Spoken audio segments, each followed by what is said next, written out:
Hey, welcome everybody. How y'all doing out there? It's fundraiser night. Yeah, we're doing the second round of our Place to Call Home fundraiser. If you're out there wondering, well, what the fuck does that mean? Let me fill you in. So one of the Shills, who's not an on-mic personality, very much a more shy person, has got a situation going where the home that this person and an elderly relative also live in has changed hands ownership-wise, and the new owner doesn't give a rat's ass. It's on the market at a cheap price, and the day it sells, they're out. They don't live somewhere where they have like rental protections and whatnot, so this is an all hell breaking loose type situation that can severely fuck a few people up. We got a $3,000 American target on the fundraiser. We have gotten it up to $1,800 already. So as you can see, we're doing pretty damn well. And we're scheduling a little auction that's going to be coming up. We were trying to book it so we could, have an intro to it Monday that just passed and whatnot. But I had a real freaky situation go down Sunday at home, and it kind of really freaked me out. And I was out of the game for a few days. I'll fill you in on that after as we go here. But so that's the idea, the fundraiser, a place to call home. I do believe that useless, inept freaking Streamlabs bot shall be posting the link and everything, but I'm just trying to dig it up right now. I'm not very good at this kind of crap either. Yeah, here we go. So I'll get the fundraiser donation link posted in right there. There you go. You know what? I better copy and paste this into a document or something so I don't have to find it every time. And just like we did last time, this time we thought we'd start off with a tune, happy, happy, joy, joy, sort of enjoy ourselves. And this song worked really great last time, so we're going to do it again. Here we go.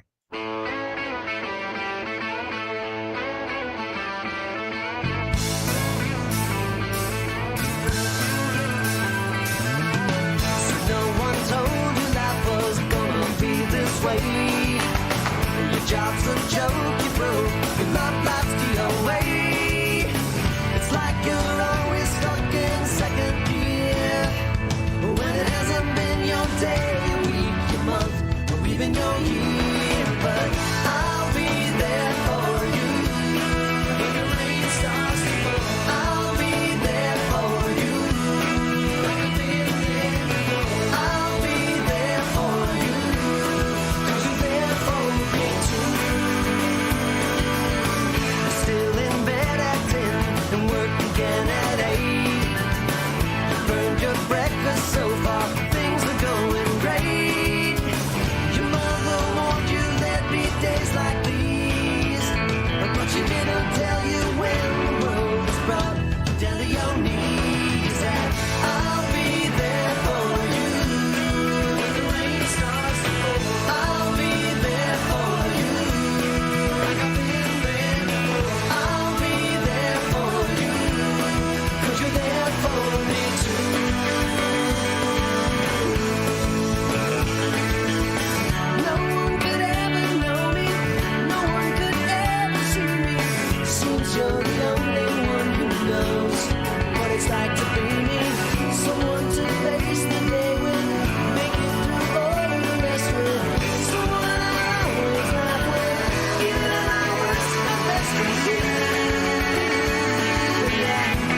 God, I thought I'd have an extra minute there. I was just choking on a big fat joint I had rolled.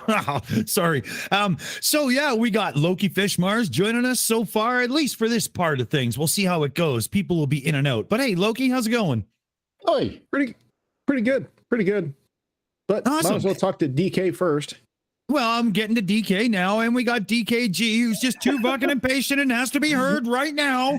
Well, no, it's the way you said, oh, we got Lokifish Marz, who's the only one here, no one else. Just I me didn't and him, say that, nobody though. else. No, I Age didn't. before beauty. No. Hey, that's a catchy tune. That could be used for something. I don't know what, like a theme tune for something. Yeah, Maybe sort of like a show. A shitty show where a whole bunch of people with like poor jobs have an amazing unit in the most expensive city. What about a show? What about a show about a bunch of geeky scientists who all hang out and are trying to bang the hot girl next door? What about that? Use on that. That'd be good. I don't think that would sell either. Not at least not more than 2 or 3 times. Because isn't it already been redone? Hasn't somebody already stolen the whole Big Bang Theory premise?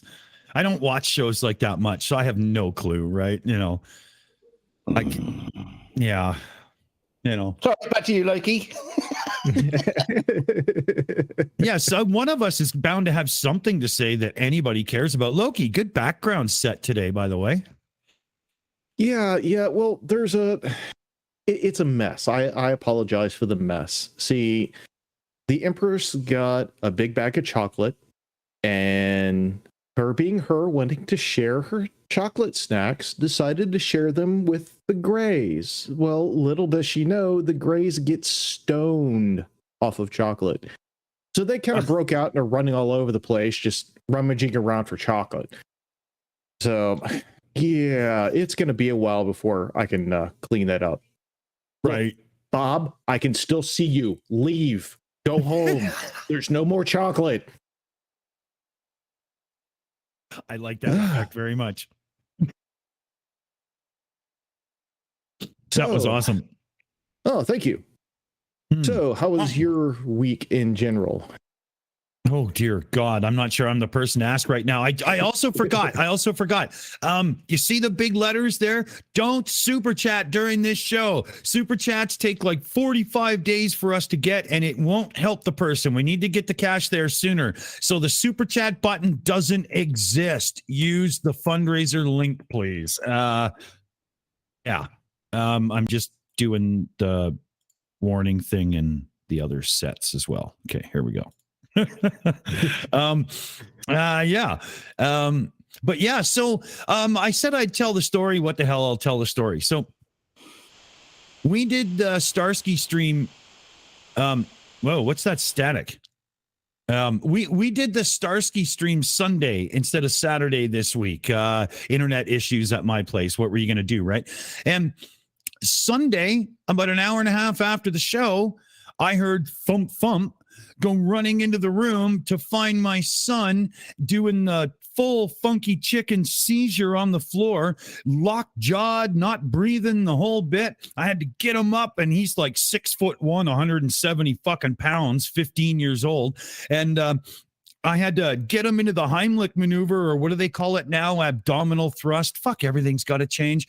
And I give him a couple of pulls, and he spits up a little bit of pasta because he had been eating, and he takes like this really nasty, raspy breath. So it's not clear yet. I give him a couple of more, and boom, he starts to breathe properly. And it took about 15 minutes for him to, eventually be totally aware and, figure out what had happened to him and stuff. He's on the autism spectrum, if you're unsure, or if you didn't know or whatever.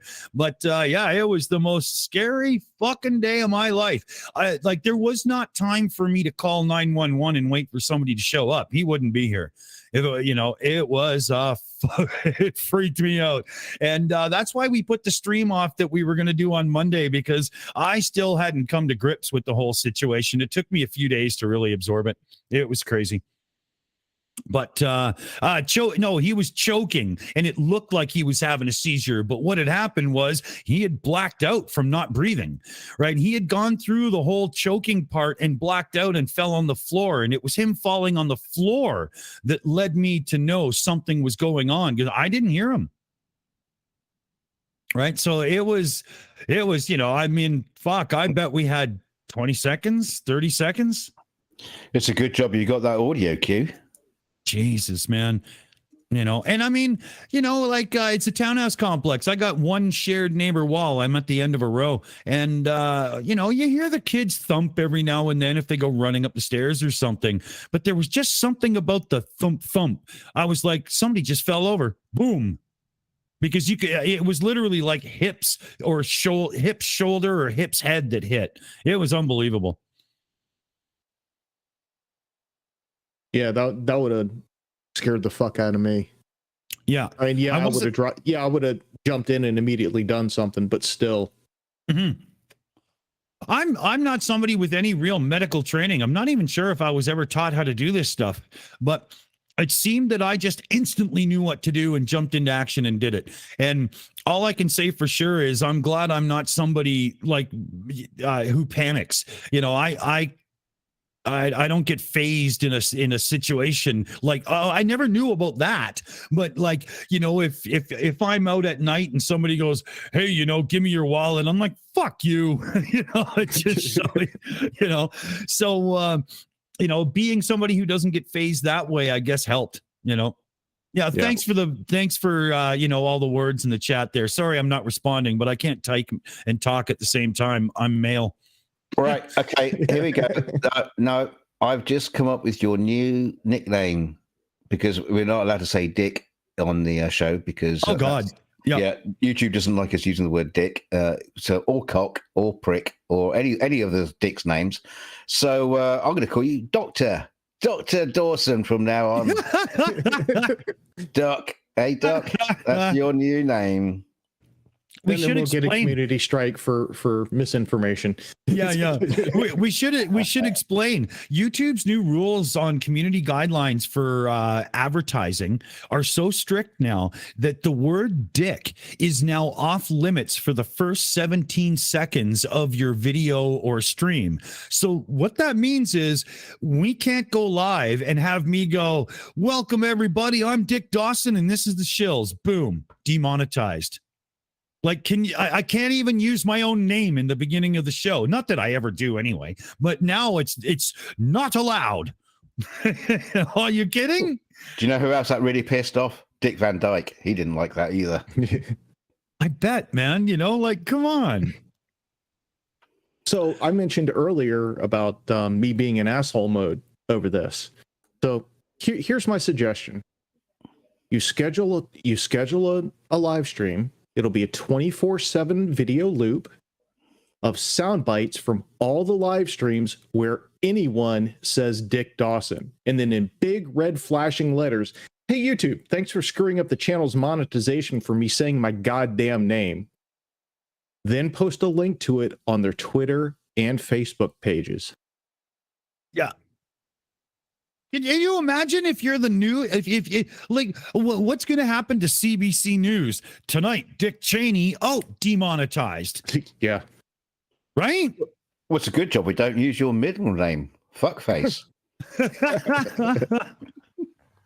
Longcock Sagiball. That's my new name. That's your Comanche name. Yeah. Running with balls in sand. Yeah. So yeah, I might have to go long form and just go full Richard,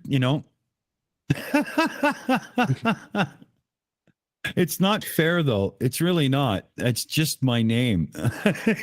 Well, I'm not joking about the 24/7 loop. You can do other live streams with that 24/7 loop running. I tested it a while back. I was able to run 2 concurrent streams. But yeah, that 24/7 loop of sound bites of you saying your name. Yeah. Well, we might have to do something there. Benny Verhoeven? I'm bad at that part. Benny. Total Recall. Come on. You were hearing it too, right? Arnold Schwarzenegger. But I do believe that's Australian $100 into the super chat pile. So, ooh, yeah, big shout out from Benny Verhoeven. Ho her hey. Jesus. Verhoeven. Verhoeven? Bueller.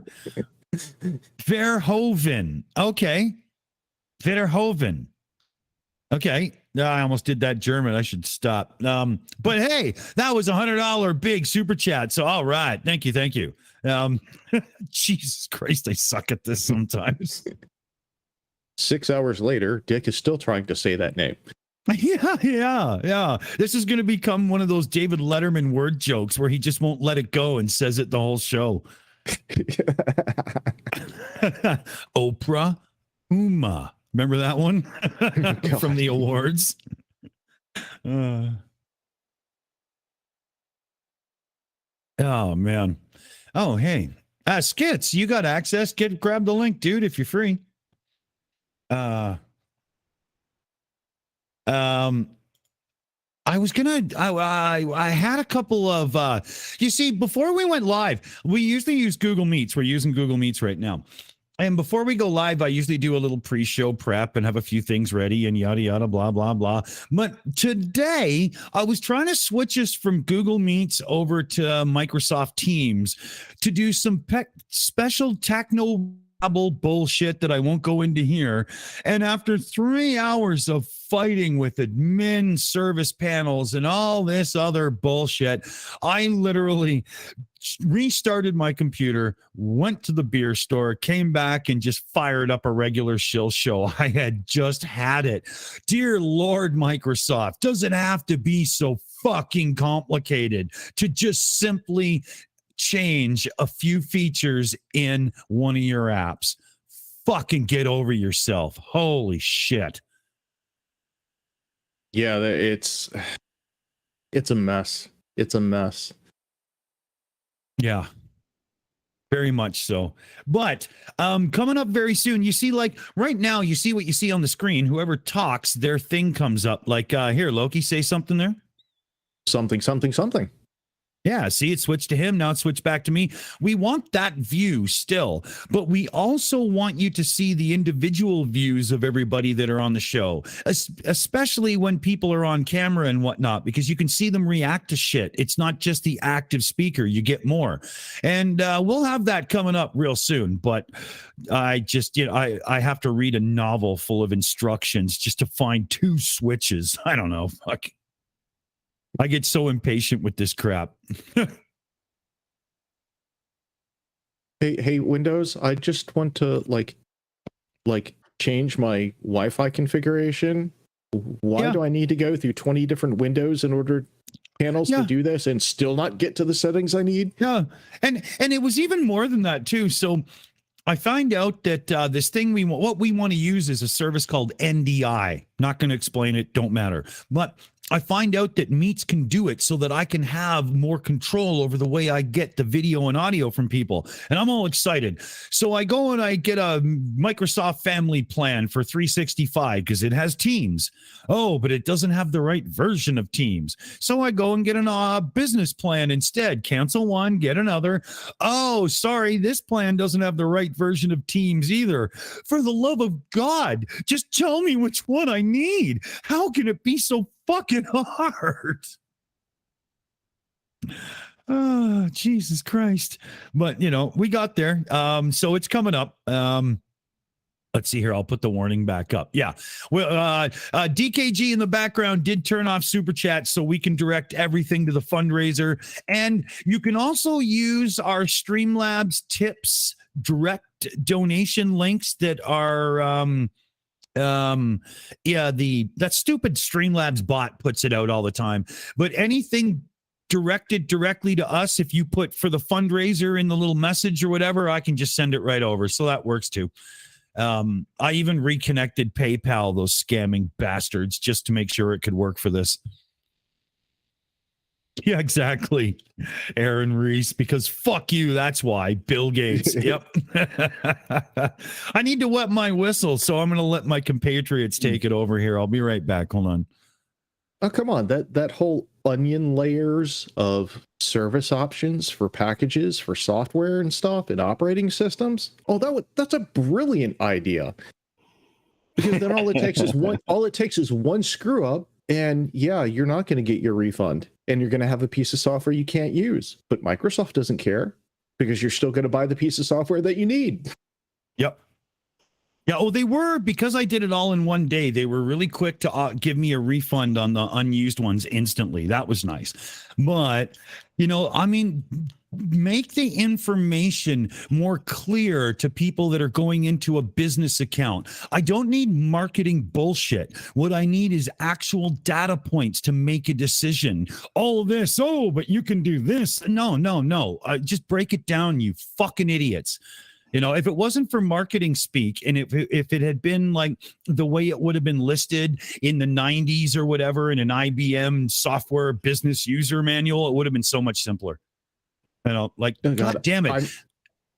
I miss the days of a la carte software setups, where if you needed just this one piece of software from Microsoft, that's what you bought. You just bought that one piece of software. You didn't need an entire suite of a bunch of other pieces of software that you're never going to use. Yeah. Oh, yeah. To finally get it so I could get the admin panel to control how Teams really works. It took 3 tries, but I found a subscription that'll let me do it.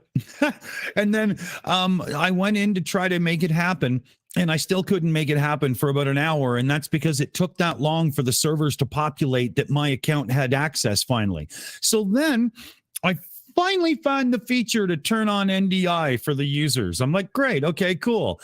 Then I fire up my local Teams app, because you have to go in and turn on NDI in the Teams app. And the Teams app hasn't been, it hasn't had its update pushed into it yet. And I'm still left sitting there with egg on my face. And I just couldn't believe how clunky it was. When we first started with the Google Meets with the Shills, I bought the account. I fired up Google Meet because it's just in the web browser, logged in, scheduled a meet. I did the window grab. Instead of NDI, you just do a window grab, but I was able to do it within minutes. On Microsoft, once I even turned on the features in Teams, I couldn't figure out how to make a video meeting, like just schedule a meeting. And it turned out that first I had to make a group in the admin panel. Then I had to make a channel in the admin panel. For the love of God, I just want to connect with a few people and hang out. What the fuck? They expect you to have a software engineer, an IT department, some geeky nerd who knows Microsoft back and forth sitting next to you. And dude, you guys should understand, I went to audio engineering school in 89 and 90. I got my first computer in 1979. I'm really good with tech, right? So when I'm complaining about it, can you imagine how somebody who's not very good with tech would be? Okay, they have to call somebody local and start paying $25 an hour for in-person lessons. Otherwise, it's just a waste of money. That's it, right? Hey, we've got a. Sorry, dude. We've got a member message here. We got Benny Verhoeven has joined the family. Yeah, join the join the family at the Shill Grandmaster level, no less. Benny, welcome to the family. Oh yeah, thank you. Nice. Robert Legier. I do not. Fuck you, Robert. You know better too, you prick. How's it going? But yeah, it was just so convoluted. I understand that I am not the real business user they need. But once again, I'm just left in a situation where I have all of this crap to deal with when I'm just a streamer. I just need a few of the features. Just give me my package, you fucking pricks. This actually kind of reminds me of the Windows Vista rollout. I was a service tech in a major chain that was, custom builds, warranty certified, a Microsoft partner. And they came out, the Microsoft representatives came out and started talking about, this feature, that feature, so on and so forth. It was the first time that they never gave a Microsoft partner a pre-release copy of an operating system. Then on top of that, we're supposed to do custom builds and tech support, and they wanted to charge their partners $250 per service call if we needed their help. Wow. Wow, man. Nope. So we turned around and people would buy a computer with Vista, and we would give them, out of our own pocket, free Windows 7 downgrades. Yeah, just to get it the fuck out of there, right? Vista was everything Microsoft needed to do in the worst possible way. They needed updates in the back end and whatnot, and all the other shit they did was wrong. And they did it again with 8 and that stupid interface. Like, literally, they should have just gone from 7 to 10. We've got a few people in the chat asking about the whole fundraiser and whatnot, so I'll do the blurb here again. Somebody in the Shills family, very near and dear to us, who's not an on-mic personality, so a little bit more shy and stuff, is facing a horrific situation. It's themselves and a more elderly family member that are both in the home. And the home's ownership has changed hands. The new person doesn't give a rat's ass. They have no rental protections where they live at all. The house is now on the market at a quick sale price, and they could be literally on the street fast.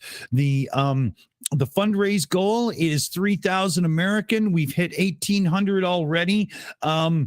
The person who answers to that email might still be in dreamland and coming around soon. So anything that's been donated to that, I don't know to give you a shout out yet, but I will soon. But right now, as I know it, the total was about 1,800 out of $3,000 already raised. So, we're doing awesome. And very soon we'll be able to make sure that a couple of amazing people are all set to just transition to a new place, tell so-and-so to fuck right off and move on. Yeah. And in case anybody's wondering, it isn't David Furnish and his elderly husband, Elton John, who we are helping out. It's some proper people. Yeah, we're actually fundraising for Daniel Pratt's water heater. It turned out that Pratt didn't move. The water heater took off and has been living on the streets for a while. No, I'm just kidding.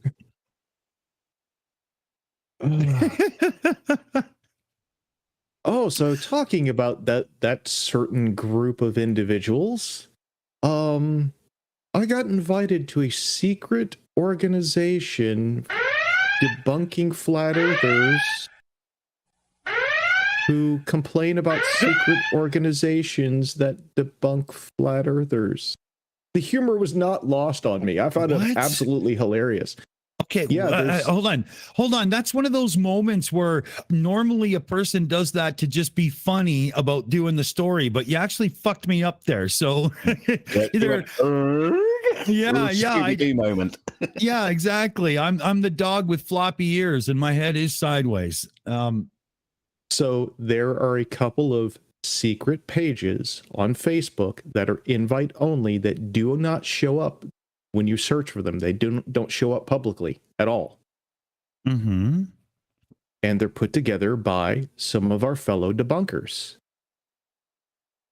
And I ended up getting an invite today to one of those communities on Facebook, and thought it absolutely hilarious that I was joining a secret society of debunkers to debunk people that complain about secret societies that debunk their claims. It took me about 20 minutes to actually figure out what the hell was going on. I love the crazy. That's awesome. Does that mean you're now part of they and them? Yes, I am now officially part of they and them. Uh-oh. Wait a minute. I got a gag for that. The question is, what is it? What are its intentions? What are its capabilities? So I got some information from our most loved one who we are helping out on this fundraiser, and we do have some donation shout outs. Oh yeah, fellow babies, hold on, let me get this up so I can actually read it. Driving in Luton, DK, you should know how Luton, okay. That's what I thought. Is in the pot at 1066 American. That's probably that thing where you click the button. So big shout out there, driving. Thank you. There's one, it's female's first name. I'm not sure if that's would be a dox or not. You probably know who you are. It's a donation at 1066 US dollars again. It starts with an S, so you tell me if you want me to shout you out or not there. There's another one here. Let's see here, because I think I saw that name. I'm honestly really bad at not Sloth girl. What do you call the lesbian version of a cock block? A beaver dam. See, I was just going to say I'm really bad at watching the chat when I'm bullshitting on the air. And I'm just scrolling right now to find names, and I'm seeing all these tags I missed. Sorry, everybody. I'm shitty at this. Just point out, Chairman Meow in the chat says, I use my wife's email. Probably while using her knickers and dresses and bras and at the same time, but just don't talk about that. So what I'm going to do is I'm going to say JJ's in at 1066 US dollars. JJ, you'll figure out what I'm talking about, I'm sure, and lay claim or whatever. We got Skits Crasher in with $200 American. Boom, baby. Hold on a minute here. I must have a sound for that. Yeah. All right. There we go. And big shout out there to Skits Crasher and Sloth Girl, who is the one who sent me my in the box Einstein action figure, no less, came in with $100 as well. Yeah. All right. See, I was on time that time. I'm paying attention. I kind of know what I'm doing. So those are the big shout outs, and we are at 2,192 American dollars. We are literally sitting at about $800 from the goal. Holy, color me impressed, fellow babies. Well done, everybody. Oh yeah, hells yeah. That's fucking awesome. We are so close. So close. Yeah. We should have this rocked up. Okay, yeah. So Sweet 7433. That was the S name donation in the chat there.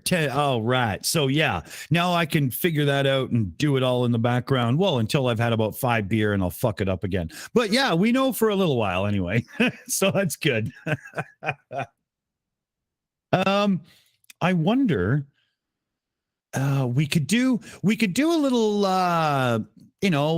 play another song, and then we could tell a couple of tales ourselves and open it up to a few people to join us or something. That's not a bad idea, right? Well, if you're going to ask us to tell tales, put it in the green room. So give us fucking time to think about it. Well, that would defeat the whole purpose of throwing people under the bridge now, wouldn't it? I mean, why would I do that? Let's see here. What can we get away with that's like a tune or a band or somebody we don't usually play, but that won't piss me off, because we can't do that.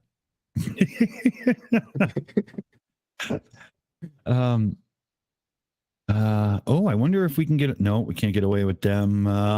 There's so many bands these days getting pissy about copyright stuff, and all you're doing is help share them. It really drives me nuts. Let's get some thoughts from the fellow babies in the live chat there. What do you guys think about band ideas? Sometimes we could go with songs, but I might have to edit it. Yeah, Sloth Girl again. Hey, how do you tell if your husband is dead? Well, the sex is the same, but you get to use the remote. That's awesome. Too funny. Let's see here. Hey, I wonder if we could get away with. Okay, here I got an idea. Should be able to get away with this one, I think. Yeah, here we go. I'll tell you what the song is after I play it because it probably has more punch that way. 1, 2, 3, 4. I don't like the name tag between your toes. I don't like the snot running out of your nose. I don't like the stains on your pantyhose. Just a cold stiff funny when I hold you close. I like rigor mortis when it just sets in. I know where you're going, I don't care where you've been.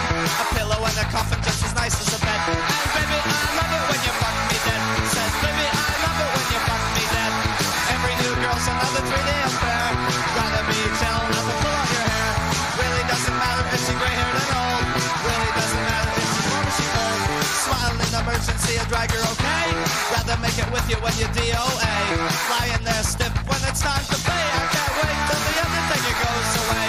Hanging upside down when you're getting drained. S&M pleasure on the wall when you sing.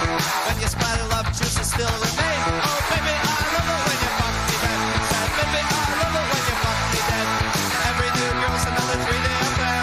Doesn't really matter if I pull out your hair. Doesn't really matter if she's too young or old. You gotta be careful if you run too cold. Baby, baby, I'll hold you close. Quick, quick before you decompose. Baby, baby, I'll hold you close. And baby, I love it when you fuck me dead. Said, baby, I love it when you fuck me dead. Said, baby, I love it when you fuck me dead. Said, baby, I love it when you fuck. If you don't know, and I'm guessing for a lot of you don't, that's the Forgotten Rebels, Fuck Me Dead, and it really is Necrophilia's song. It's old punk. What do you, it's all wrong. It doesn't matter, but it's funny. I love it. I thought it was perfect for that one. CF Beauty has tossed 21 American dollars into the chat into the fund as well. We've got ourselves a growing total, fellow babies. Oh yeah, I'm feeling the love. It's still not Robert Legier. You might remember a couple years back, New Year's stream, we got 95 copyright claims on one live stream. Damn near 100. I still think that's got to be a YouTube record. I've tried to even get close since, and they just keep blocking the stream over, this and that and the other thing. And oh God, it's hard to do this nowadays.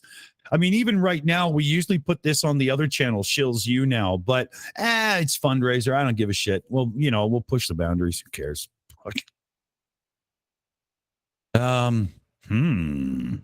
You start listening to shit like that, the Forgotten Rebels, and before you know it, your recommended feed is just a mix of crazy, though. Oh, shit. I wonder what would be a song that would entice people towards donations. Let's see. We here. are the world. We are the people. Really? I was thinking more like the Police, Roxanne, but wonder if we could get away with that. What, prostitution? I don't think we can get away with that. Yeah. Ask Andrew Tate. He'd tell you. Well, we can give it a go. It's Purple. She'll tell us all about it. She knows. Purple. How's it going? Purple. Okay. Good. Glad you joined us. Hey. Oh, how's things going today? You got a stream later today? Yeah, starting at 10 tonight, about 3 hours. Okay, cool. Hey, you know what? I think I found a version of the Police Roxanne that we might actually get away with playing. Put a 1 in the chat if you want to hear the Police sing Roxanne, and put a 2 in the chat if you're one of those people that just don't like that tune. I might actually pay attention. I might not.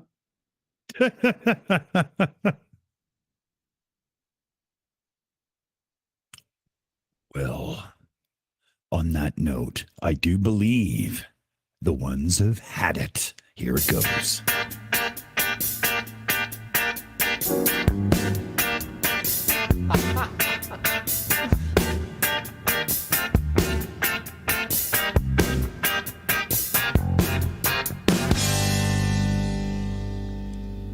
Roxanne, you don't have to put on the red light. Those days are over. You don't have to sell your body to the night. Roxanne, you don't have to wear that dress tonight. Walk the streets for money. You don't care if it's wrong or if it's right. Roxanne, you don't have to put on the red light. Roxanne, you don't have to put on the red light. Roxanne, Roxanne, Roxanne, Roxanne, Roxanne, Roxanne.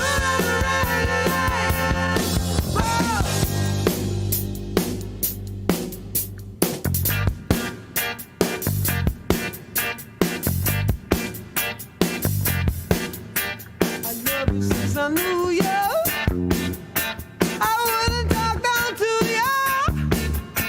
I have to tell you just how I feel. I won't share you with another boy. I know my mind is made up, so put away your makeup. Told you once, I won't tell you again. It's the bad way. Roxanne, you don't have to put on the red light.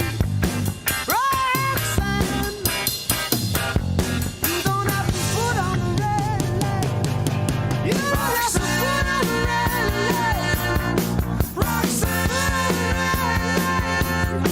Roxanne, Roxanne,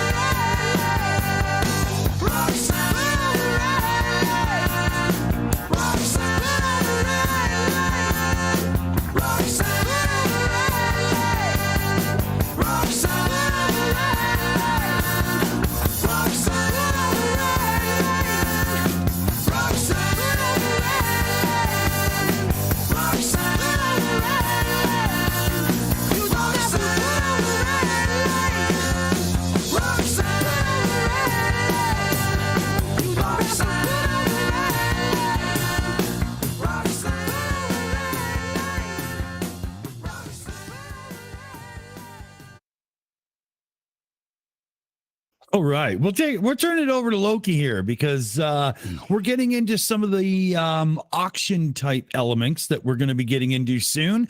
I did not get my pictures done, so I'm going to have to really bullshit my way through my part. But Loki's got much more prepared than so. Just say something, Brick.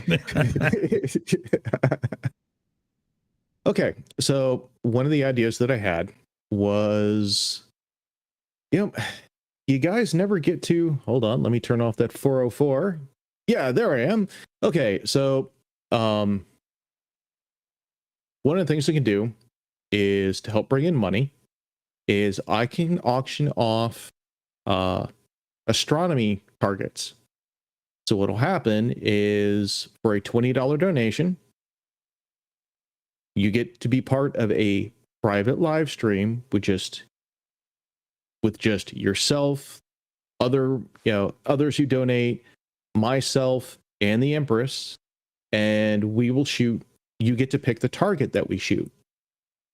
So let's say some person wants to go, oh, I'm with the Orion Nebula, so we'll shoot the Orion Nebula for a little while, and then the next person picks and we'll move on. Now here's the kicker. both myself and the Empress will be on camera. No avatars. You'll actually get to see my ugly face and this cute little monster. We should also let you all know here, fellow babies, that Loki ain't somebody who just, bought himself a telescope and yada, yada, blah, blah, oh, I can point at 7 objects. This is somebody that knows the finer art of optics and, builds cameras to go into telescopes and so on. Like I have a telescope. He's the guy who knows how to really fucking use and abuse the bastards. This isn't just hanging out with some schmuck who's got a scope. This is the real deal. Like he could sit down and edit the Autobahn book for the night sky and find some errors for them. Well, the telescope's so much easier to work when you're up above the Earth's atmosphere. Yeah. And this is from Mars. Aaron Reese, does he have a P900? Aaron, back of the line with you. Oh no, he said P9000. No, P9000 is amateur. Oh, I have the P1 million. Hold on a second here. Let me see if I've got the Loki gag queued up for this, because this is how he blew everybody up from Mars last time. Don't I have it? Yeah, here it is. Oh, it's from the moon. Yeah, and that was all because Skip the Dishes was late. So, But yeah, Martians. I mean, my skies aren't the greatest. Would have to wait for an opening for, like a couple days where they forecast clear skies and all, so that I could set it up ahead of time. But yeah, $20 a target, and you get to pick it out, and I'll shoot the target. I'll live stack and do some mild editing to it. And then what I will do on top of that is I will save the final edited image, the final image. I'll do some tweaks and everything off camera, because sometimes it takes hours to get it, as best as it can.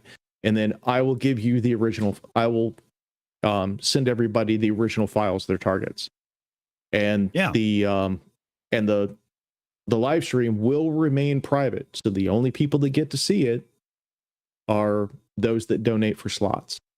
And we'll put one extra thing on this.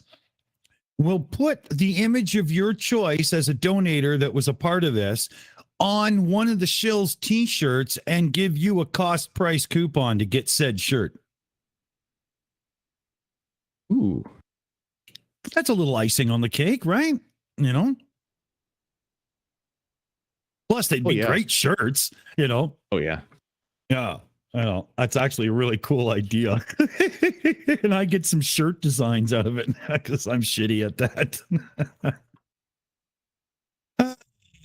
Yeah, so cool. Now, in the background, I've had a couple of people PM me and offer some stuff to put up for auction as well. One person's item was going to be like into a couple of $1,000s, and they're going to do a percentage donation towards the Shills to use as we see fit and keep the rest. And this auction idea is going to be open to other people as well. If you got something you want to throw into the hat, you get a cut for yourself. The other cut goes towards the channel and our fundraisers and whatnot and so on. We're pulling this together real quick here. It should have already been ready to literally go live today, but that crazy shit in my life fucked all that right up. But we're close.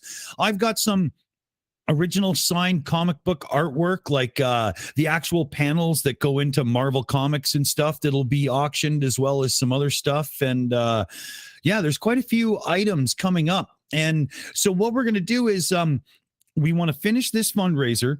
There's a couple of people in the Shills not facing eviction, but that could use a couple extra bucks, and that's why we're going to continue it afterwards. It'll be a different fundraiser because it's not a place to call home anymore, but that'll be part of the auction where we can round up a bit of cash. And then our target isn't that big. It's only like $2,000 tops.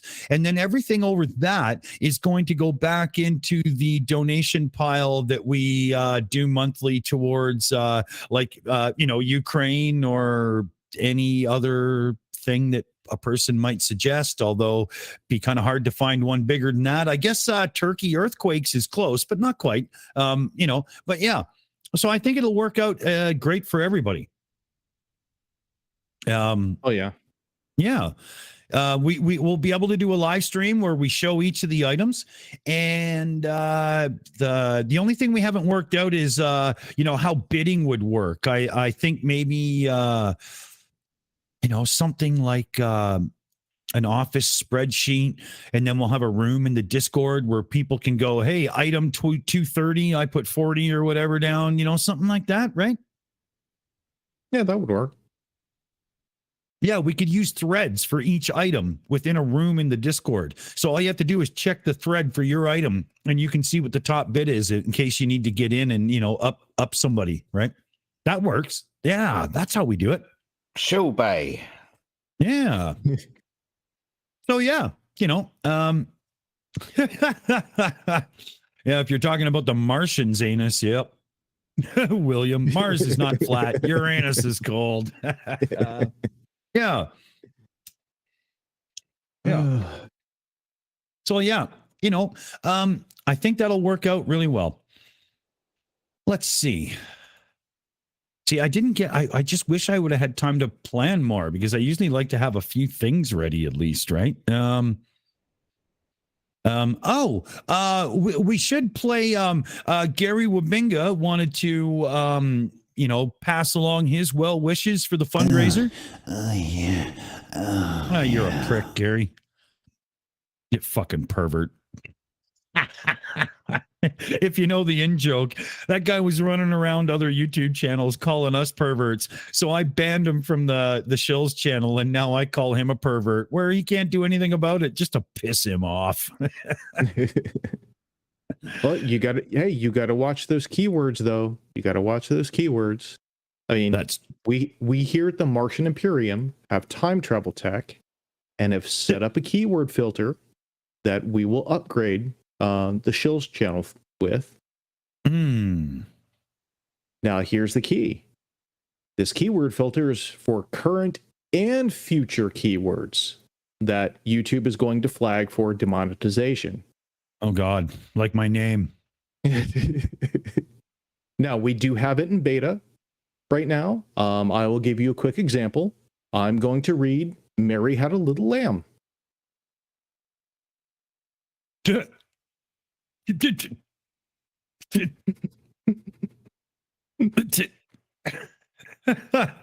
Mary had a little lamb she kept in her backyard. And that's using all the current and future keywords for demonetization. And when she took her panty off, his woolly dick got hard. You must be reading a different book. Yeah, that's the Dice Clay version of that nursery rhyme. I thought that was the New Zealand version. Yeah, I wonder how many Dice Clay nursery rhymes we could say live on air before YouTube not just blocks the show, but deletes the account on the spot. Actually, that's kind of what's fucked up, because you can find clips of Andrew Dice Clay on YouTube with no problem. Yeah, his rant on Monica Lewinsky is just horrific, and you can find it all over the place. How is that even possible? I don't know. I don't know. Here, let's see how far we can go. Little Bo Peep fucked a sheep, blew a horse and licked his feet, ate his ass so very nice, tongued his balls not once but twice. Are we live? I think we're live. Yeah, I think we're still here. All right. Here, I better put the donation link in and just shut up for a second. Even I know when sometimes. Maybe we could play a tune and everybody can, just erase the last few minutes from their memory. I wonder if I think I took Will Smith's little gag away because he's such a little bitch slap punk.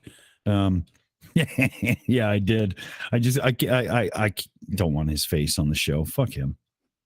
Oh, there's one thing I didn't test with this new current and future keyword filter. I didn't test numbers. Let me see what happens if I count from 1 to 10. Okay.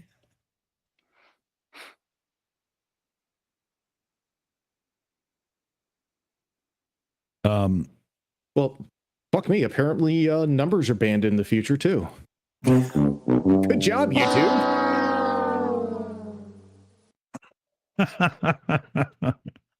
We're screwed.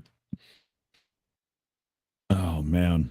The whole thing with YouTube, though, and this whole advertiser-friendly stuff. I mean, for the love of God, how many times have you seen the advertisement for shave my balls and blah, blah, blah, but you can't say Lord Thunder and Jesus or whatever, you know? Like, it's just... You said it. You know, come on. Now, let me do it. I think the nude yoga channels are monetized too. I wonder how the hell YouTube's dealing with that. The first time somebody said nude yoga on YouTube, I thought they were just, you know, screwing around with me. So I searched it, and there is nude yoga on YouTube, and I just couldn't believe my eyes. I was like, what the hell? You know, I can't say fuck, but they can show the fuck hole. I mean, it's just what? It's just. I thought you said nude. I thought you said nude Yoda. I think, oh, I've got to change my avatar. Well, that and the time that YouTube took down one of the streams because a man was running around topless on the video. Yeah. I mean, to be quite honest, I prefer hanging out with men that wear shirts versus not, but that's just because I'm not a very touchy-feely person in any way. But, I mean, shit, what the hell? It looks like you're not going to the Deep South anytime soon, especially during the summertime. Yeah. Oh, no, it's not my place. A little known tip here, nude Yoda videos, it turns out his wee-wee is green.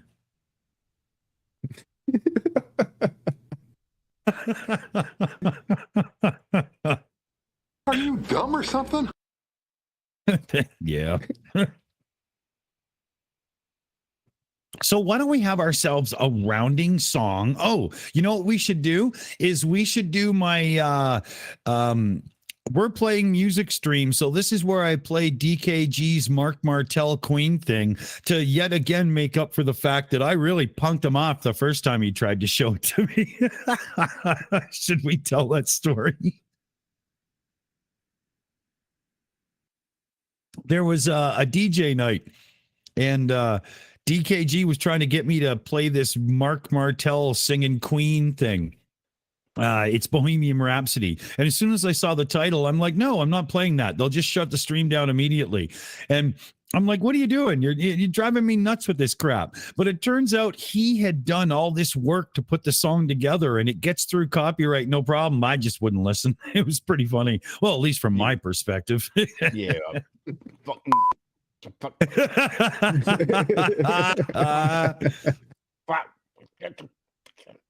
We should bring that up. We should bring that up after 2DK, the whole, decision process on do we self bleep or do we re-upload the live shows? That's a real, a pickle to be in. But here, I say, fuck them.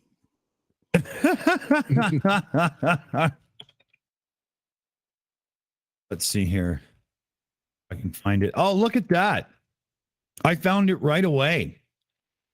Yeah. I all I had to do was search for a dark and lonely channel.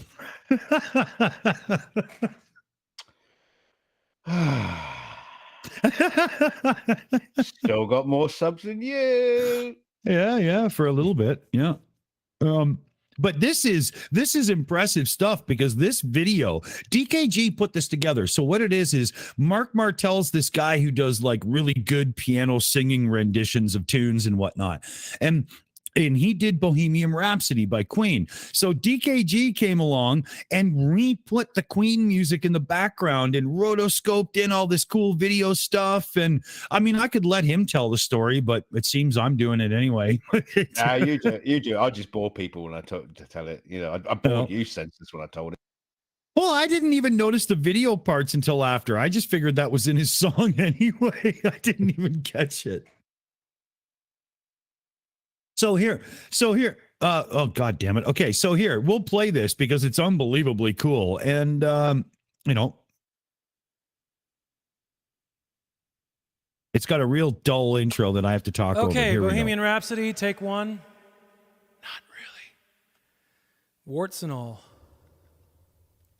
Is this the real life? Is this just fantasy? Caught in a landslide, no escape from reality. Should we stop? No, apparently. Let's just building stages in. Can I play that once more time?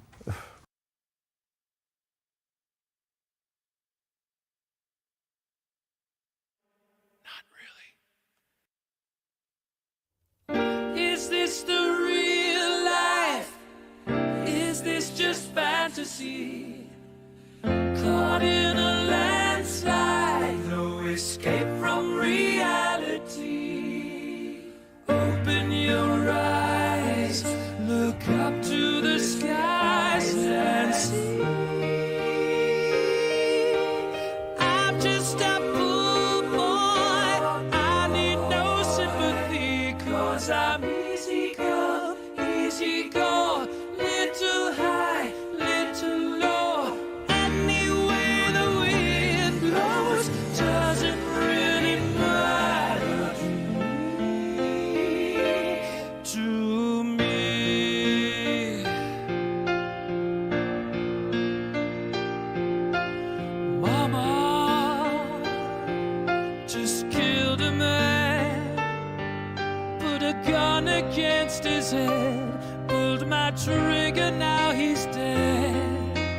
Mama, life had just begun, but now I've gone and thrown it all away.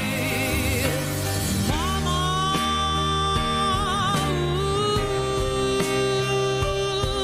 didn't mean to make you cry. If I'm not back again this time tomorrow, carry on, as if nothing really mattered.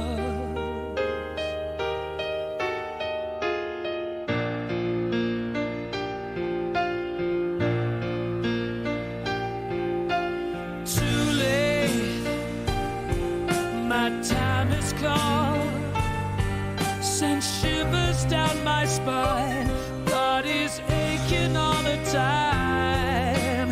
Goodbye, everybody, I've got to go. Gotta leave you all behind and face the truth. Mama,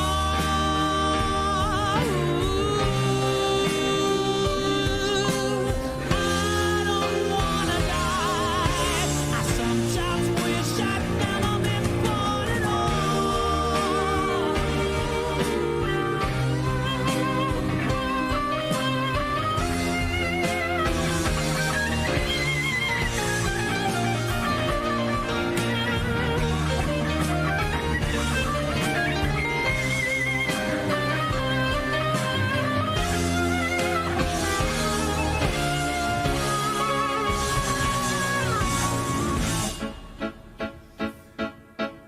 I see a little silhouette of a man. Scaramouche, will you do the fandango? Thunderbolt and lightning, very, very frightening me. Galileo,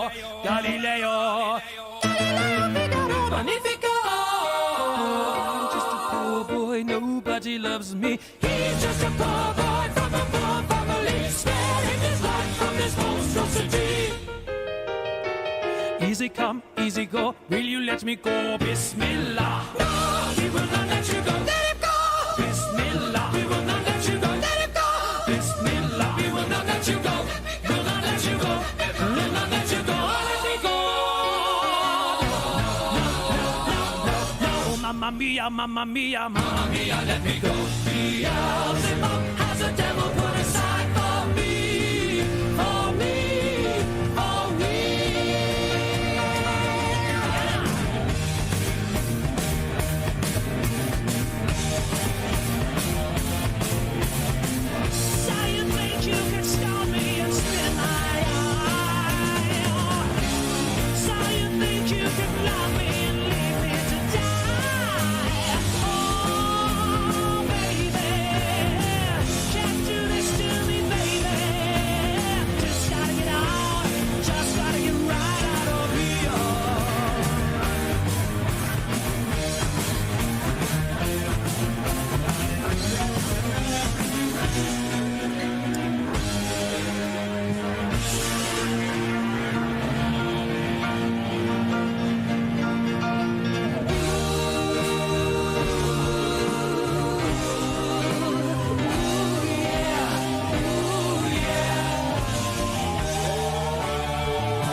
How cool is that?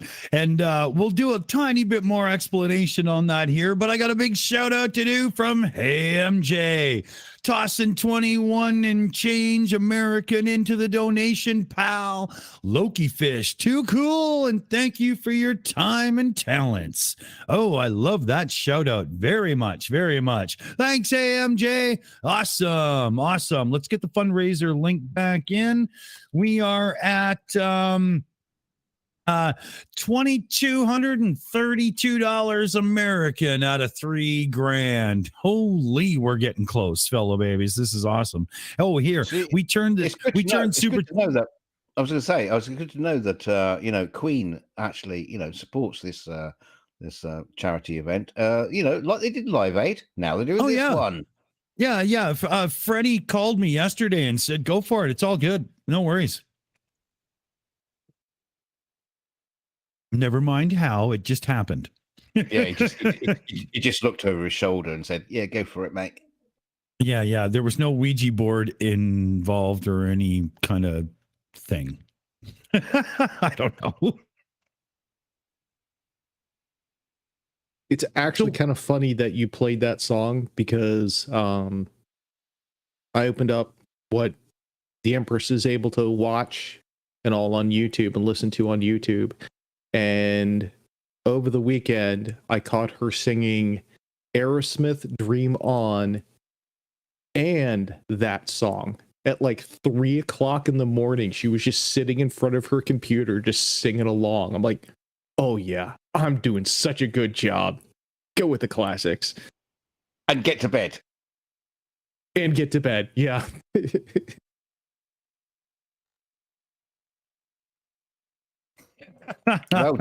well, you know, Dick, there's a few others in my selection. You can my selection box of Queen. You could always try play as well. You know, later if you wanted to.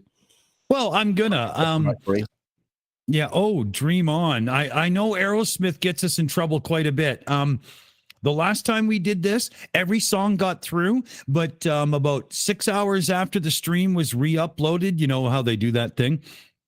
Aerosmith Toys in the Attic was blocking us in many countries. And since it's a fundraiser stream, we don't want that. So that really sucks there, Steven. And well, the Toxic Twins, I guess, because they hold most of the rights. Come on, guys, let us share the old tunes, you pricks. For the love of God, not everybody wants to hear all that sappy shit you guys re-released or released when you got back together or without the dope. I'm not a big fan of their reunion stuff. I like the original version of Aerosmith.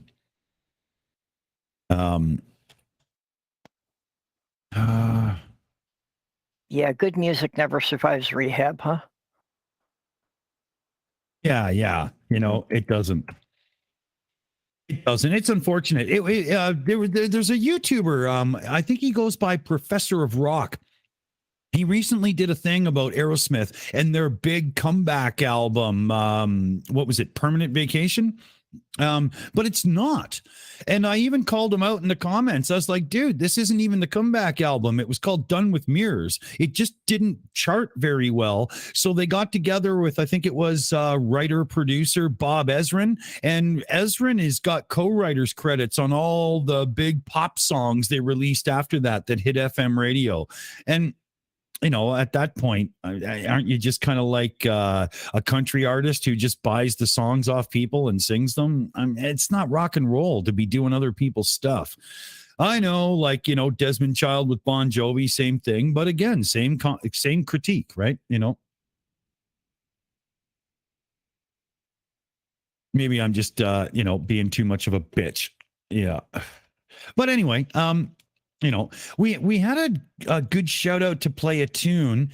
I'm not sure I can get away with this though, so I just have to look it up first in the background. Feel free to, you know, take it there, guys, and let me type for a second. That'd be awesome. Hey, Kipple, where will we put it? I don't know, you know, just keep talking, and I'm sure you'll figure something out. William in the chat said, wait till the Empress discovers Motorhead. It's like, oh, she will. I can guarantee that. Oh man. Especially some of Lemmy Kilmeister's covers that he just did just off the cuff on like live. Mm. I had a great time in the early 2000s. I was raising teenagers, and there was that 70s retro craze. So they couldn't complain that my music was lame because they were listening to the same albums I had when I was in high school. Right.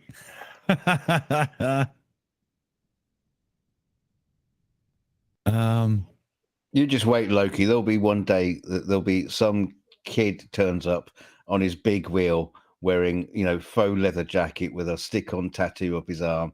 He'll be there for your daughter, revving his big wheel up. And you'll be thinking, "Damn it! What did I get her into?" Oh no, that's just when I just grab a bottle of Jack and a smoke and a shotgun and go, "Where do you think you're going with my daughter?" Yeah, you two are married now.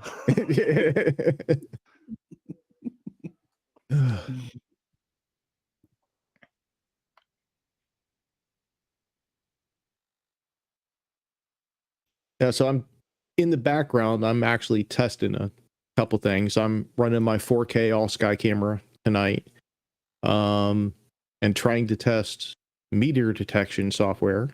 It's not working because apparently it thinks that all the jets in my sky are meteors. Yay! So you guys can't hear. You guys can't hear it. You guys can't hear it, but in my headset, I keep hearing bing, bing, bing, bing, bing, bing, bing, bing. Shut up! Shut up! That is funny though.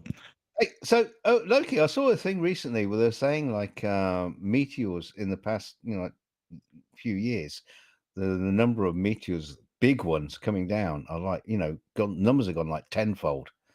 Is this all your fault? Are you chucking rocks at us?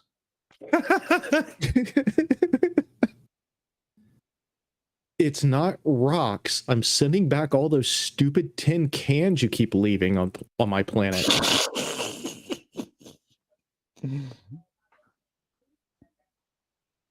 Actually, it's we're funny. not leaving up there. We had designated Mars as the robot graveyard that we send up the ones that we're afraid might start the robot revolution. It's funny though, because every probe that crashed and burned on Mars, which is like what 45% of them or something, is literally just started a landfill site that just needs to be expanded. I mean, it's funny.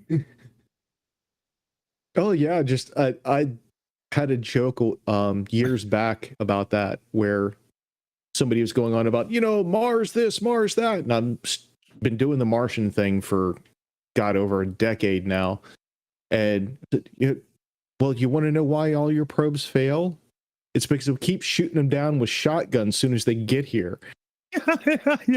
Yeah. You can't fly over the redneck populace like that with these fucking big parachutes. It's never gonna work. It's funny though, because if you think about it, like the human thing in space travel where you just go, okay, discard that, okay, that's the thing we really needed. We do that on Mars too. You got shit that comes in, big parachutes, okay, you got to let it go. Where's it? Who cares? And then you got the thing that drops the other thing down and launches the rockets, and it lets go. Okay, where does it go? Who cares? And there must be so much garbage on Mars. They're going to get rovers like climbing over each other's dead bodies. Yeah, we're going to have to send Wally and the gang to clean the fucking place up. Yeah, you guys are actually going to have to send a cleaning crew before you send the humans, just so that there's some place on the planet to land.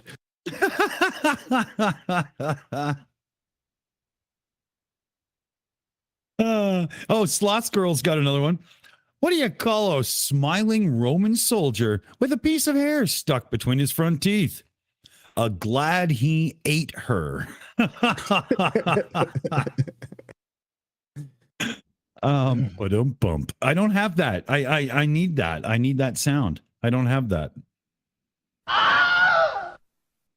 That's probably appropriate. You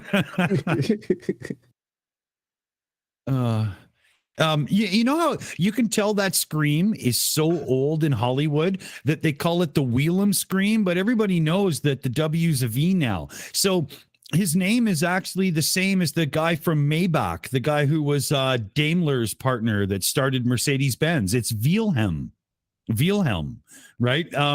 We can't even get that right. We're terrible for that in North America. Well, I don't know about the we part, just you. No, it's we. Trust me, it's we. But you Brits are funny that way too. You got a lot of things that from other countries are pronounced a certain way, but y'all refuse because that's not being used as proper English. So you pronounce it your own way anyway. It's funny. Well, we spell it right for a start. Yeah. Oh no, you're going for aluminum, aren't you? That's got to be where you're going here. Color, harbor, aluminum. No, we spell color properly too. Don't you dare do that to me. I'm Canadian. Nope. Yeah. No, actually, what you're calling proper spelling is because you stole that from the French. That's not part of your language. There, yeah. Well, yeah, but that's like Scotland. You know, if Scotland has a Formula One champion, oh, another British champion, not so much. You know? I love it. Yeah, I mean, it's like as soon as Scotland has a fantastic tennis player, he's like, oh, he's English now. Yeah. Exactly. It's funny. Oh God, that's It's funny. so funny. Sloth girl in the chat. Dear NASA, your mom thought I was big enough. Pluto.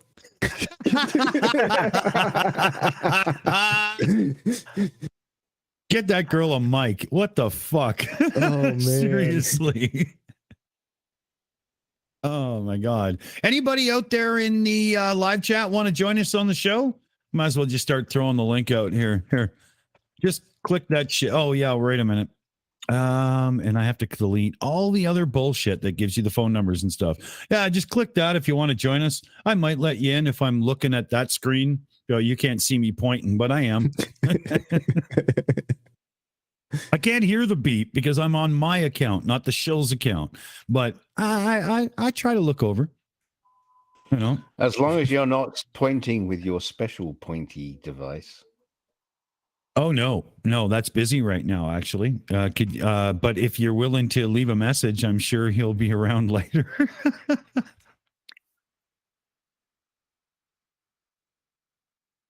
We should remember or remind the fellow babies that Sloth Girl isn't just funny. She's the one who sent me my in the box, hanging on the wall, actual Einstein action figure. It was so amazing. I saw a picture of it on YouTube and I showed it on one of the streams. I was like, look at this. I need to have one of these in my life so bad it's not funny. Within like a few days, she's like, hey, got one. What's your address? You gotta be kidding. How did that even happen? I'd never heard of an Einstein action figure before. And I got one in the box still. Like it's got the plastic, like nerds and keeping their toys in the box. Mint on card. Yeah. And Sloth Girl's really good at presents. We're still my waiting God. to acquire. We're still waiting to acquire Stephen Hawking ripcord character that can leap over buses and like evil people. Look at him go! Hey, when I was a kid, my cousin had the Evil Knievel motorcycle with the ripcord. Oh, I had that. Oh, yeah. That was an amazing toy. Oh, yeah. What was the cat from Britain there, DK, that was the big stunt guy? Wasn't his name Eddie Kidd? Yeah, I was trying to think of a cat. A cat? What is he talking about? A cat? Yeah, Eddie Kidd. Yeah, he was the guy. Got busted up. Shit. Yeah, the new guys that are running Top Gear right now, that Patty McGinnis, that chuckle fuck. Yeah, I'm not a fan of his, but I do like the big tall cricket player. Yeah, can't remember his name right now. Yeah, I know who you mean. Yeah, and I love Chris Harris. If they just get rid of that Patty McGinnis chucklefuck guy and put somebody else in, I think Top Gear has finally been saved. I really liked the American guy from Friends. I thought he was awesome on the show. It's just that the rest of the people around him sucked at the time. Yeah, David Schwimmer. Yeah. There was a funny thing in the first season that he was on. They were like, hey, you know, they called me up and said, hey, why don't you come over and host Top Gear? Great. And we'll put you in a Reliant Robin. What? And we'll send you off to this place. Where? And he was so confused, and it was hilarious. Yeah, I can't. His name escapes me right now, but yeah, I kind of liked him. I kind of liked him. He's a decent. He was the guy that was in that show Episodes. Yeah, about the American fish out of water doing British TV. The dumb guy from Friends. Does anybody not know his fucking name? Harry. Yeah, I can't remember his name. Oh. Me either. I honestly never watched a single episode of Friends, and I suck at celebrities. Really? Anyway. We got to get you the box set. No thanks. Years. Hey, I do have the box set of the complete run of MASH here. Oh, that's cool. Yeah. Matt LeBlanc. Thank you, Aaron Reese. That's his name. Yeah. Matt LeBlanc, if you judge him by his acting ability at times.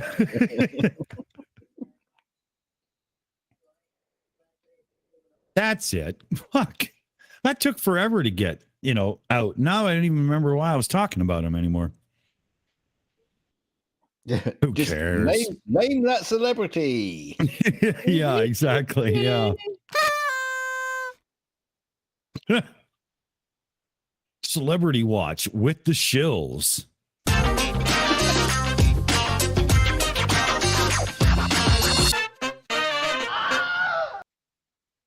Yeah, that guy who was in that thing, that and the TV show thing, that guy, him who went out with her, yeah.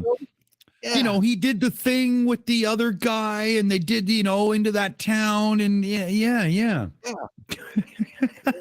Nailed it. God, the powers of description run strong with this one. Oh, can't wait for AI to take over so we don't have to think anymore. Oh, we were talking about that. We could literally put together a show where the AI hosts it, and all I have to do is click start stream and then, go back to OnlyFans. Yeah. Oh, well, that will be done by AI as well. Yeah. We're working on it. We're working on it in the background. I was talking to my boy Genius today. We you never know. It'd be funny. Come sooner than we think. We can have the Hal Hour on the Shills.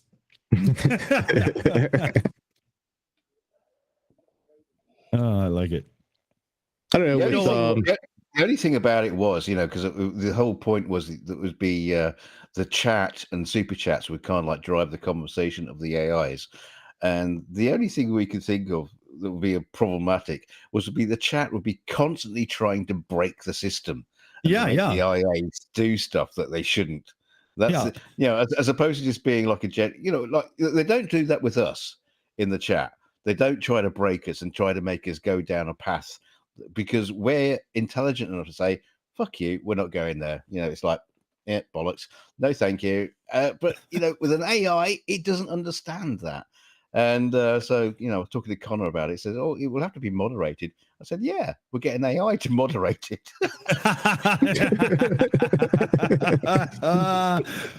It's Bing versus Google versus Chat GPT. Round 1, fight. Well, that would exactly be it. You'd have an environment, in the same way as we do a shield show, we have a whole bunch of people coming on and they all have their own characters. You have different chat models. They'll all have their own avatars. Well, and you bring them into the discussions as and when. Yeah, but hold on. If I'm one of them, I'll have to come in as Richard if it's the beginning of the stream. Fuck you, YouTube.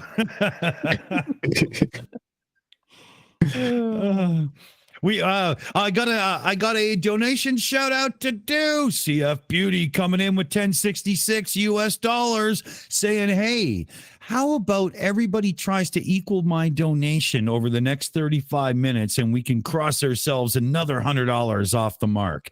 Good shout, CF Beauty. The gauntlet has been thrown down. Who will step up? Don't. Oh, wait a minute. I got that. She's throwing her knickers into the ring.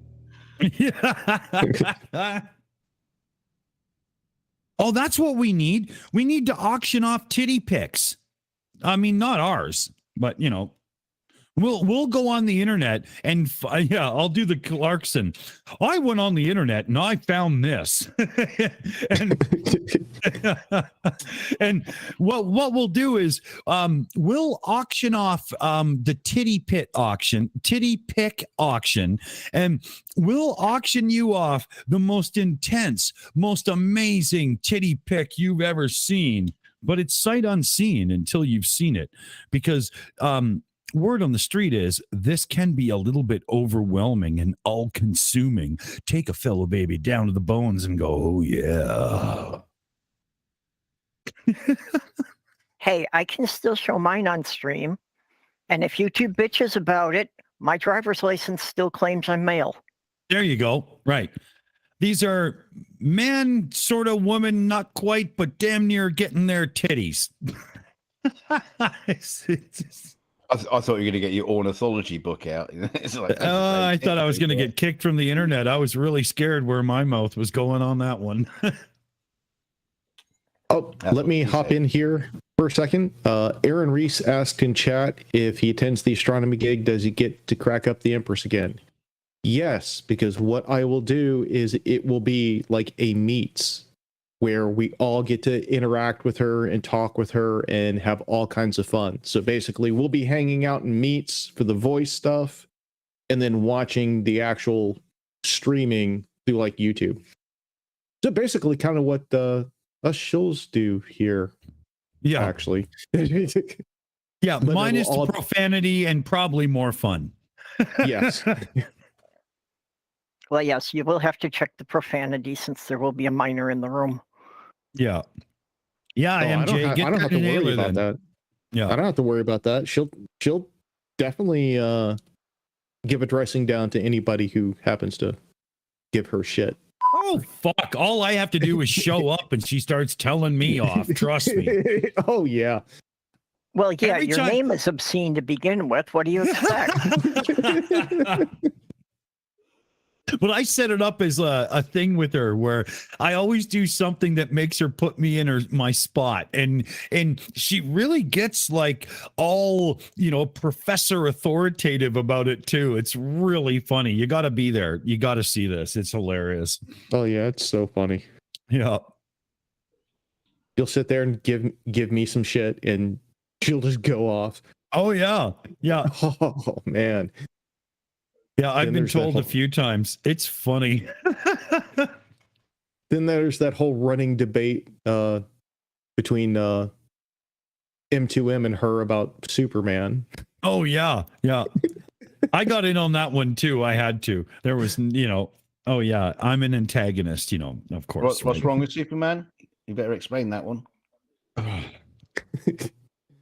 So, the problem with Superman is anytime he goes out on the town and pays for a good Hummer, he always leaves skull caps everywhere he goes. That shit really shoots, Oh no, sorry. That's not okay. Yeah, my bad. Okay, keep going. That's a totally different story. So Matt, M2M, in one of the Empress's live streams, said that Superman was real. And it started a debate between the Empress and M2M about whether Superman is real or not. Yep. And she ended up going on this whole, well, where's your evidence? Where's your proof? Show me your proof. She totally debunked him. Yeah. Oh, God, it was so funny. It's like, now I know there's people who dress up as Superman, but they're not real. Yeah. That was funny. I remember thinking to myself at the time, my son being on the spectrum and whatnot, I'm not sure on the superhero separation at times. Like, is Superman like, he's seen how many different actors and voice actors and stuff, but, he might have got a little defensive on that. I've often wondered, Superman can't be real because I've not seen him in any Marvel movies. If Superman was real, he would have rescued Margot Kidder from hiding in that person's backyard years ago. He had rescued her from all the drugs and alcohol that she went through. Yeah. But I don't care. What for nothing? I'm sorry, but Margot Kidder is still Lois Lane in my books. No way. Yeah, that whole thing, that whole scene in the original movie with the helicopter rescue, you've got me, who's got you? I mean, her freak out there just sold it to me. As far as I'm concerned, she was about to die. I must admit, the thing about Lois Lane in the movies is, Clark fell in love with her. And I couldn't see any redeeming features about her. She's not the most stunning. She's not the most stunning looking woman. And she's an absolute bitch to everybody. It's like, how do you fall in love with that? It's like, no, thank you. That's like, no, stay away from that. I'd rather have the receptionist, on the photocopier. Thank you very much, or something. Not her. But that pales into comparison to. What was it, Superman 2 or 3, where they had their little love hookup in the Fortress of Solitude? That was just so wrong on so many levels. Dear Lord. Oh, that was 2, wasn't it? Yeah. Even the Donner cut can't fix the rest of the movies. To me, there's Superman, and then there's some other Christopher Reeve movies that have funny effects in them. I can't do it. No. But I'm a sci-fi nut. I love all things sci-fi. And I've always been a Star Trek fan all my life. But I was born in 1970. And I still have to be honest when I say that I don't have the easiest time grooving to the original Star Trek. And I don't think I've ever got through Star Trek the motion picture without falling asleep at least a couple of times. That first movie was horrible. It's awful. No, you're all wrong. I love that movie. It's good now as a 50-year-old because now I can finally watch it and appreciate the cerebral effect of it, like yada yada. But when I was a kid and that movie came out, it just sucked. Well, yeah, I mean, let's face it, they made that movie off the back of Star Wars, and at that time as a kid, you just come out of watching Star Wars, and now you're going to sit and watch this, and you got to think. Well, it'd be like showing a kid 2001. I remember the first time I saw 2001, which was like after I saw Star Wars, and you go, yay, wow, great space adventure. It's like, what the fuck is this shit? I know. That's like, no way. Yeah. No way is a kid going to watch that after Star Wars. They want Battlestar Galactica and Buck Rogers. That's the sort of shit they loved that came after Star Wars. Yeah. On the other hand, going and watching Star Wars, when I went back and watched it again as an adult, because I was a teenager. I was the target audience when the original Star Wars hit the theaters. And going back and watching it as an adult, I'm realizing that, at the time we were so dazzled by the high-tech special effects, we didn't realize that the writing sucked. Yeah. You didn't realize that you basically fell in line with Carrie Fisher. You can write this shit, but you can't say it. Yeah. Star Wars isn't that good. Yeah, it's a good topic. I mean, I love it. I mean, it was dazzling at the time and a great adventure we hadn't seen, but yeah. Original Star Wars. I would love, like, I sat down with my son to watch original Star Wars. The first time he watched it was actually the time that I got my hands on, and I still have a copy. If anybody wants it, you let me know on Discord, PM me, and I'll hook you up. but I've got Star Wars Silver Screen Edition. Now, everybody listening that knows Star Wars goes, what the fuck is that? Well, a few dudes over in Germany, I think it was, cleaning out an old theater that had been closed down and bought, found original theatrical release reels to Star Wars, the original version, not edited by Lucas and all this other bullshit put in. So they scanned the reels frame by frame, cleaned it up a tiny bit because they're damn old film reels. A couple of spots were unrecoverable, but they were parts that had never been fucked with by Lucas. So they were able to put those parts back in and release the actual original theatrical release of Star Wars in Blu-ray HD for the first and only fucking time. And if anybody wants a copy, it's 25 gigs. It's a big download, right? Because it's got film grain and everything. It's fucking glorious. But if you want a copy, hit me up and I'll put it on the share drive for you to download.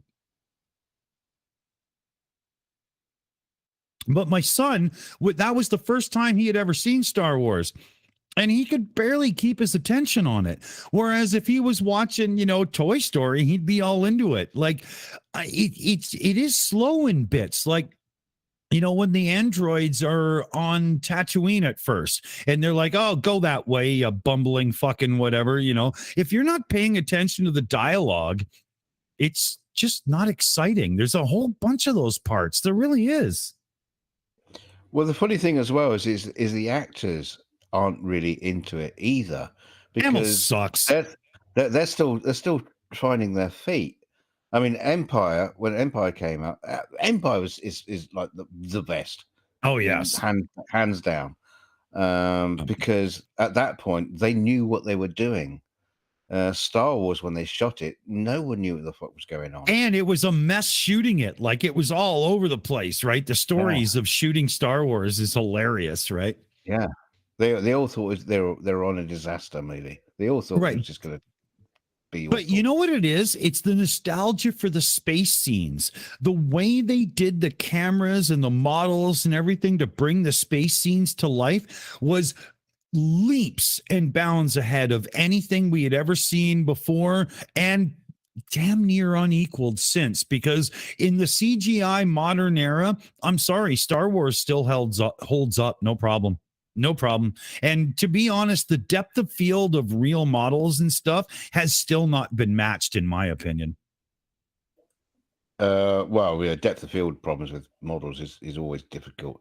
But no, if you get the combination of CGI and models just right, if you do them both, yes.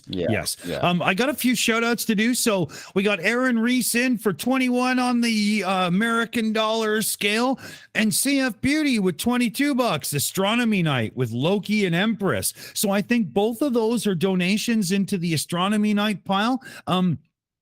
I will be doing that as well. So make that 60 into the astronomy pile. But I can't log out of the accounts and use my own account to do that while live, or it'll fuck everything up. So trust me, I will do it. There's enough people listening right now that somebody will remind my drunk ass later, and I will fulfill it. So that's 3 of us. And then we got William Kirchmayer in for 1066. I want CF Beauty to send DKG a pair of foo-foo skivvies for the donation. I need an explanation on that. The Shills, CF Beauty, what are foo-foo skivvies? And are they itchy, or are they oh so comfortable? No, I don't know. I'll put my address in down in the green room. We'll find out. Yeah.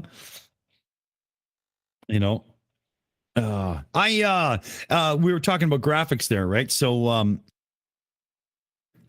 I'm a massive fan of the Need for Speed Porsche game from the year 2000. In the UK and Europe, I think it was called Need for Speed 2000, but for us, it was Porsche Unleashed. And it's a very weird game where it's very hard to get it running on Windows 64-bit, Windows 10 and whatnot.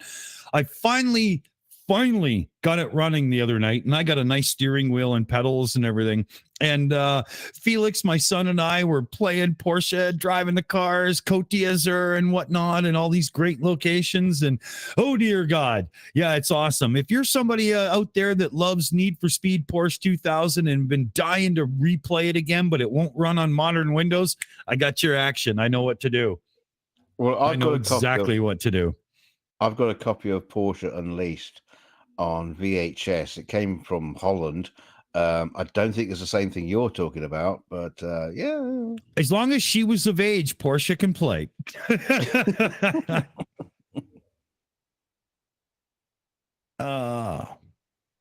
I need to wet my whistle. So DK is going to be thrown under the bus to make up some bullshit and entertain you, and I'll be right back. Oh, that's not fair, because I was just about to type BRB in the green room. So, yeah. Sorry, it's on me then. Yeah.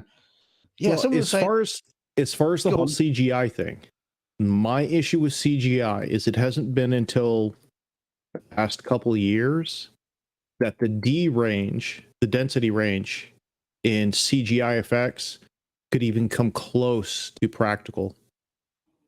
Because it was always like blowing out highlights and blocky shadows, even in like really good stuff.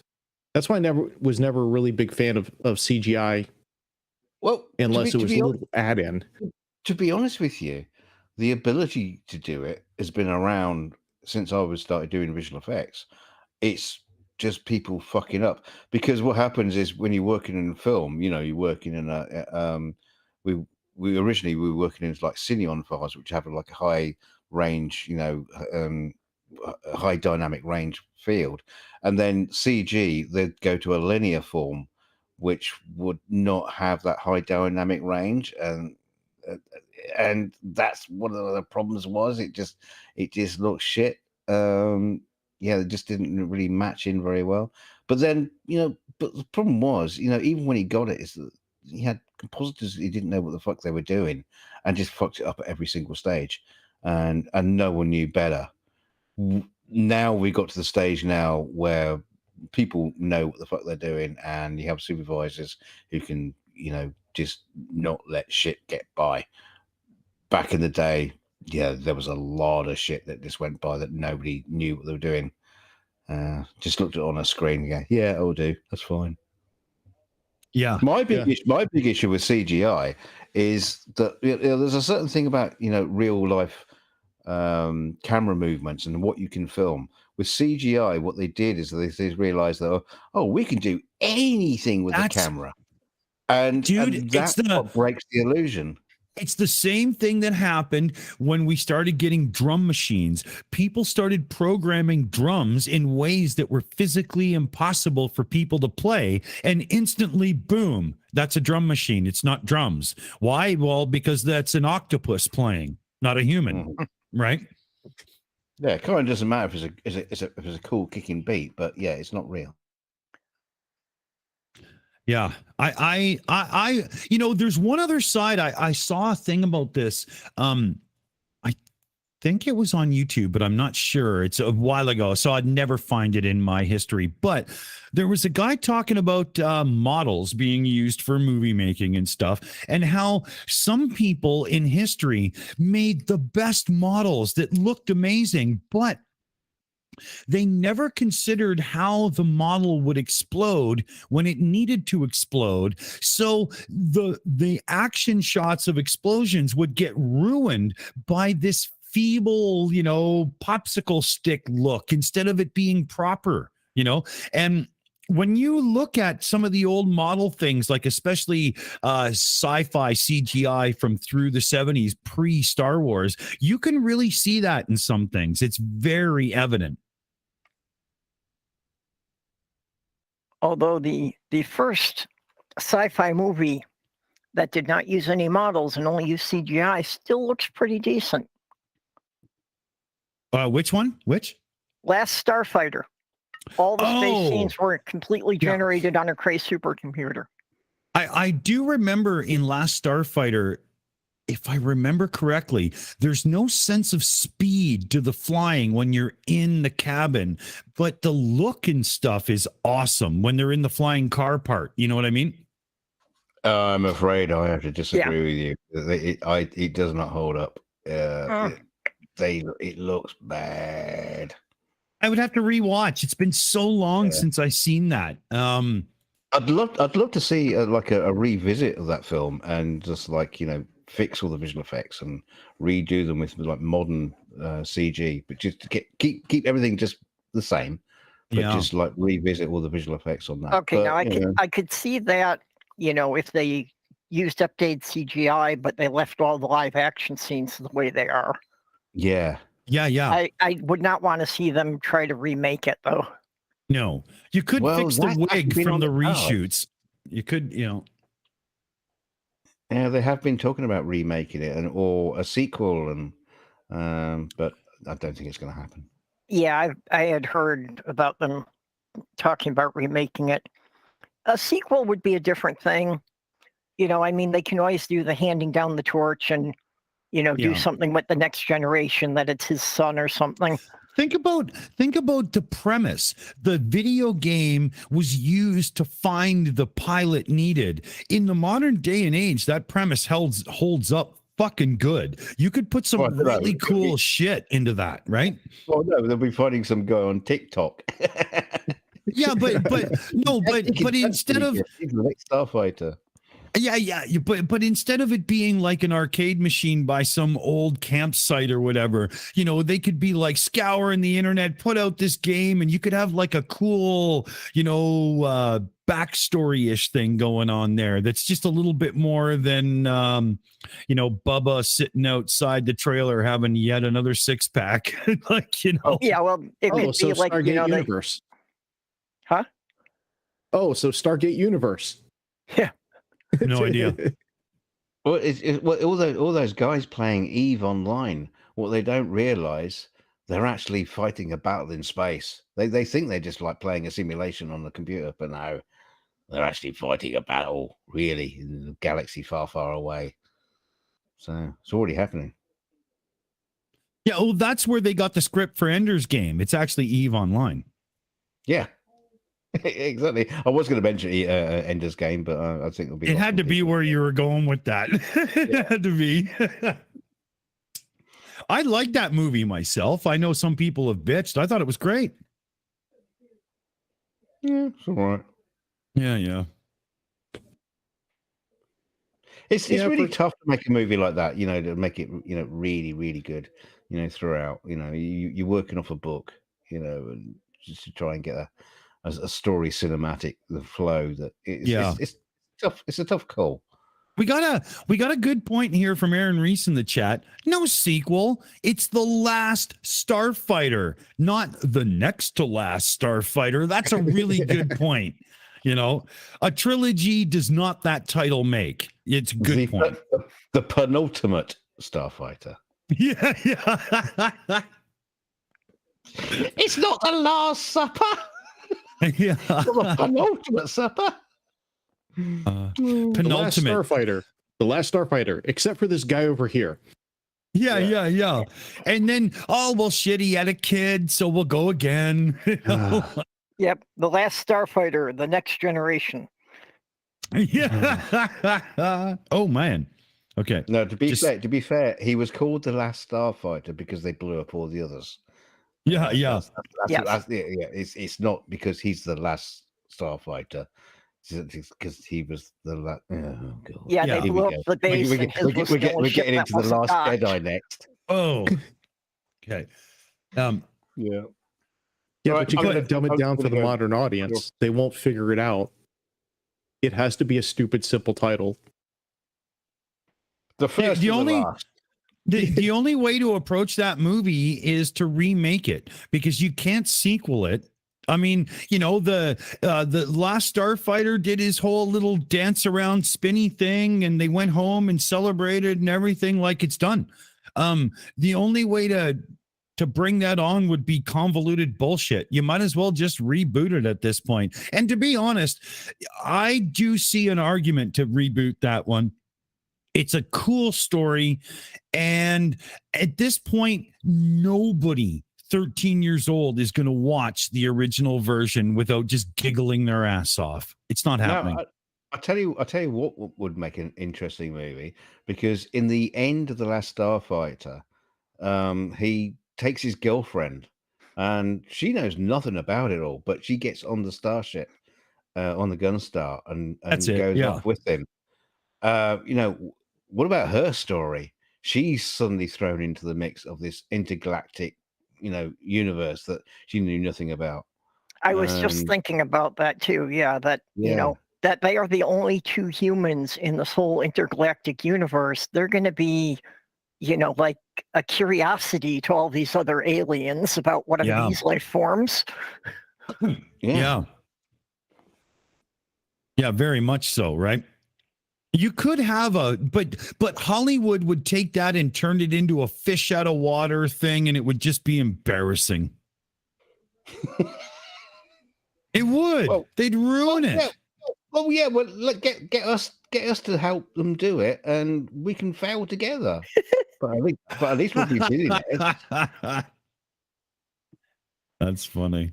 Here, I'll put the link in the chat again in case anybody wants to join. Or he gets his girlfriend up there and she leaves him because he didn't realize that she was into tentacle sex.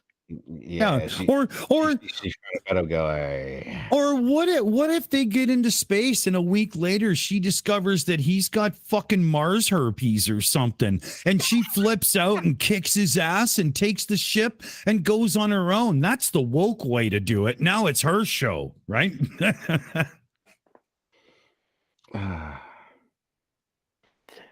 Oh, yeah. A jilted ex with PMX stealing the last Starfighter. She just goes on a revenge spree. Yeah, that'd be awesome. You know, where's that lizard prick who trained him? I'll fucking kill you too. Remember they replaced Alex Rogan with the robot Alex Rogan on Earth. And she'll go there and say, can I have a dozen of those? Yeah. Can I go? Yeah, you guys improved him in certain areas that really made a difference. Can I just, Yeah, I promise I won't be sending him to war. Yeah. He was not 10 inches and made of Viagra. I want the other one.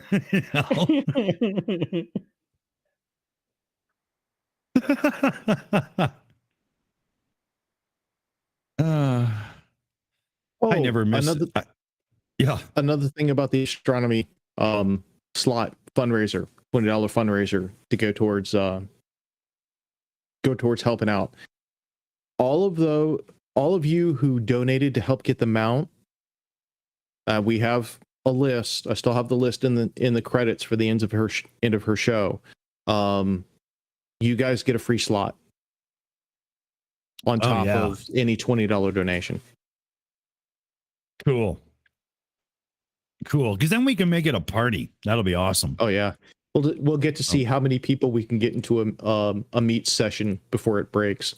Yeah.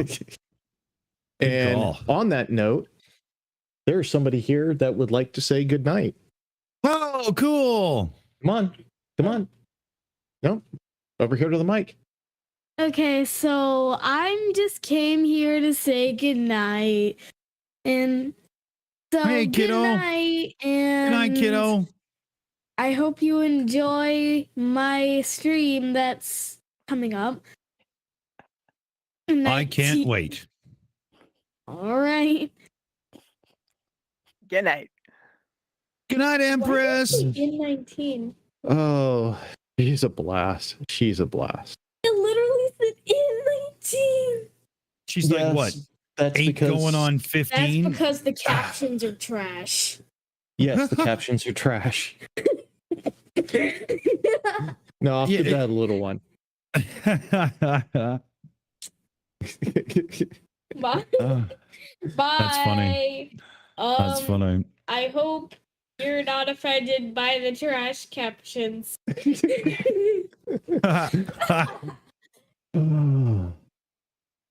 I hope you're not offended on this channel. That's hilarious. She's too cute. Well, one of the reasons I started watching the Shills was it was hilarious to see the caption thing try to make sense of when Teddy Bago was speaking. Yeah, the Scotsman when Taddy was going, they could not figure out anything the poor guy said. That was so funny. Oh my God. But I mean, it took me 3 months. Like, if you've ever seen Clarkson's Farm, dude is like Gerald, the guy that builds the stone walls and stuff. It took me 3 months to be able to keep up in a conversation and figure out what that cat was saying. It was worth the effort, but it took 3 months. I swear to God. Well, it's just going on and found war, and you just started to harvest. Totally. But anyway,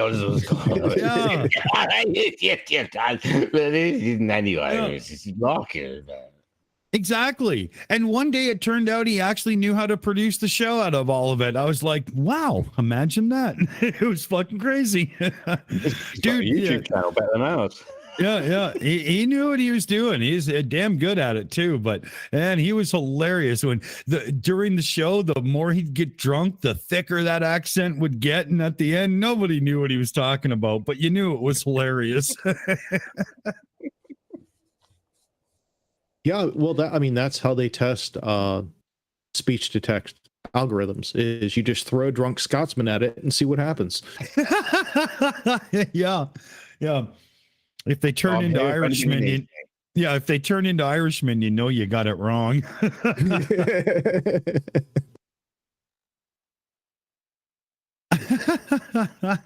Imagine if Ozzy was Scottish. Ozzy has his own fucking accent. It's what would you call it? Petrified, embalmed? I'm not sure. I talking about accents, and we were talking about AI earlier. I was watching old videos because I was, looking up on AI stuff, and there's an old video out there talking about how Facebook were working on a AI chat system, and they had the AI chat talking to itself, and they ended up having to take it down because it was making up his own language. So it was talking. Oh, that's funny. You had 2 chat bots, and they were talking to each other, and they were just literally making up their own language, and nobody else understood what they were saying. Oh, it's brilliant. That's almost scary, because if they're making up their own language, they were probably plotting against us and making sure that we were going to take the bad end of the stick. They were definitely talking shit about us behind our back. And it was on Facebook, so obviously it's exactly what they'll be doing. Yeah, anybody with those fucking goggles for Meta 3D and virtual reality and stuff, you're all having your brains reprogrammed by this bot argument right now. Think about it. That would be terrible. Can you imagine? The human race would just be like completely fucked, because we're all susceptible to bullshit. Just look at somebody like PJ CNET. He argues that the West are complicit towards like genocide and stuff because they're helping to arm Ukraine. How is that even a logical argument in your world? Like, well, how can you be that much of a putz? Putin just did his State of the Union speech, and it's like, how was he spinning the Ukraine? How was he spinning it? He was saying that they started it, or the West started it. Oh my God. Yeah, well, and his original claim was that he was doing it to drive out the Nazis, even though most of the people in the top of the Ukraine government are Jewish. Is it, I'm sorry, maybe this is going to piss a few people off, but to me, all I can hear is Bush. I know they got WMDs and we're going to get them. Yeah. Yeah, that didn't work out, did it? But hey, we got the oil rights. No, sorry, Purple, go ahead. No, you pretty much got it. Ukraine, the main thing they were after is the heavy industrial production. No, seriously, the problem the Russian army is having with the Ukraine is that Ukraine has built most of their armored vehicles for the last couple of decades. Yeah. Yeah. Ukraine are experts in all the shit that the Russians are leaving behind when they're what's that word? Oh, dead. Yeah, you know. Well, not just dead. The Ukraine has been broadcasting to the Russian soldiers how to surrender to the surveillance drones. Well, you know what? I have the unbelievable happy pleasure. Stop talking about Ukraine. Stop talking about Ukraine and Russia. Stop. Yeah, I have the most unbelievable happy pleasure as we're mocking Russia for their inability to do anything correctly. Operator Starsky shows up to hang out. Buddy! Hey, hello. How are you? Don't ask him anything. He knows nothing. Oh, man, it's late your way. How you doing, buddy? Everything good? Yeah, not bad. I knew that I will not have any chance to sleep these days because, but I'm so happy to see you. Oh, us too, man. Us too. Awesome. Your community post. I fucking hate these guys because they made me do all these interviews and stuff. My God, that made me laugh, buddy. They punished me from another side. They punished me with that. Yesterday I had 7 freaking interviews. Lord. Today I had 3. Oh shit! Actually 4, including the Speaking morning. of interviews, your interview on CBS in America, right? Where the CBS in America did a thing, reflecting on a year from and it's not viewable in Canada. I couldn't watch it. Yeah. So I'm going to get somebody to download it for me because, us, YouTubers, we know how to do that. But I couldn't even watch it, dude. I was like, seriously? He's my friend, you assholes. What the hell? Send me a link, Dick, and I'll see if I can get it for you. Yeah, I'm sure you can. No problem. I'll send it over into the Discord. Yeah, M2M's here too. Buddy, how you doing? Hey, how are you? Good. Fuck, this is turning into a proper party now. Yeah, Starsky, привет, Starsky, привет. Hey, hello, buddy. Hi, how are you? Not bad, having tea. Yeah, so I see. Oh, Starsky, we were playing some tunes earlier and whatnot, and I thought now that you're here, we should play a couple of your tunes too from over on the channel, right? Why not? Yeah. I'm sure the fellow babies will love that. Actually, I will tell you a small secret. I'm working on 2 new tracks. One of those tracks will be completely out of my style, but it's a very nice one. So there is a famous, like one of the most famous Ukrainian songs that were dedicated to the war, and like all the soldiers love it. Actually, awesome. Authors, like creators of this song, they're my good buddies. Actually, I have a tattoo with the name of their band, and I will make this song in English language, so it will be hilarious because this, like, it's awesome. You will see. I mean, you've got some of the greatest percussionists out there at the minute. All those weapons firing off, just taking samples of that and using that as a drum machine. That would be fantastic. I already do that actually, because in my songs, whenever I have like a breakdown, and when that bass drum goes and you have this like sub bass and stuff. Actually, that's a sound of an explosion. I use that in my songs. It's not like that bass drum is compressed this way. That's an actual bass from an explosion. That's my little secret.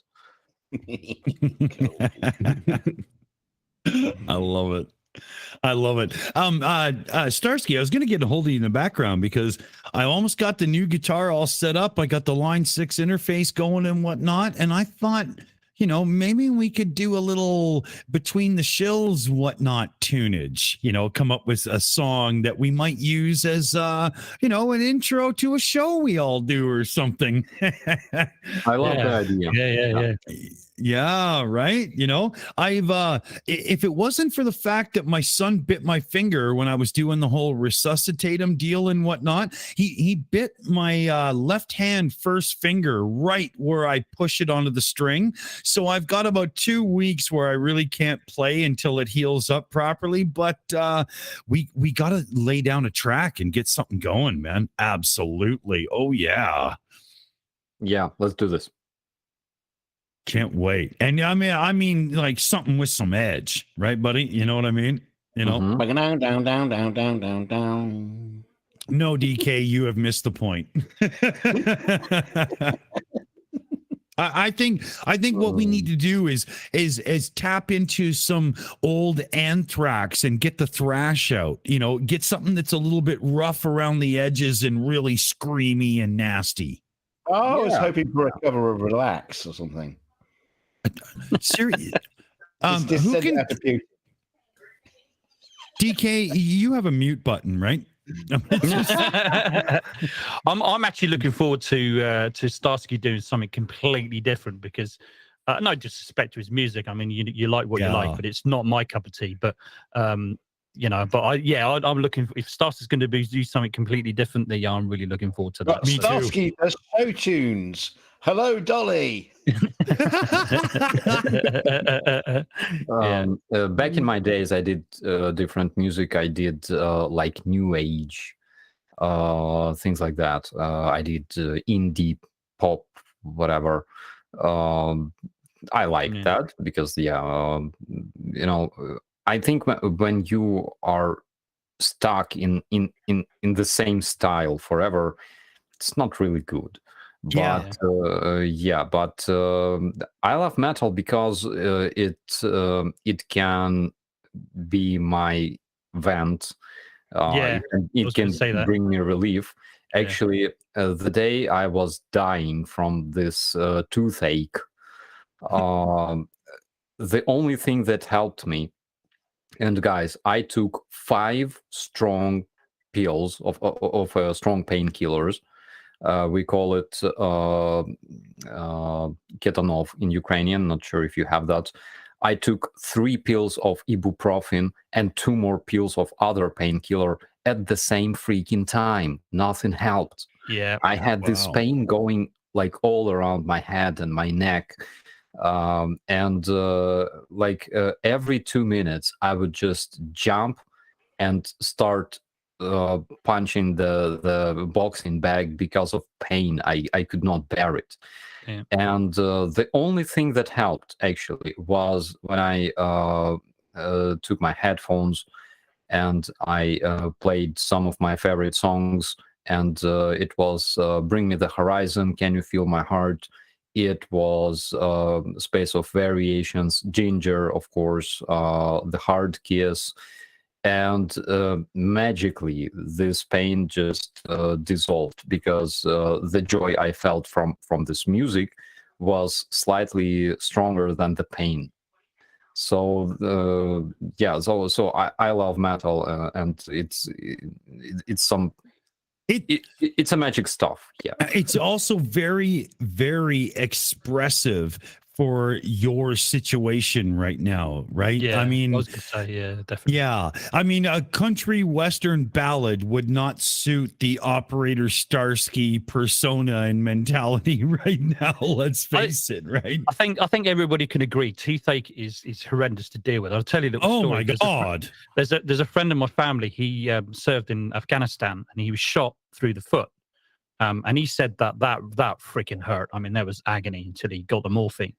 But he said that the worst pain he experienced, he had really bad toothache when he was out of Afghanistan before he got shot. And he said the toothache was far worse because he just he couldn't sleep, couldn't get rid of the pain. The painkillers that they had, or the least that they couldn't give him morphine, not for painkillers. He said that was far worse. He said it was absolute freaking agony. Eventually got it, he got it sorted out. I think he got a wisdom pulled out or something like that. But yeah, toothache's horrendous. Why? Yeah, I had- why people have nerves in their teeth? Why? I know, it's stupid, isn't it? Yeah, God made us that way. I don't know.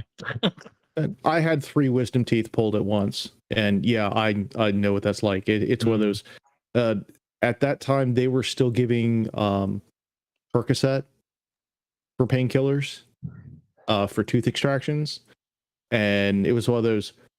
Well, Nothing. you know what? I still hurt like hell, but you know what? I'm so high, I'm not quite sure if I care. Yeah.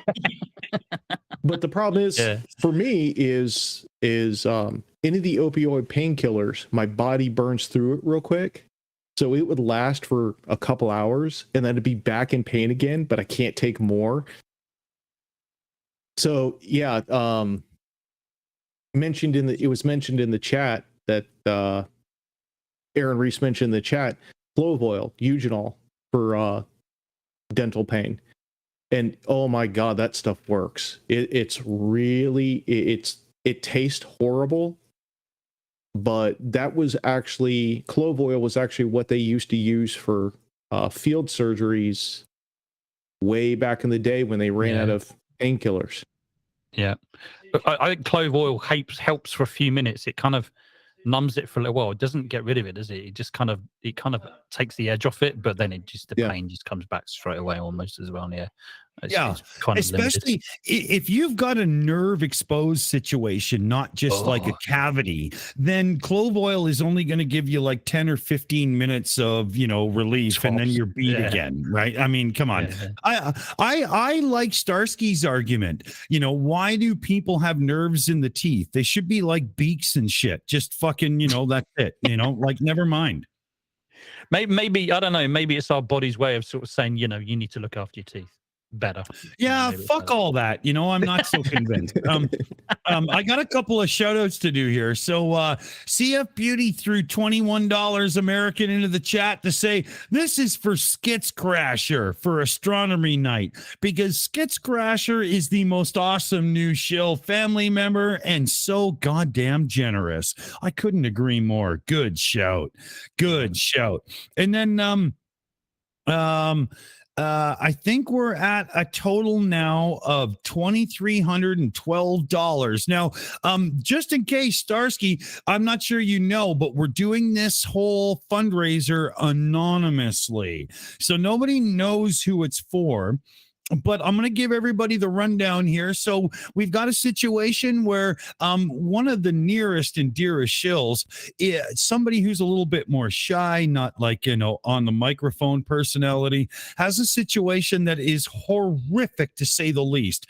Themselves and a more elderly family member, their house, their dwelling, their place to live has changed ownership to somebody who couldn't give a rat's ass. They've put it up for sale. These people have no rental protections where they live whatsoever.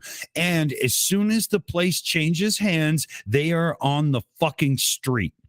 We have set a goal of $3,000 American to make sure that not only can they move, but do it comfortably and settle in and have time to really get themselves established before they're responsible for the bills again and stuff and whatnot.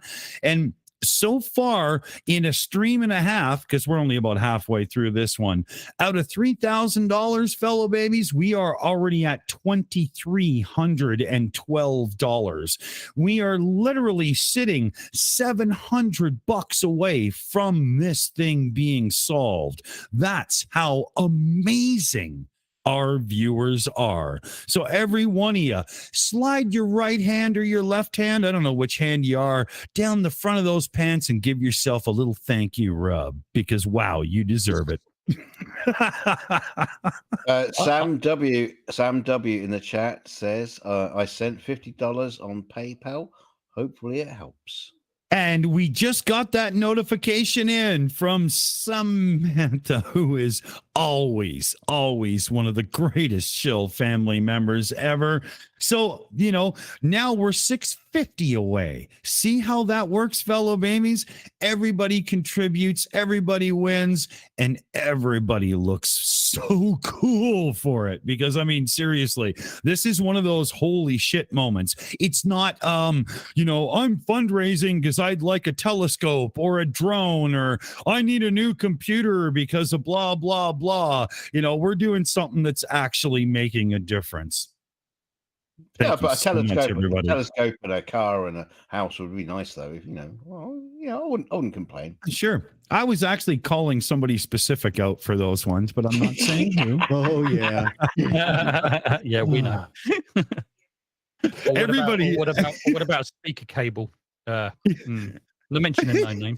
Yeah.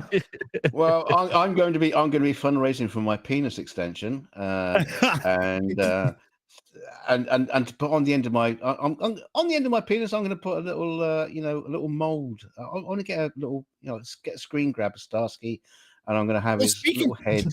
I'm going to have his little face like stuck on the end of my penis. See, you know what? We just went to a dark place that nobody wants to return to. I just, So that's what she said. So have you gone from half an inch to an inch now then, DKG? Yeah. You see, it's all about that Intel computer connected microscope, and Starsky, though, we had a thing where we're going to do an auction coming up to nail this fundraiser to the wall and raise some extra cash as well. And on the Shills, we've changed our fundraising from humanitarian support to, more of an armament approach. We've been putting money towards drone purchase, right? Do you think right now that as soon as this fundraiser's done, we should do another one and try to really push the drones as fast as possible? Are they that effective? And yes, come on, we could do it, right? Let's get the fucking word out, Yeah, we can do that because drones are needed. Currently, Russians use some kind of new electronic warfare machines that basically destroy or land forcefully the drones that we use in Bakhmut. And we need drones because they are kind of disposable. They have to be, don't they? Yeah. Yeah, in the meaning that it's not like we received a drone and we use it forever. Sometimes we lose them, and sometimes it happens more often that we expect.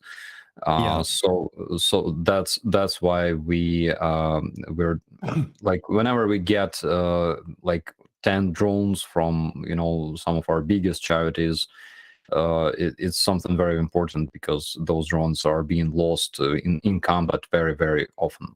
And the ones that actually make a difference, they run about what, 3,600 American, or is it more than that? Am I getting my number wrong here? Something like that. They are different.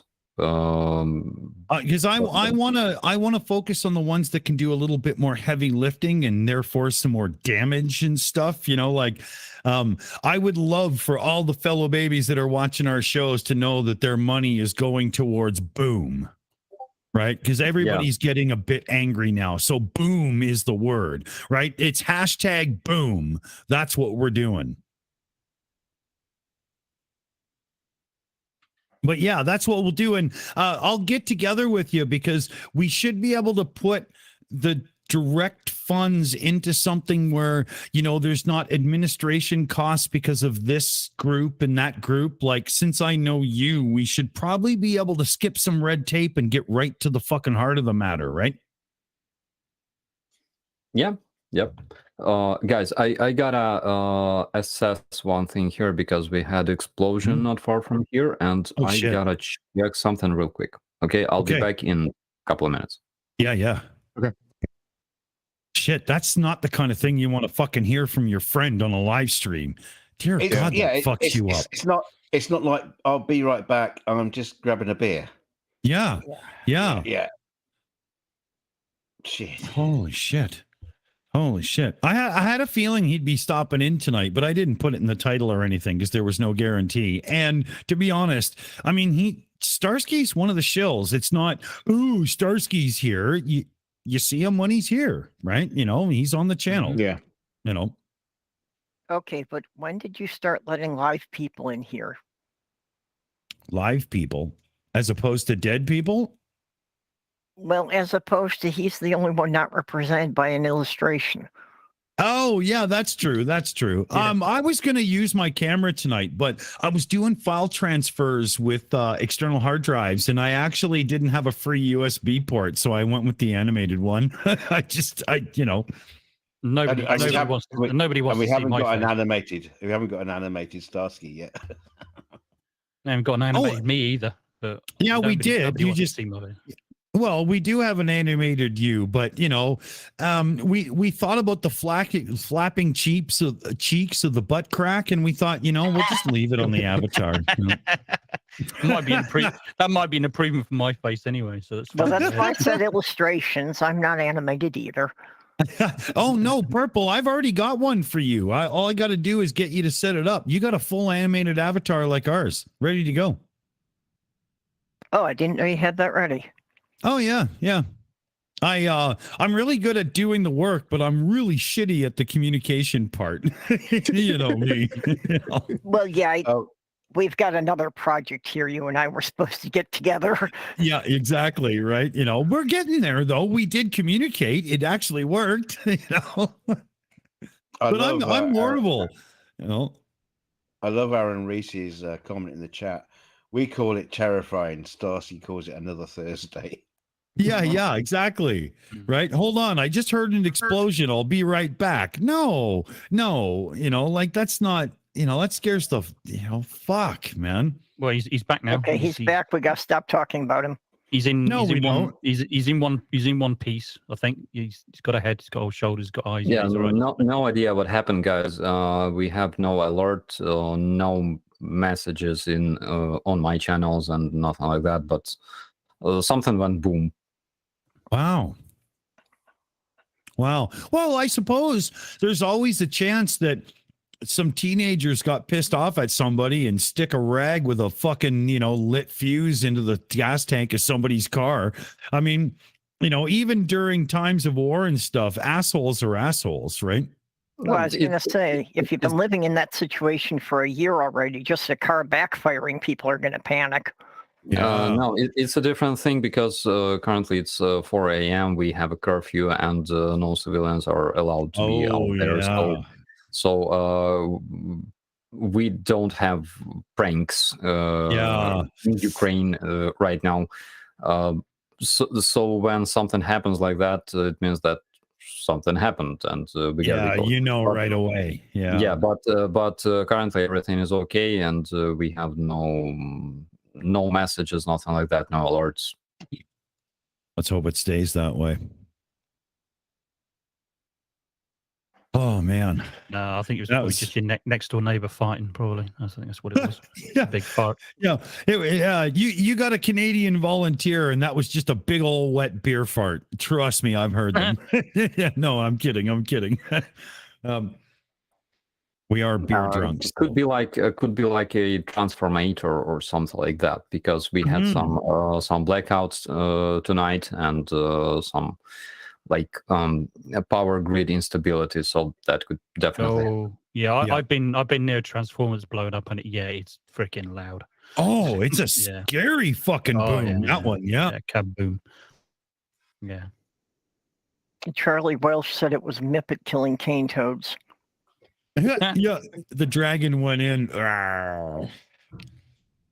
But I don't know. I have an idea. It was somebody using one of those old Kiev 60s as a hammer to open a car door.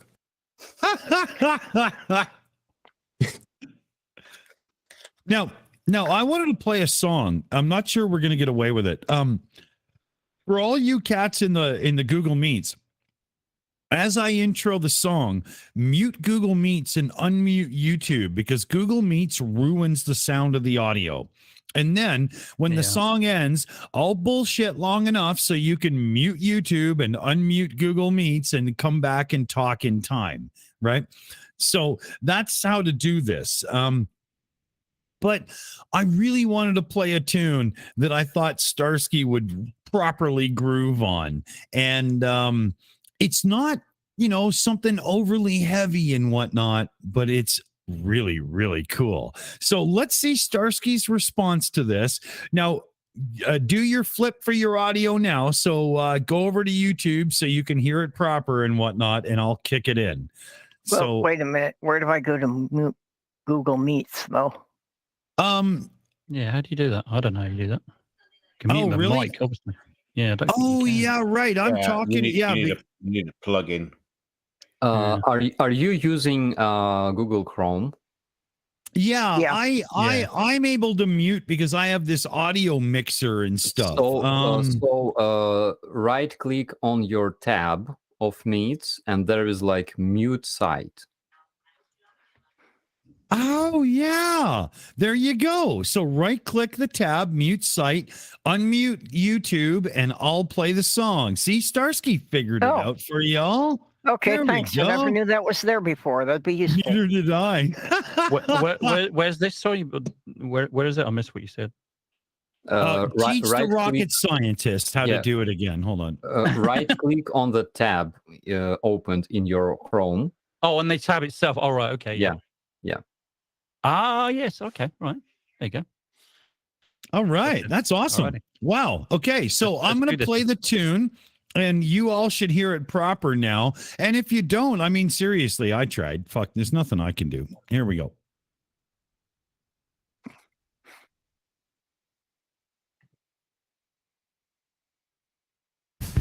Met a girl called Lola and I took her back to my place. Feeling guilty, feeling scared, hidden cameras everywhere.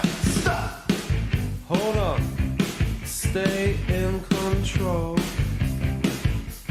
Girl, I want you here with me, but I'm really not as cool as I'd like to be. 'Cause there's a red under my bed, and there's a little yellow man in my head, and there's a true blue inside of me that keeps stopping me, touching you, wanting you, loving you. Paranoia, the destroyer. Paranoia, the destroyer.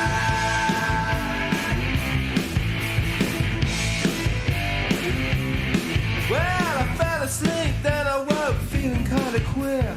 Lola looked at me and said, "Ooh, you look so weird." She said, "Man, there's really something wrong with you. One day you're gonna self-destruct. You're up, you're down, I'll come work you out. You get a good thing going, then you blow yourself out. Sitting by you, self-destroyer. Sitting by you, self-destroyer. Sitting by you, got so much to live for, so much to aim for, so much to try for. You're blowing all with paranoia. You're so insecure, you self-destroyer.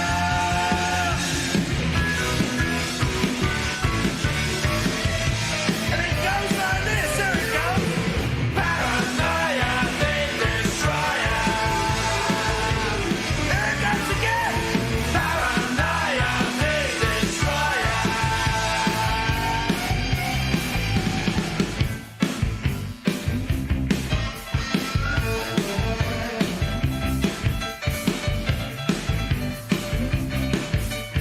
Doctor, doctor, help me please, I know you'll understand.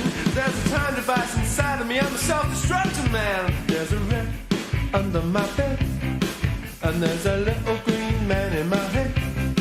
And said you're not going crazy, you're just a bit sad. 'Cause there's a man in you, gnawing you, tearing you into two. Sitting by you, self-destroyer.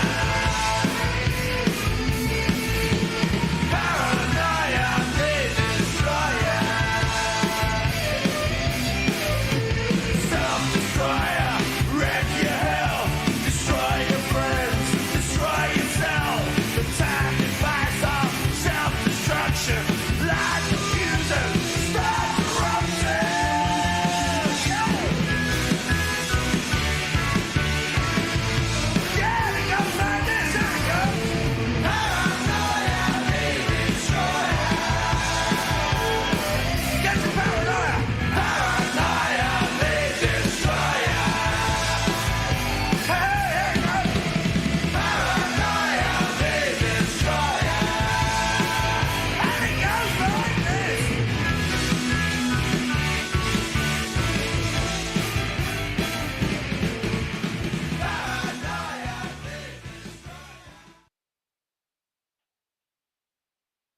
What do you think, Starsky? That's a pretty cool tune, right? Is he there? Oh no, did we lose everybody? You guys all got to switch over now to the other sound. There we go. I forgot to babble on first. My fault. But yeah, I love the Kinks. I really, what's his name? Ray Davies there. He was using razor blades on the goddamn speakers to create distortion because they didn't even have distortion pedals in overdrive at the time, right? I mean, pioneers. Come on. I love it. Love it. Big deal stuff. Starsky, you're talking, but we can't hear you. You're muted. Oh, shit. Yeah, I was saying that, some of the best styles of music were born on the West, which is incredible. Yeah.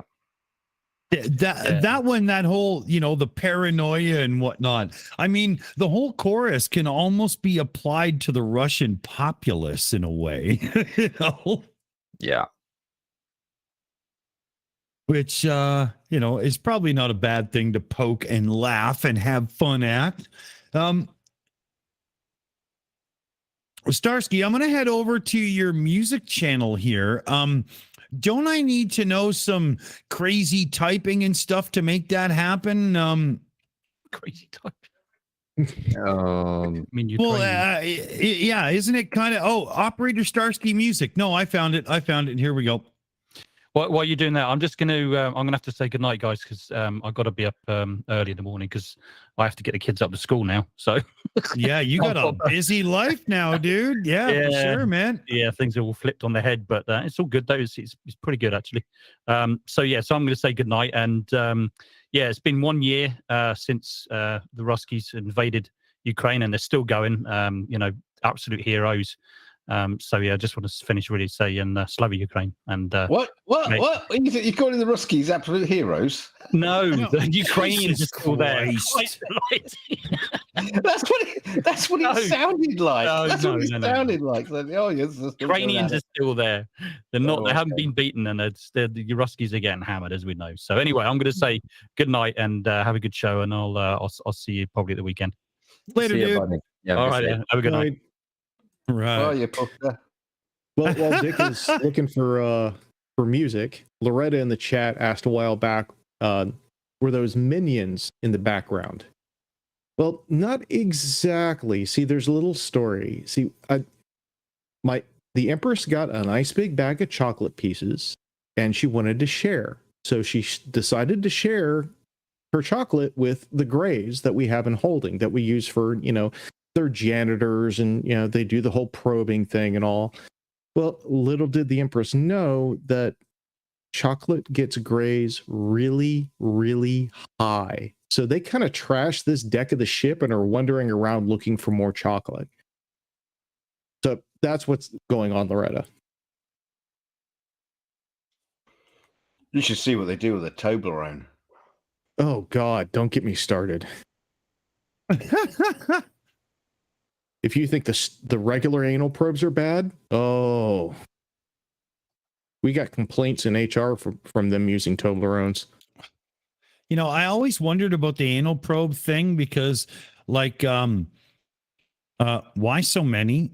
Just a thought. Starsky, should we go with White Cross right off the bat? Yeah, sure. Why not? Yeah, that's to me, that's the one that's expresses more of where you are at the moment. You know what I mean? So Starsky, do you want to give an intro to the song before I play it here? Yeah, so White Cross is Ukrainian tactical marking used on our military vehicles to basically differentiate from enemies, right? And first time we saw white crosses as our tactical markings during the counteroffensive operation in Kharkiv, and later they were adopted by all of our units. So I decided to dedicate this song to our soldiers, of course. That's awesome. Okay, I think I got it queued up here.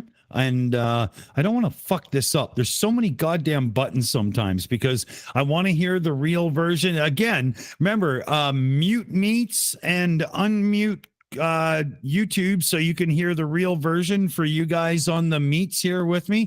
For everybody else, it'll just, you know, come out just fine. You'll be good. No problem. And this is Operator Starsky himself. This is his shit, fellow babies. So pucker up and get it into you. Thank fuck he's not into poetry. Well, this is poetry, but it's just got a little bit of a dark twist to it.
Now, if the idea behind the song didn't get through, Russian orcs, fuck off.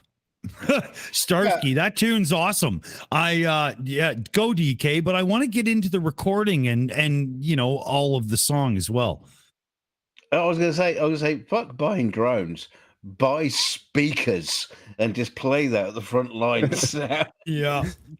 Put them on the tanks and the helicopters. Let's get the fuck out of the Russians. Yeah, I made a bunch of songs in Ukrainian, and they were popular specifically among Azov guys in Mariupol. And in Ukraine, it was like this. Because, you know, the situation with our language, for some time, it was not popular to speak Ukrainian because Ukrainians were kind of infuriated by Russians, and some. No, hold on. One sec, Starsky. When you say infuriated, somebody might think pissed off by, but you were looked at as inferior, and as such, the language was second nature or second rate at best. Right? Yeah, that's what I mean. We were like lower race to Russians.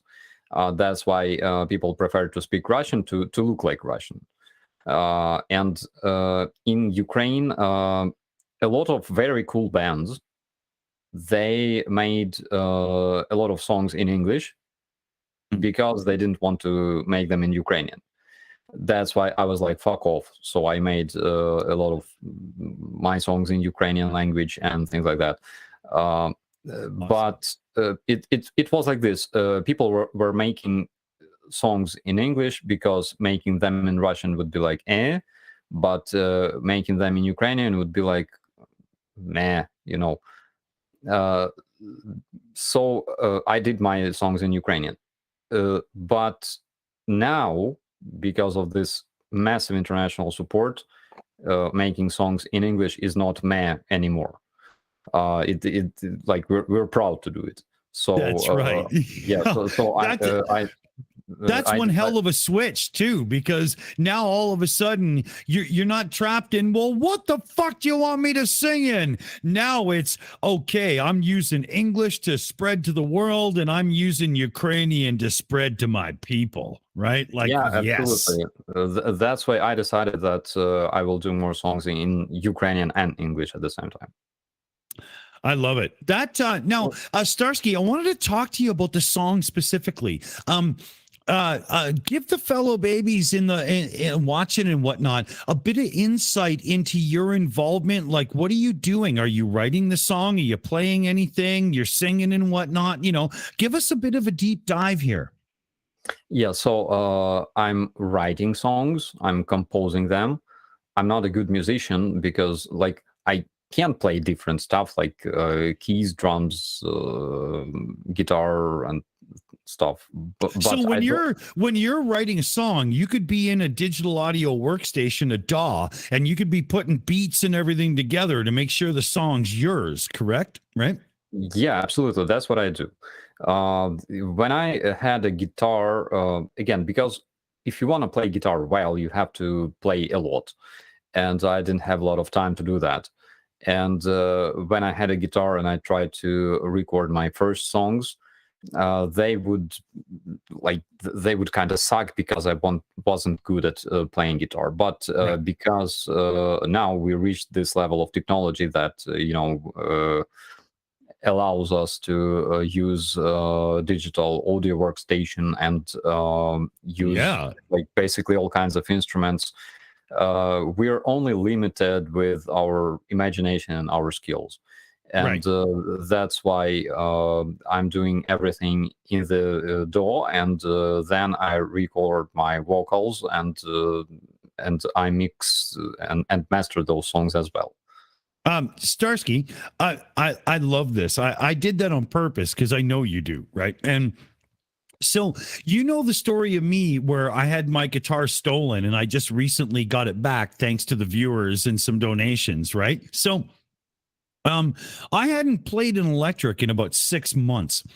And when I got the guitar, I bought a Line 6 interface, so I have all the amp modeling and all that crap and yada, yada, blah, blah. But I laid down a quick lick. And DK, you've heard this. You know what I'm about to play, right? I don't actually know if it's number 1 or number 2 that I'm supposed to hit. DK, do you know? But I'll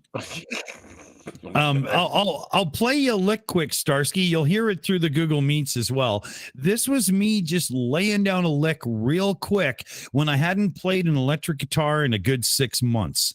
Let me see if I can get the right one, but I really want us to do some recording. Let me see if I get the right one here. I think it's this one.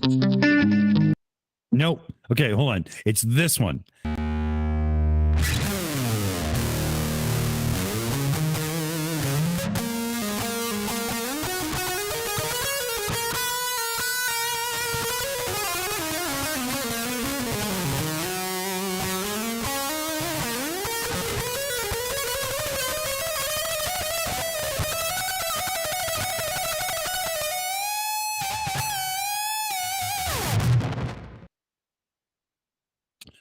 That's what I want to do. That's what we call fretbustation. Hang on, fretbustation. No, that's musical masturbation. It's showing off, and I was so rusty I shouldn't have even been showing off. But Starsky, we got to lay down some heavy shit and rock out. Yeah, absolutely. And actually, I cannot do even that on a guitar. So absolutely. And by the way, I had Line 6 myself. I had I had Line 6 X3 Live, that processor. It was kind of popular back in my days, like 10 years ago, 15 years ago. Yeah. Yeah. Yeah, and it was really cool because you could like model like anything you wanted, and I had Gibson Les Paul Menace plugged into this one, and it was plugged into Marshall like speaker JMC 800 or something. Yeah. Yeah, so it was really cool. Unfortunately, I lacked skills. Yeah. I started playing when I was about 12 years old. I played my first gigs in the bars when I was like 18, and I wasn't even old enough to be in there. And yeah, I had a great life as a musician for a bunch of years. Oh dear God, I've told some of the stories, but they're not for general consumption. We'll save them for another day. Oh yeah, I remember my first concert. I got blown up.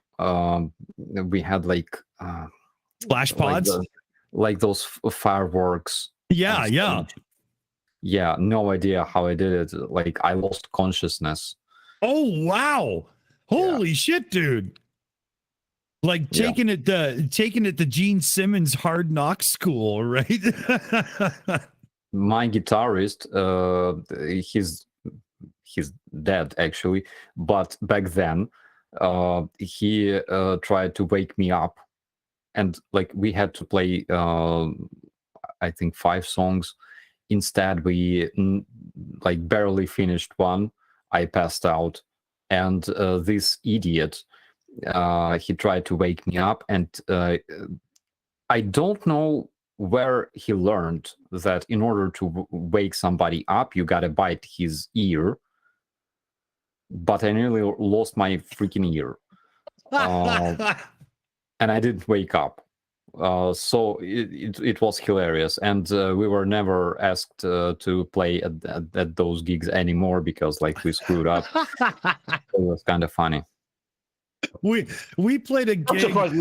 I'm surprised they didn't go, that was awesome. We loved that gig. Do it again. We played a gig when I was like 17 years old at a bar called Clancy's Live in Burlington, Ontario.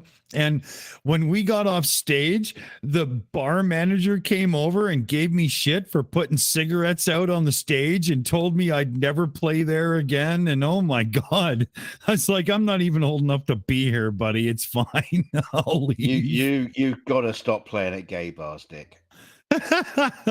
It was a great place. A year later, actually, was the year that Stevie Ray. No, 2 years later was the year Stevie Ray Vaughan died, and we all gathered at Clancy's Live again to have a big tribute night where we all got up on stage and played Stevie Ray Vaughan songs all night and got wasted. It was amazing.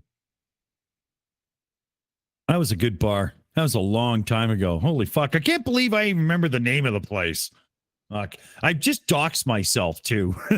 Like totally. Actually, I don't even live anywhere near it, so it doesn't matter. Right, everybody, search it right now on Google. We're gonna find it. We're gonna find the let's see here. Oh, I got some shout outs to do. So let's see here. We got $21 donation in from CF Beauty, and this is to pay Starsky's donation into the astronomy stream with Lokifish Marz and his daughter the Empress. Yeah. Oh yeah. Awesome. Now I've got to say one thing. I've noticed in the past like 5 donations, they're all coming from CF Beauty.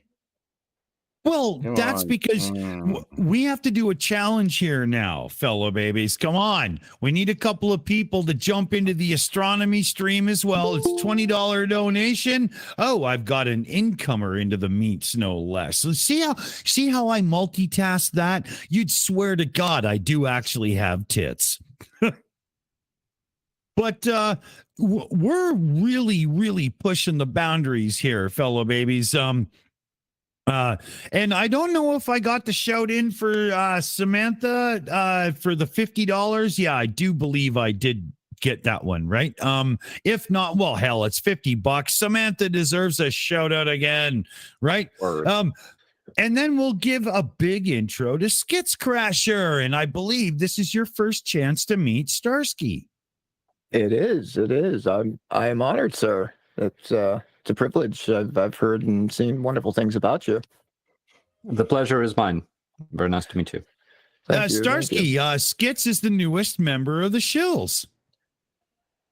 It's really cool to be here, and as a veteran myself who's spent time in a combat zone, and not in any way to relate the two, but I really appreciate everything you're doing over there. Thank you so much. Good shouts, Skits. Good shouts. With Skits Crasher joining, it's 1 in, 1 out. I think it's time for me to bug out and get in my little bed and, whatever. Yoda, put your little green penis away and go to bed. Actually, I was going to say that Skits can have my seat because that was my alarm telling me I've got to set up for my stream now. Yeah, you've got a show coming up soon. So we're going to lose DKG and we're going to lose Purple. Well, we've heard a lot from DKG. Purple, say goodbye to everybody. you heard enough from me. Good night, everybody. Well, if anybody wants to hear more from me, you can jump over to my channel in an hour. Awesome. We'll be posting the link up soon as well, too. Okay, bye-bye. Later, Purple. Night, Starsky. See you, DK. For those wondering, we were doing the thing with DK and the Mark Martel. Starsky, you missed it. I got to show you this.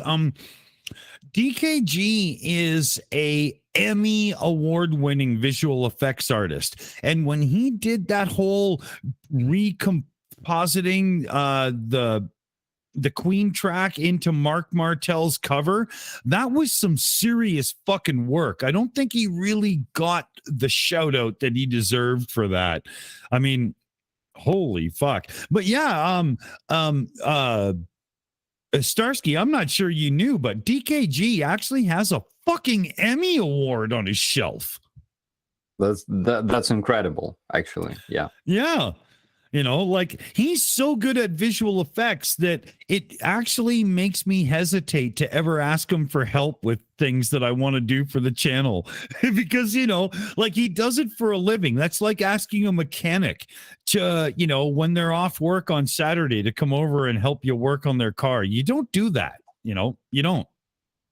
Yeah. I know what you're talking about. Yeah, exactly right. Yeah. DK has an Emmy, a real Emmy award. He's that fucking good. It blows me away. I've known DK longer than he's been one of the Shills. And I remember when I learned that he had an Emmy award, I'm like, really? What? I know this guy. That's not usually how things work, wow, cool. Yeah. But he really does hand those out, do they? It takes serious work to get those. Damn right, and he is that good. That Whitney Houston biopic that's out right now on the streaming services and stuff. DKG's one of the visual effects artists on that film. I shit you not, he really is. I'm allowed to say that now. When he was working on the film, I'm not allowed to tell you, but I did know. But I'm not allowed to tell you. But I can tell you now. Yeah.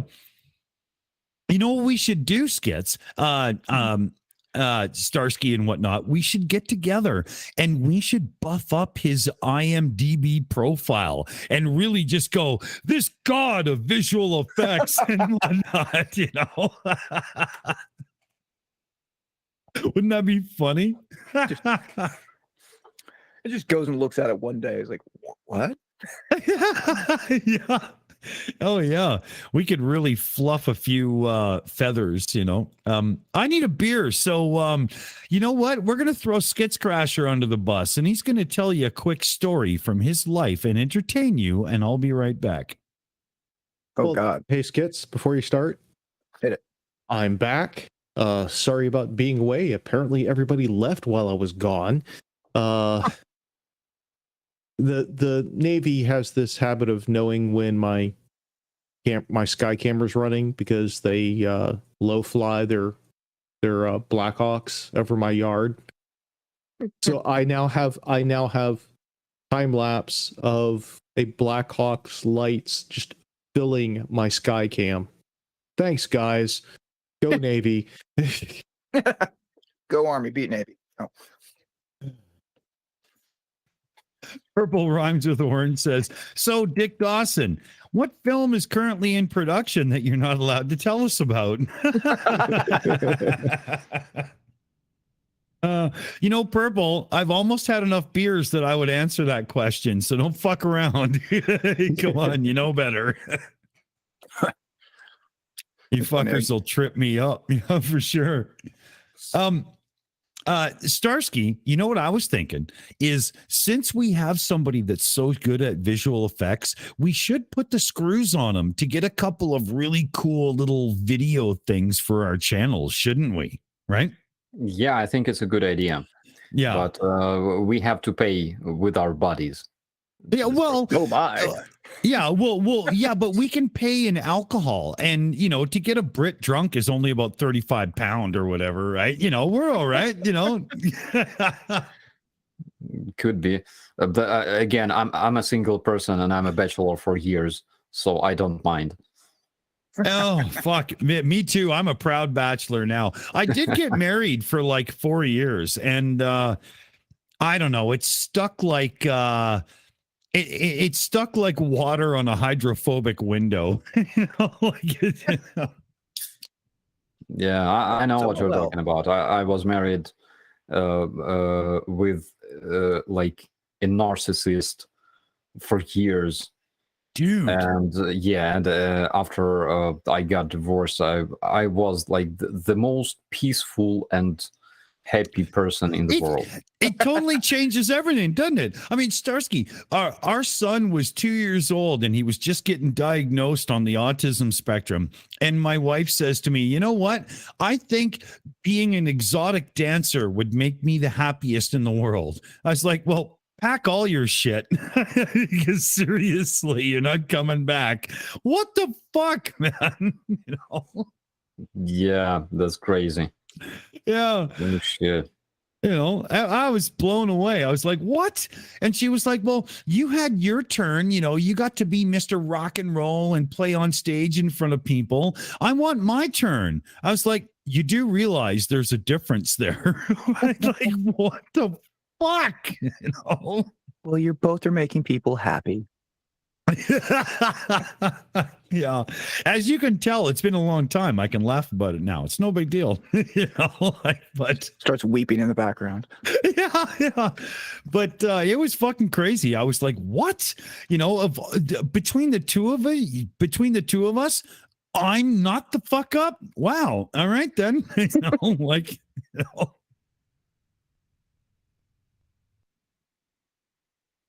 Yeah, well, what are you going to do? Starsky, I was thinking about a second song, right? But the other two songs, I cannot pronounce the titles. I got nothing here. Actually, if you wait a second, I can find a song that you will be able to pronounce. Just okay. Yeah. And I'm not sure if I ever played it to the audience. Here it is. Oh, I have some direct messages on SoundCloud. Oh my god, how exciting! Okay, can you play things from the SoundCloud? I think so. I do. Let me see here. I think I did sign up an account because I had to play things from people. Let's see here. Oh my God. Okay. Cookies, blah, blah. Warning, sign in. Oh, dear Lord. It's like an assault on my senses. There's like 25 pop-ups. Enter your age. I don't know, 50. Fuck, I'll be kind to myself. Enter your gender. I don't believe you can even ask me that in this day and age. Thank you very much. Get the fuck out of my way. Okay. Starsky, what do I do to find you here? So I already dropped a song. Oh, okay. Here we go. Yep. All right. Oh, wrong browser, you stupid prick. Okay, hold on. That's the thing with my streaming setup. I got 3 different browsers doing shit, and it's okay. Here we go. Okay. How do I make shit happen? It's such a weird place to be. I don't know what to do. Just press all the buttons. It works for DKG. Yeah, but there are no buttons. Like I clicked one and I just got the picture. Try this. Try another link. I just dropped it into the chat. Okay. Oh, God damn it. Don't do that again. Okay, here we go. Here we go. I'm so bad at this. I've never done internet streaming of music because I pirate and download everything I listen to. Yep, I do. Fuck you. Okay, World Ablaze. I got it, Starsky. I got it, man. I got it. We are actually rocking and rolling. Now, let me check my audio settings to make sure that the audio from this is coming through the same channel. It is. Lord, thunder and Jesus, boys. We're going to... Wait a minute. How do I... Oh, I even figured it out. Okay, I rewound the tune. Well, I should be better at this, I swear to God. But, it's just...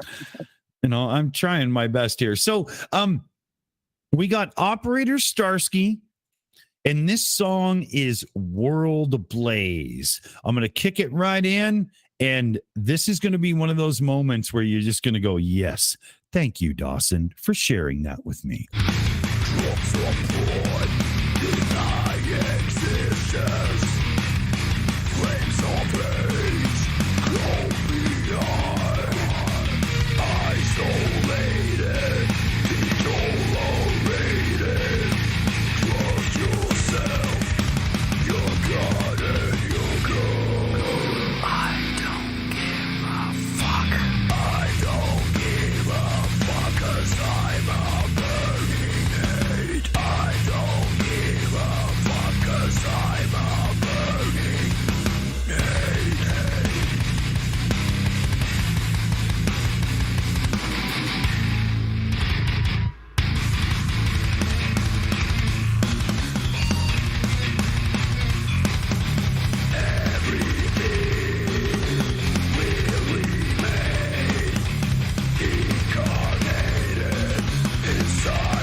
Oh, yeah. What do you think, fellow babies? That tune hits fucking hard. Oh, wait a minute.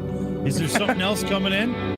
How do I stop it? Okay, there we go. See, I'm useless with this streaming service shit. Sorry, everybody. I'm trying, but Starsky, that's a good one, man. That hit hard. Thank you. It wasn't bad, actually, as I heard it again. Yeah. That was really good. I like it very much. I can't wait. We got to do a tune, buddy. We got to do a tune. Oh, yeah. It's really kick-ass. This reminds me so much of the music I listened to when I was in high school. Yeah, very much. Mm-hmm. I love the chainsaw compression on the guitars that just chew through everything. It just really gets at my soul. I got a big shout out to do. Loretta came in with $21 on the Lokifish Marz astronomy session, no less. Loki, this is gonna be an amazing fucking stream, dude. Oh yeah. This is looking good. This list is getting long. Yeah, we got lots of the fellow babies on this one. It's going to be amazing. I can't wait. Oh, Very yeah. cool. How we doing So on what's the On totals? Yeah. Yeah. Let me you're going to make me do math, you son of a bitch.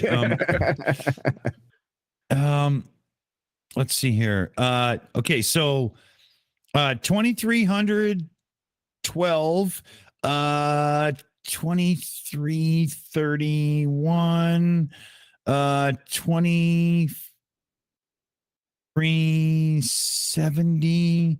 Okay, so here we go. Yeah, it was actually done for me because I'm really not good at this right now. And we have 2400 of 3000. We are $600 from the goal. All the fellow babies that have watched these fucking fundraiser streams are my heroes. I can't. We thought getting to a $3,000 goal on this fundraiser was going to be a bitch slap and a half that we were barely going to be able to pull off. And we were very concerned that we would be, left in a situation where we tried real hard, but we couldn't fix the situation. And we're so far from that into the realm of it's almost solved. It's not funny. In the background, we have a special private chat room where we chat as the Shills to plan shows and whatnot. And the exasperation on what we've been able to do on this little channel to fix this situation. You guys are the best ever. We have the best viewers on YouTube, and you prove it every time you fucking show up. It blows my mind. I'm still totally freaked out that this is working to the point it is. I can't thank you enough.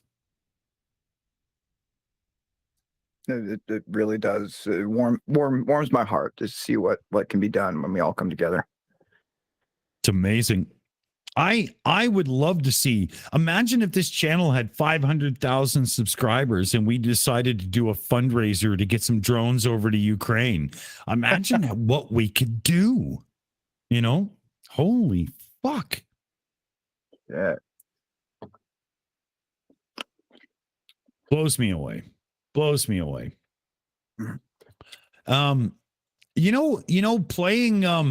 SoundCloud has so many pop-ups into my browser right now that I don't even know where I was anymore. Holy fuck. That'll teach you. Yeah, how do people deal with this? No wonder I torrent my music. Seriously. I'm a Pirate Bay guy myself. Oh, I've got a special members only place that I go to make sure. You one of those humanoid people. I'm an old Usenet guy. I've been doing this since pre-torrents, right? No problem, so I got the best places. Yeah. Starsky, we should probably keep the music theme going a tiny bit. So what's the next song we're going to play? You pick the song. Well, I have to go. Oh my God. I see. I can click your name. Oh, I get it. Okay. I have. You're so excited. Yeah. I now control the horizontal and the vertical. I've actually figured it out. Oh my God. Okay. That's awesome. Okay. So, okay. Well, just because of the title, Starsky, we got to do Rage On. Yeah, let's do this. Yeah. All right. Let's So raid. once again, fellow babies, we've got something extra special coming your way. Oh, Another song by the man himself, Operator Starsky, and this is Rage On. Sorry for interrupting, but Rage On is like a playlist. Oh, the playlist. Okay.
That's a heavy tune there, Starsky. You want to give us the lowdown on what? Oh, seriously, this is going to happen again? I didn't do that. Stop it. Stop it. I clearly I haven't mastered SoundCloud, but I'm getting there. Starsky, you want to give us a lowdown on that tune, the lyrical meaning and all? Yeah, so it's about veterans of Ukrainian war that returned from the front lines. There are words, we returned back on our drug car ships made of steel with the scars on our bodies, and don't really remember the rest. But then they returned back to war when their duty calls to revenge for their brothers who died. And this one was made for my brothers from other units, and I think I finised it like a couple of years ago, like 2 years ago. Yeah. And it became not like massively popular because, like, you know, people like different music, but among metalheads, yeah. It's got a real edge. Especially the beat it goes to in the middle. That it's almost a shuffle, but it's metal. I love that part. It really brings you somewhere. Absolutely epic. Starsky, would you agree that that's one of the things that gets lost for people who don't understand metal is the almost classical phrasing and the way the song takes you places? Like, you know, no pop music does what metal does. You know what I mean? Yeah, absolutely. It's so expressive. That's the word, by the way. It's very expressive style of music, and it can express a lot of things that you cannot express using other styles. Yeah. So yeah, and like the most brutal music, like I don't know, like grindcore, it's very hard to understand. It's even harder to play. Yes. And it's kind of hard to listen. But at the same time, there are people that, to them, such overly brutal styles like grindcore, deathcore, is a method to express themselves. And yes, at some point I visited like one of the concerts, and I didn't really understand, but eventually I realized that it's like a pure emotion. Yeah. It was so cool. Yeah. That's a good way to say it, man, because it is. And the musicianship and the arrangement and the parts and the places it takes you. I mean, you get that from bands like Iron Maiden, Rush, and so on and so forth. But you're never going to get that from some top 40 fucking, oh, this will be a hit, so we'll put $5 million behind its budget for marketing song, like that's not going to happen. Yeah, absolutely. Those songs are dedicated to people. They are not made to, I don't know, like make money or whatever, but they are made for people. And that's why I respect metal so much. Yeah. It's more like poetry from back in the day where they did what they wanted, not what was needed. Yeah, absolutely. Right. That's a huge deal. It's almost tough to describe to the modern music listener in this day and age if they're not, got a few years under their belt. You know what I mean? We're in a day and age where modern music is just, I don't know, lacking. Yeah. And it's sad that, pop by, I guess definition, the popular music, it's kind of almost pushes out the other music that, as Starsky says, is so much more expressive. It's actually getting a point across, and it's not just there to rake in the greenbacks. That's right. Hey, MJ in the chat corrected my choice of words. I meant to say superficial. Thank you, Hey, MJ, because that's exactly what I was going for. Modern music is there to make a buck, whereas, the metalheads and stuff that know they're not going to get the real FM airplay, they do what they want. And that's where the real songwriting and virtuosity is, the real honest, heartfelt approach to music. You'll see it in jazz, you'll see it in blues, all kinds of other areas as well. But you don't see it in top 40. Yeah, the storytelling is gone. I mean, you think back like Woody Guthrie, Arlo Guthrie, all those guys, the heavy metal bands, definitely like Iron Maiden. Hell, Iron Maiden actually helped me pass my history exam. Dude, because of how in-depth they were. Yeah. And in top 40, it's a box, a cookie cutter format with the same 4 basic damn chords and only 2 or 3 different stories repeated over and over. It's nothing new. I'll wrap top 40 up into one little fucking blurb here. Every song is Mr. Jones redone with different lyrical content and the same chords. Remember that fucking song, Mr. Jones? Oh my God. Oh, yeah. And if I just put that song in your head, I'm so sorry. For the love of God, I didn't mean it. I'll erase it with something good very soon. You did it on purpose. I know. I couldn't believe as soon as I said it, I was like, what have I done? Bastard. Yeah. Oh, I hate that shit. I'd like to go back in history a bit more and play something that gives us the roots of where we've got to now. I wonder, do you think that we could get away with an Iron Maiden song? That's a good question. I actually know Paul Diano. I've partied with him and had some fun with him. And I know I could get the rights if I get a hold of him. He would literally okay the channel. I know him. But I would probably be leaning to the newer songs where he doesn't have the rights. And now if he hears this, I'll get in a lot of shit. It's not good.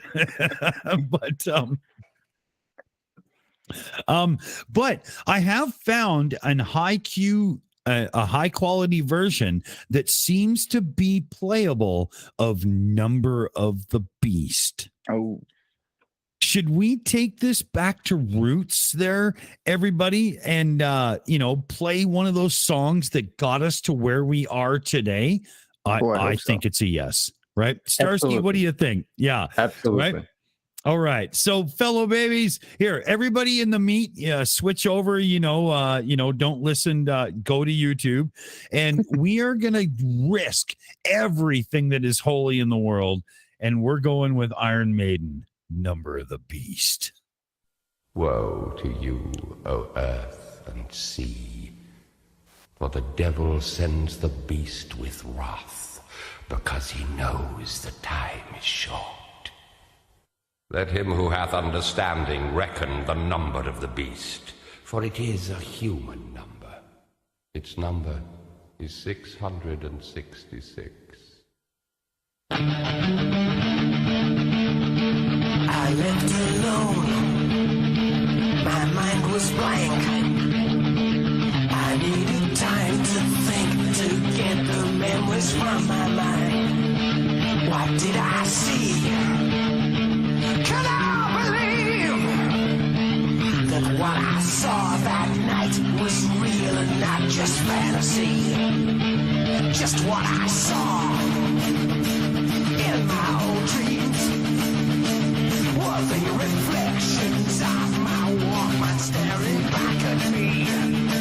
'Cause in my dreams, it's always there, the evil face that twists my mind and brings me to despair.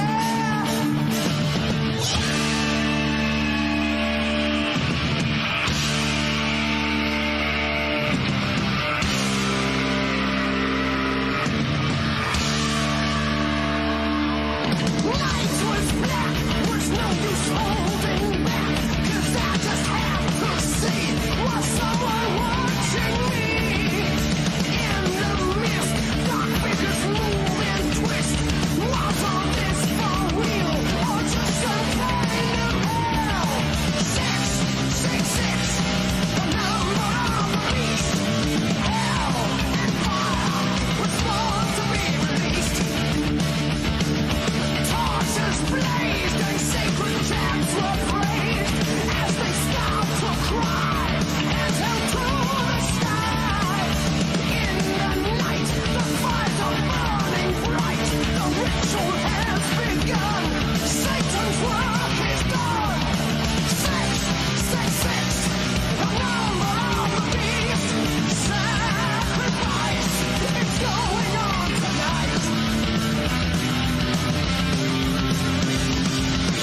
Hello, babies. Holy fuck, man. We got away with playing Iron Maiden. Oh my God, I'm over the moon. And you know what that means? That means before we go dark tonight, we're playing Joey Belladonna on Anthrax as well. It's coming at you live right here. Oh yeah. What do you think, Starsky? I love going back to the roots of where the metal came from and enjoying it oh so deeply, right? Yeah, absolutely. We gotta always go to our roots. And, you know, those who forget about their past have no future. Oh, so the orcs. Yeah, exactly. Oh man, we could make so many jokes about them tonight. But yeah, I'm all about the music. Now we got to go back to the reason we're doing this live stream here, fellow babies. So let's tell the story one more time. One of the pure, most, close to our hearts, Shills, who's not exactly an on mic personality due to intense shyness and all sorts of, never mind, fuck you, it's not your business kind of stuff, is having a horrific situation in life. What we've got is a certain somebody living in a house with an elderly relative as well, and the house has changed possession, and the people that own it now don't give a flying fuck. It's on the market and it's being sold out from under them. They have to leave as soon as it's sold. They have no rental protections where they live whatsoever. That's why we're calling the fundraiser a place to call home. We've got to get them out of this situation now and into a place they can call their own. The goal is $3,000. And right now, we're at a total of $2,422. Christina S. just tossed in to give that extra $21. The Empress and Lokifish are a great team, and this is for the Astro stream again. So once again, Loki, what a great idea. This is really working out. So we're at $2,422 or some shit like that out of 3,000. We're damn close here, fellow babies. Like, we're under $600. We can do this. We can put this together and make this happen and take somebody from a horrific, we're about to be on the street situation and put them in a house of their own where they can flourish and be the people that, God, we know they are. This is so close. We've almost done it. We got to keep pushing and make it fucking happen. Oh, yeah. So close. So close. What, 5/6 the way there? Yeah. Oh, yeah. Oh, and if somebody donates $1 million right now, Operator Starsky will play at your house. For your Sweet 16 or something. Yeah. Oh, I like it. I like it. So yeah, we're doing real well here, fellow babies. This is fucking awesome. Now, I wanted to, since we got away with the Iron Maiden, we got to do an Anthrax song. Ooh, I have an Anthrax story. That never starts well. You want to tell it, or should we play the song and then tell it? So you remember back when they were doing the whole crossover collabs, rap meets rock, with like Jay-Z and a Public Enemy and shit like that? I love the Public Enemy one. Oh yeah. I saw Anthrax and Jay-Z on stage at the same time jamming out. It was fucking awesome.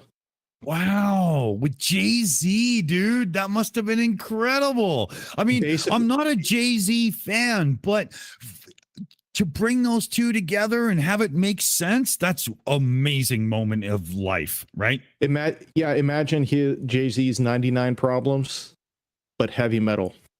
Awesome. Oh, it was so fucking amazing. Awesome. Now, William Kirchmayer in the chat says, I am the law.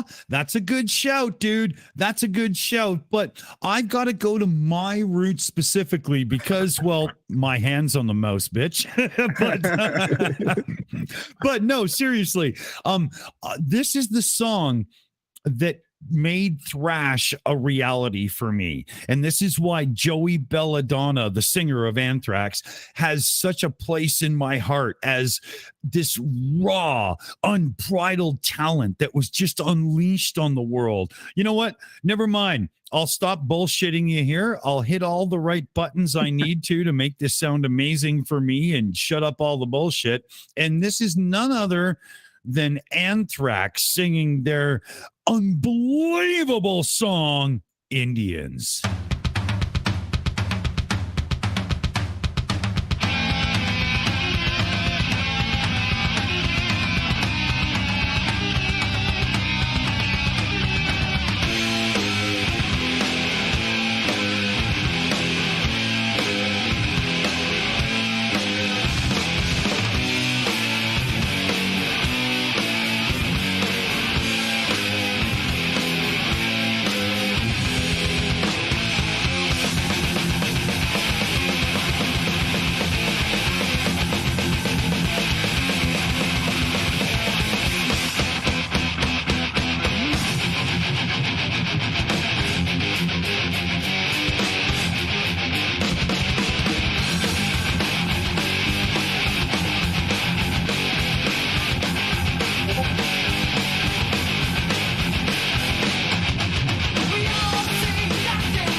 Oh yeah.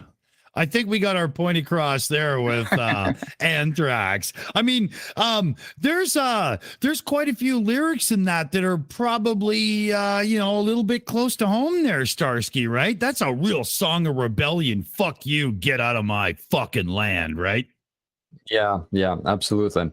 Unfortunately, friends, I will be going to bed.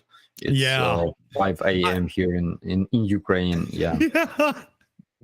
I was shocked we even saw you, buddy, but I threw the link over because, I just had a feeling, it was one of those nights, right? I bet he's around. Yeah, absolutely. Thank you so much for doing that, because I definitely want to support this person that we're fundraising for. And I will call everybody to help, because it's very important. Yeah, this is one of those people that if you're like real Shills family and you consider yourself family on the channel, we are supporting somebody that you will just be so unbelievably thrilled to be a part of. Right, buddy? Yeah, absolutely. So thank you so much for inviting me tonight, and we'll see you next time. Inviting you. It's your home, buddy. Show up anytime you want, my friend. It's a pleasure to meet you, brother. Yeah, same well, here. be safe. Yeah, you too. Be safe, and Slava Ukraini. Heroam Slava, buddy. Take care over there, brother. God, I feel so blessed to know the man.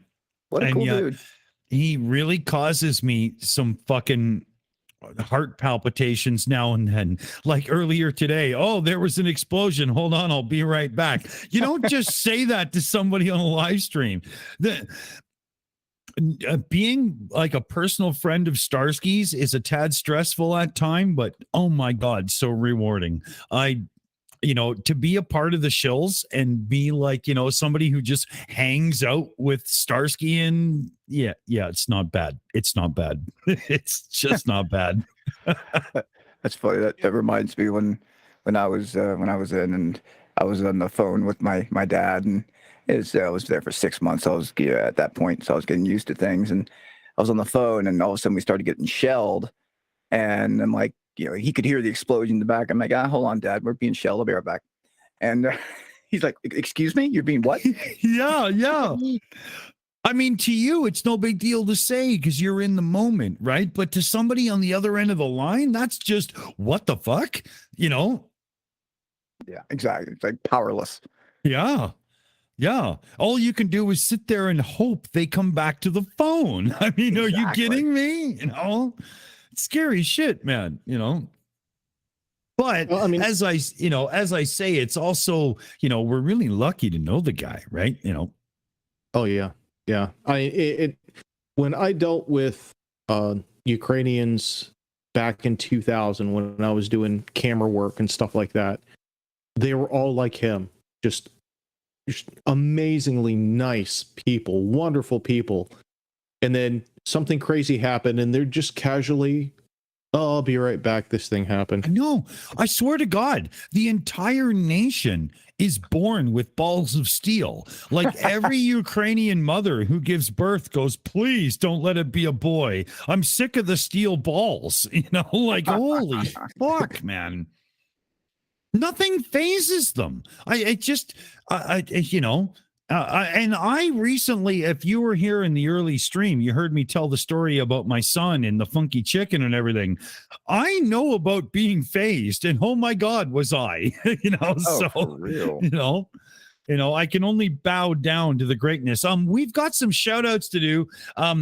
A super long time friend of mine, Bob, the science guy in the chat, is definitely a big part of this. We've got Christina S, who did the big shout out there, threw another $21 in the hat for the Lokifish live stream for the astronomy. I think with Bob, the science guy's donation of $100, boom, wow. we should put him in the pile for the astronomy stream, because, maybe you don't know, but Dr. Bob, the science guy, just happens to know a thing or two about astronomy too. He's I've watched a couple of his live streams. Yeah, he knows what he's doing. That would be so great. You know, there could be some unbelievable, cool, back and forths and chatters and whatnot. But big shout out there, Bob the Science Guy. Thank you so much for the massive contribution. Love you, buddy. Love you. If you don't know, you can actually hear my singing now and then on a Bob the Science Guy video. I'll let you find it for yourself. Never mind. Fuck all that, you know. Oh, I will say as a Canadian, I am very pissed off that my temperature readings have gone below zero. I know as a Canadian, you're like, wow, drastic. It's only February. But I live in a little microclimate that I should be done with this shit now. So all you redneck motherfucks out there that deny climate change and whatnot, stick it up your ass because I'm still cold, bitch. For real, I'm up here in California, Northern California. We're getting snow. This is where I get. It doesn't get snow, right? Yeah, that's for other people. Yeah. Oh no shit! I saw that on the news. I'm like, wait, what? Where? Yeah. No. Christina S in the chat's like, Dick Dawson, what? I must find this singing you speak of. There's actually a lot of my singing on the internet, and sure as shit, because we've been playing other people's songs and stuff, I might play one of my own little parody songs that makes fun of flat earthers coming up soon as well. Why not, right? If I can float other people's boat, I'm sure I can get mine up to half-mast. Old man joke. Alert, old man joke. Hey, Gary, yeah, still going. I'm just, 8 beers in, so almost a beer store run. You know where that means, right? Gary knows me well. But yeah, well, maybe I should float my own boat with a song. Do it. We've done this before, though, and there's only a few that I'm willing to play because, it's all so, I'd rather do it. Do it. Do it. All right. Peer pressure. Do it. Do it. So should we do Pink Floyd or Bob Seger? Oh, I like Roger Waters and Pink Floyd. Yeah, they're cover songs, right? It's Don't get your hopes up. I'm not the best singer. The only reason I can sing is because I can mimic people's voices. Dear God, I'm a guitar player. I shouldn't even be doing this. Okay, so Skit says Roger Waters. So we're gonna do a parody song. It's "Comfortably Numb" by Pink Floyd, but I retitled it "Comfortably Dumb." The Mind of a Flurf. And Flurf is a flat earther. So I'm singing this song as if I was a flat earth believer. It's not my own thoughts. Can we get this? Disclaimer. Yeah. Dear God, can we get this through? So I'm going to play this. It's great timing anyway, because I got to roll a joint. I've smoked too many cigarettes and I need something more pure in my lungs. So here we go. It's, I don't know. Fuck. It's a song. Here we go.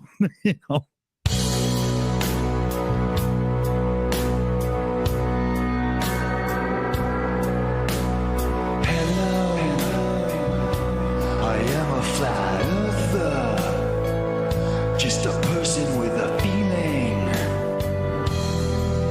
that we live under the dome. Come on, it's flat.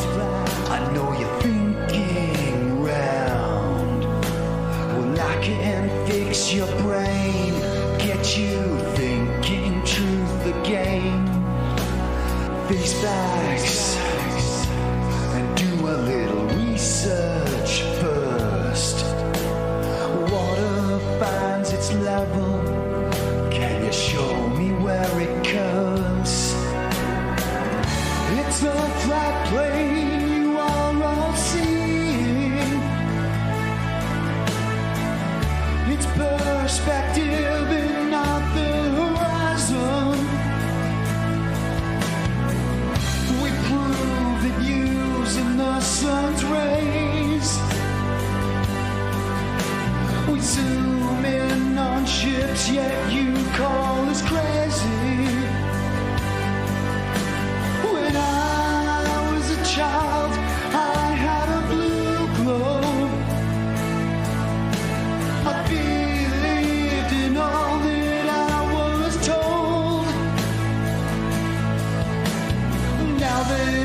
got woke, I know it's false.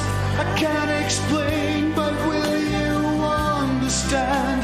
The world is a flat plane.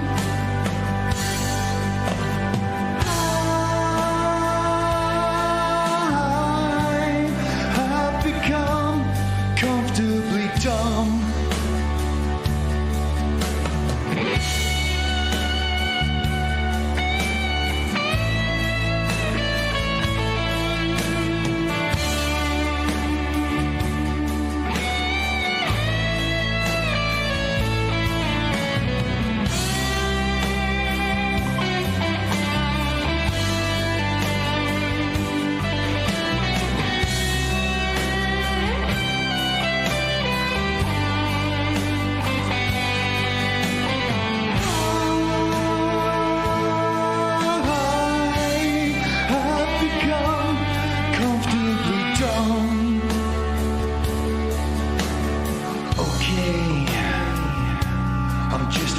Shit stain, a real moron.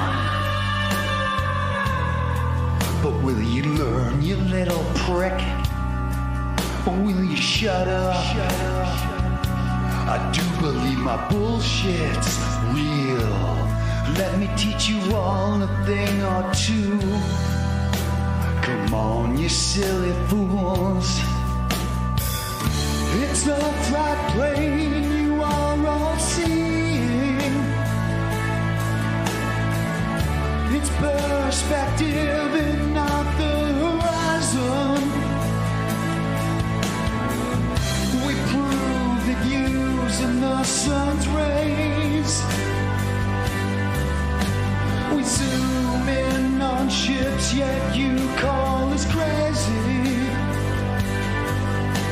When I was a child, I had a big blue globe, and I believed all that I was told. Now that I got woke, I know it's false. I cannot take all of this ball of crap. The child is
So yeah,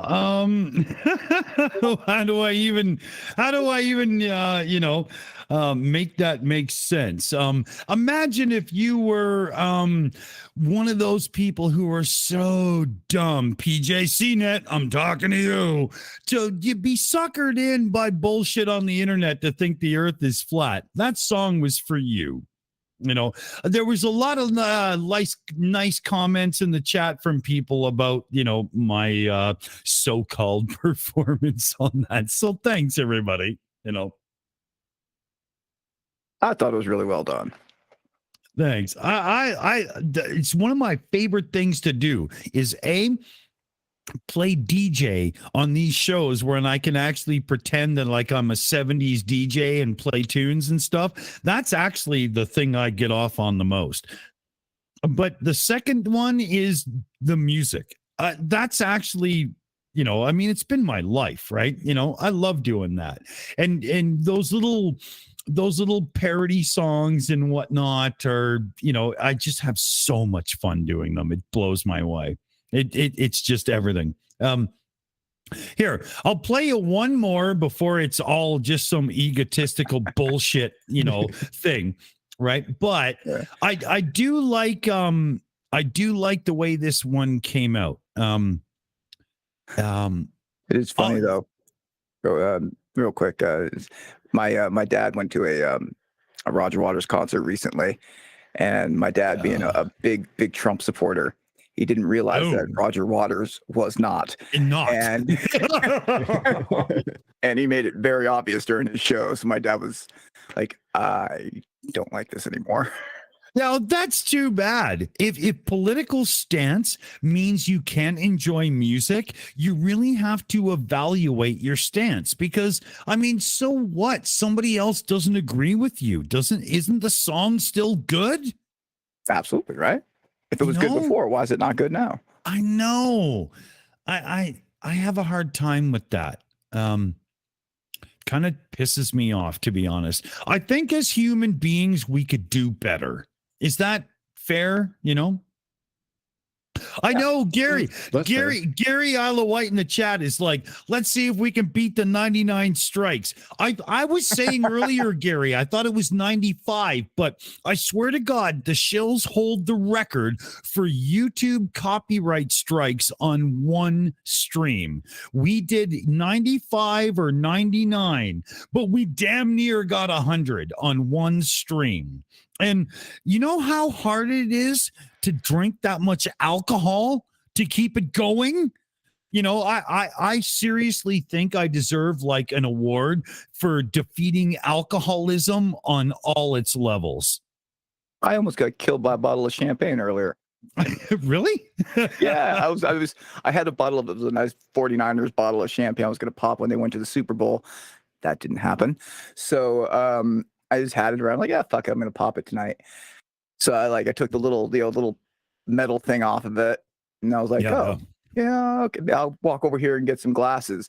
And I walk back over to it, and just picking up the bottle, the thing just goes off in front of my face, and I freak out. I mean, I smash my knee on the stove. What amazes me is no champagne went anywhere. I watched a guy lose a front tooth off of champagne popping once in my life. It was hilarious. He was aiming it right at his face, and I'm like, that's not going to end well. Death by cork. Yeah. You know? I mean, seriously, learn how to drive a go-kart. At least the winners know how to do this, right? You know? So I'm going to play one more of my tunes.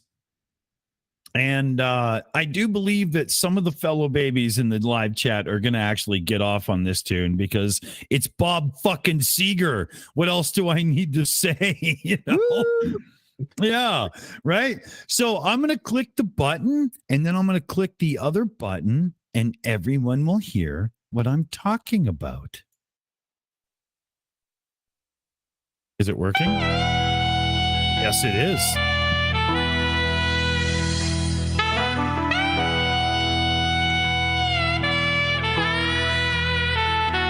On an evening just like this one, watching videos, came upon an idiot, and it's one that you may know. His name is Daniel Pratt, or the king of the false DMCA.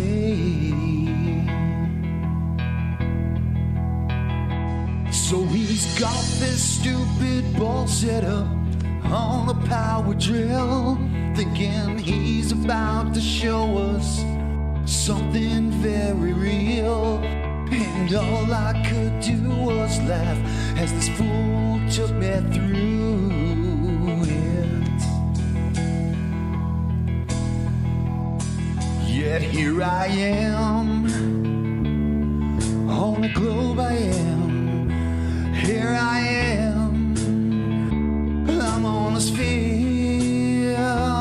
There I go, spinning around again. It's a globe, it rotates.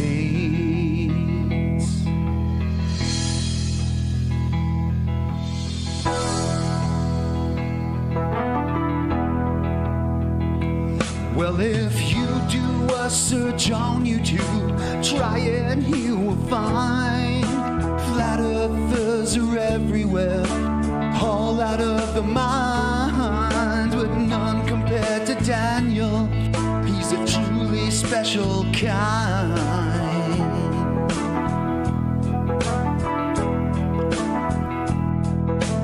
He's the one who picked a fight with our man Team Skeptic, and he showed us all what a fool he really is. Couldn't calculate the tip for a meal at McDonald's.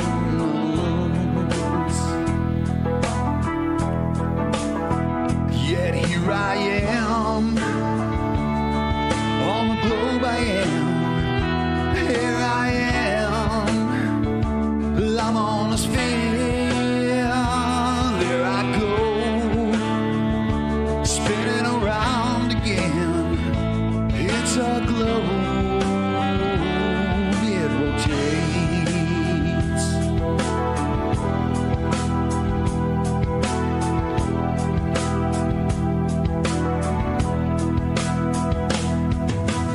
On the air in Thailand, it's that goddamn Phuket, talking out his ass again with words I can't forget.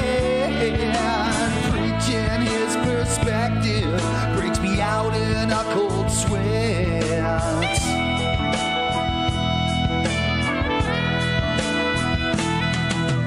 Later that same evening, I found yet one more fool. He calls himself in Rem, and damn is he a tool. Such a damn moron, he's making Daniel look cool. Yet here I am, on the globe I am. Here I am, I'm on the sphere. There I go, spinning around again. I'm gonna fade it out there just because it kind of keeps going and it gets I think for a lot of our viewers that song was probably lost a tad because half of you don't even know who I was fucking talking about at the time, to be honest. It's a bunch of the flat earth dudes that we used to debunk on this channel when that was what we did. And for the love of God, how many times can you preach things to flat earthers like why did ships have a crow's nest? Because it helped them get higher and see over the curvature of the earth. I mean, it's just, it got to be a bit stupid, but it was really funny for a time. Anyway, you know, good stuff. Well, they haven't gotten any smarter. Actually got dumber. Yeah. They got dumber to the point where I started doing songs about anti-vaxxers and fucking masks and stuff just because I got bored, right? You know? Yeah. You know? Yeah. I never put that. Did I put that up? No, I did a song about masks. You remember that? Don't give me no lines and keep your hands to yourself. That blues song from the 80s. You may love me, but you're not touching me until you put a ring in my finger song. Does anybody know what I'm talking about? Keep your hands to yourself. Yeah. I turned that into Don't Tell Me No Lies and Keep Your Mask to Yourself as a parody song, right? But I never uploaded it to YouTube because I was so scared they would just shut my channel down. Right? I mean, it would have happened too. I mean, they're bastards, right? If it was uploaded like 3 years ago, yeah, no problem. But God forbid you do it now. I wonder if we could pull that song up and play it. I hope so. Let's see if I can find it here. I hear the beep in the background. Bob the Science Guy just sent me a link over. He's got Bob the Science Guy, episode 4, A New Derp. It's a Star Wars reference, fellow babies. Here, I'm going to throw it in the chat for y'all to go over and check out. I know Bob wouldn't mind if we play it after. So I'm, what's the word? God damn it. Liquored up. That's it. But if I can, structure my thoughts well enough to fulfill one of them, maybe we'll get there. But yeah, go and check out Dr. Bob the Science Guy right here with episode 4, A New Derp.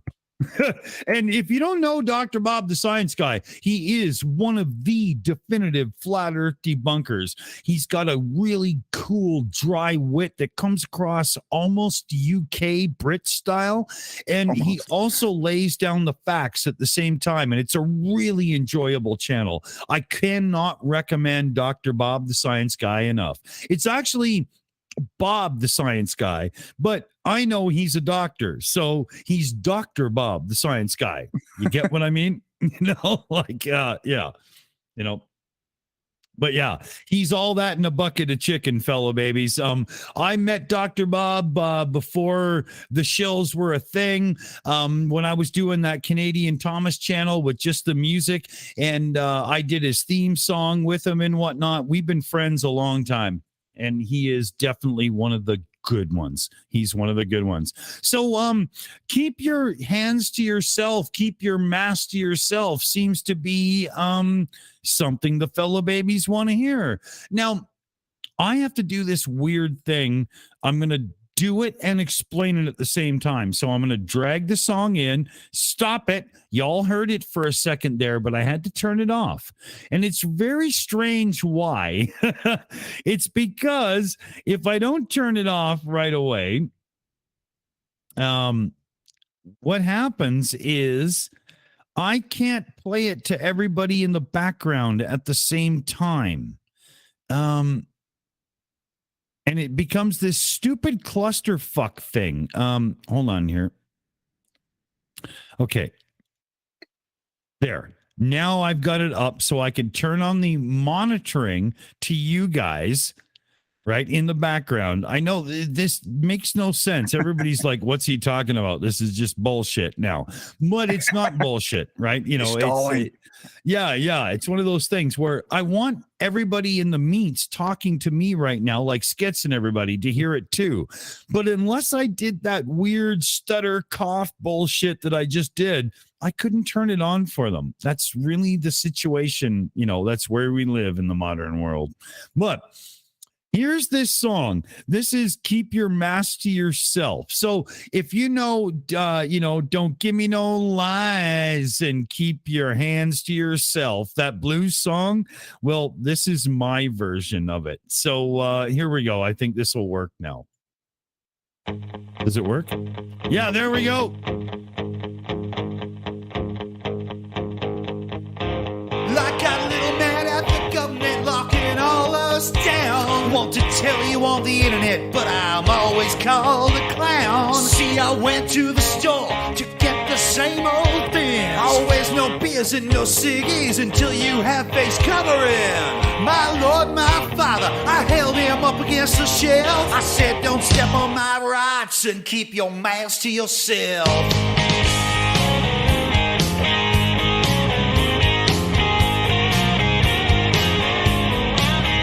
Oh, Biden, Biden, Biden, why you won't treat us this way? You know I've got some mouths to feed, and I need to get paid. That's when he told me a story about how COVID had killed. I said, that's bullshit, you're lying, and you all have those fucking pills. He said, my God, is that stupid? You might have sealed your own fate. I said, don't give me your vax, cause it came from Bill Gates.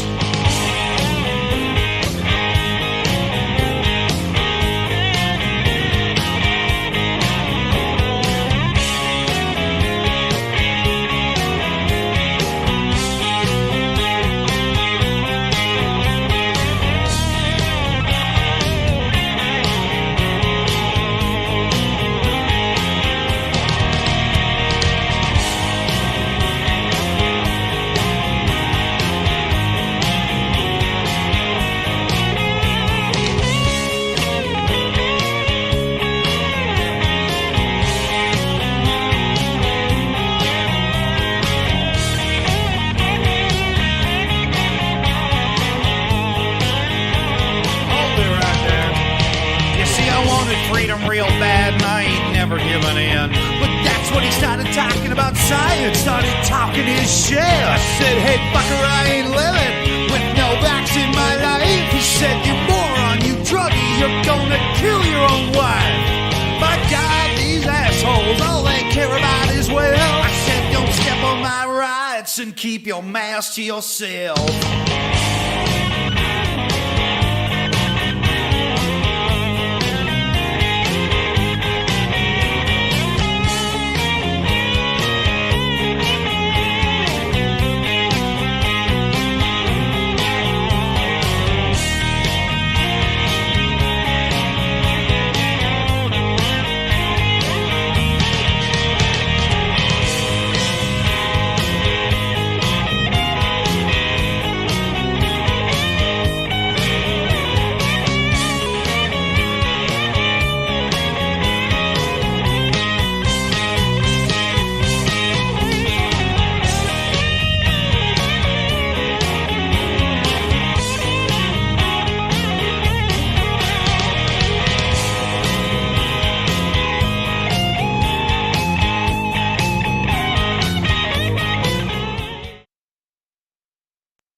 What happened there? I'm not even sure. I didn't even hit a button. It just kind of ended, but it just ends on a guitar solo. My part is done. Thank you to everybody for the kind words. Christina S, though, had an amazing comment. The Shills auction item video of Dick Dawson recording a parody song. Sounds like $1 million idea to me. Or at least a couple $100. Yeah, but you know what I'll do? I'll take that a step further.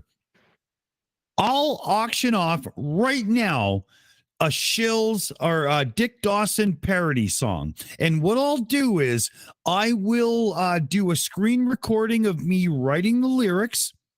And then I'll do all the tracks. I mean, I record these things in like 20 minutes. There's no practice tracks. I just kind of do it. But I will put it all into files, one big, file and a couple other files, like DVD extras or whatever for that bidder. Absolutely, Christina. What amazing fucking idea. Christina, do you see why she's one of the family? Because she gets it, right? You see what I mean, fellow babies? Boom. That was amazing. The big bucks. Yeah, that was awesome. I will do that. No problem. The cost of the 12 beer it takes me to get no, I say it's more like 6. That last one, keep your mask to yourself. I had the idea while I was cooking my son's lunch. I downloaded the karaoke version of the track so I could sing along to it, wrote the lyrics, sang it, and had it ready, mixed and everything and whatnot inside of about an hour. Really? Is that all? Oh, yeah. Yeah. Well, you know, I kind of did this for a living for years, right? So, you know, it's not that hard for me. You know, I'm not bragging or anything. Don't get the wrong idea there. You know, I'm not saying, ooh, I'm so good. I'm not. You know, you heard it. I'm out of key all the time and everything, right? You know, I'm not even a singer, but I know how to do this, right? You know, You're also making the lyrics yourself, right? Like, yeah, but I can write the lyrics to a parody song as fast as I could sing them. Like, I literally write them in my head and the whole song's done, and I can't get to the computer fast enough to start typing it out because I start forgetting lines, right? You know, yeah. I know exactly what you're talking about. With Yeah, dude. When you're in that panic and you're like, oh my God, you know, like, trying to find something to write down. Yeah. Like, did you just write song lyrics on the wall? I love it though. You know what's, I love what's funny is if you had actually released that last song, like properly released it, you probably could have made a shitload of money off of it for all the wrong reasons. I know. You probably could have made a ton of money off of it. That was the reason I didn't go up on the Canadian Thomas channel, was because it literally was, it was so convincing that the wrong people would have took it as an anthem. Yep. You know, and I was like, I cannot be that guy. Like, there's no fucking way, right? You know, like, it's like every time you hear it, like, oh my God, they're using my song. Yeah, dude, right? You know, now I'm not advertising that I'm open to other people's ideas for parody songs, because I mean, the Shills, the family, they know I sound like I'm, you know, big social. Oh, he's just everybody's best friend, Dick Dawson.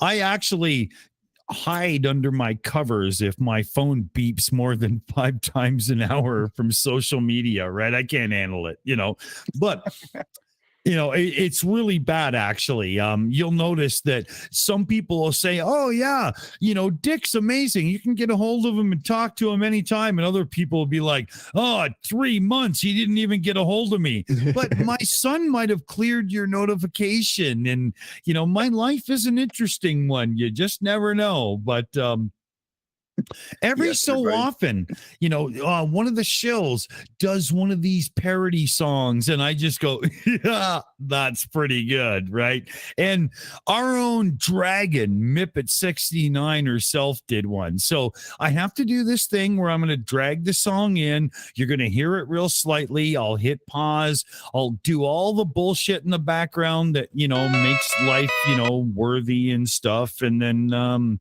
we can actually play it, right?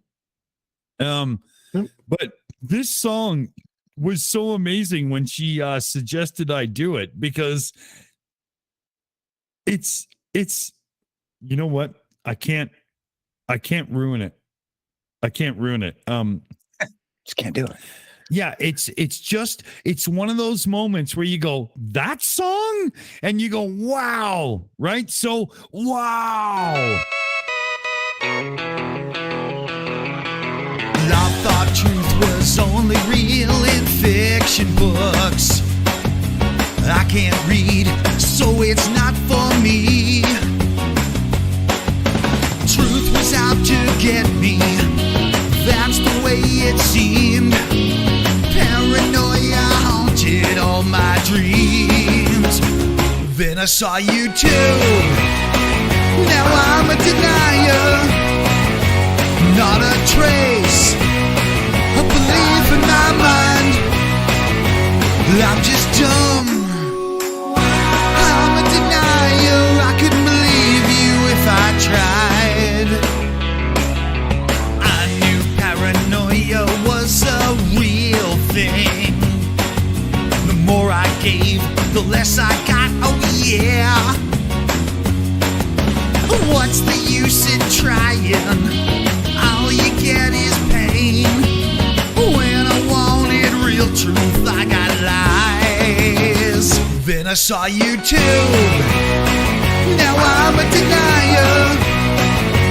Not a trace of belief in my mind. I'm just dumb. I'm a denier. I couldn't believe you if I tried.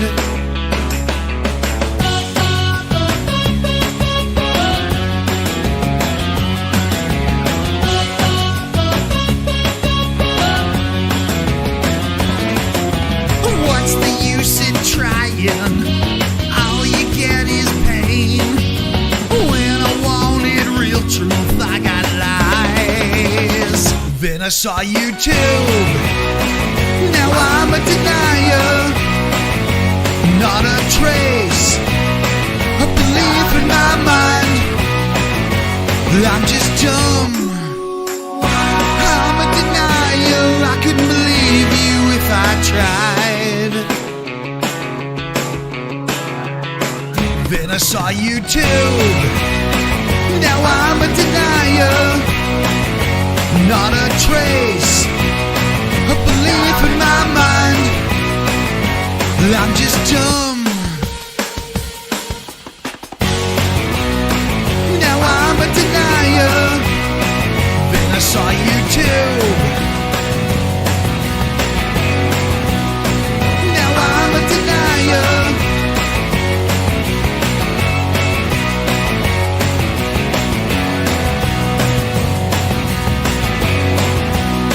Now I'm a denier.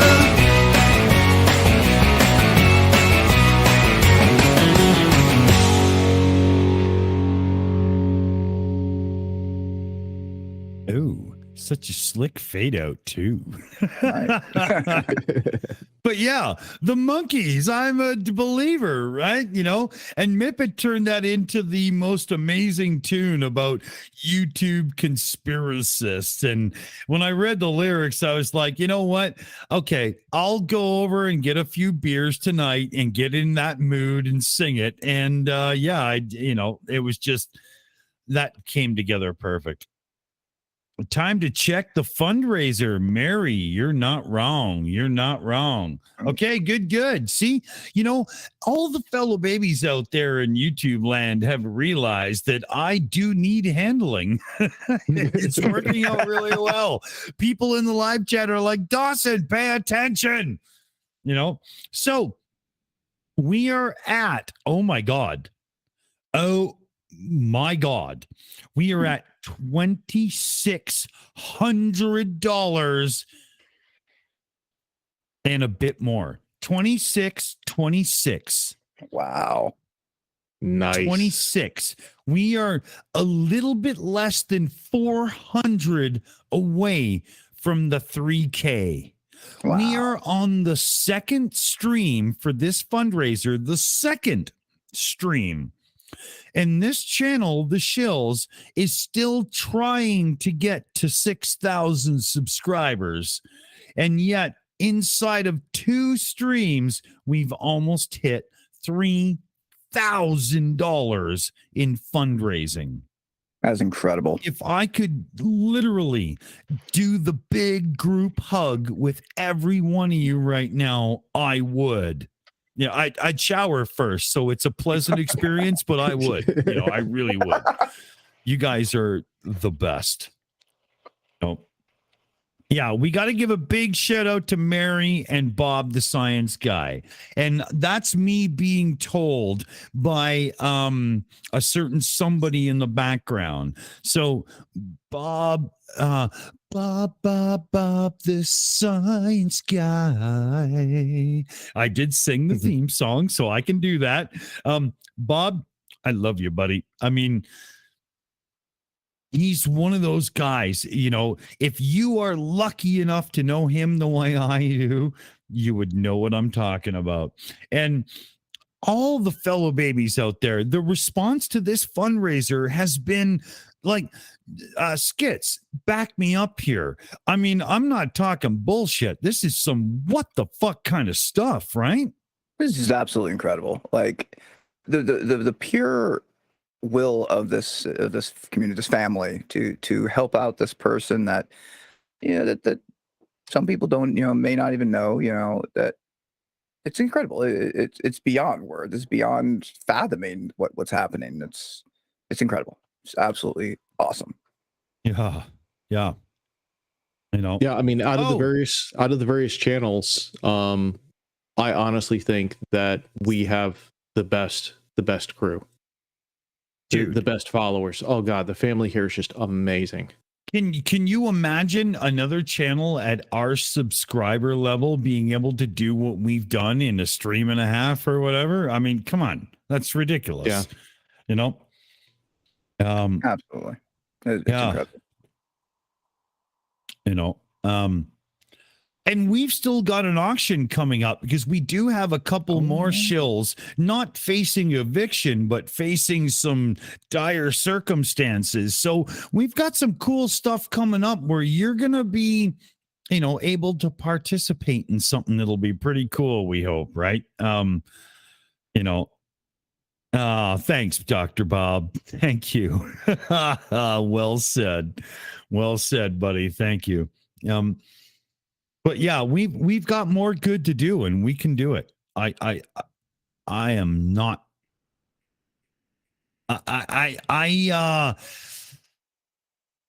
2 months ago, had somebody said to me, we could accomplish these kind of things in fundraisers, that have been like, yeah, you're on drugs. No, I'm not kidding, though. I mean, we're just not big enough to accomplish this. I really, it fucks my shit up. I love it. Fucks my shit up, and I love it. Dr. Bob, while you're here, I did a song about Gary Wabinga. You know who I'm talking about, right?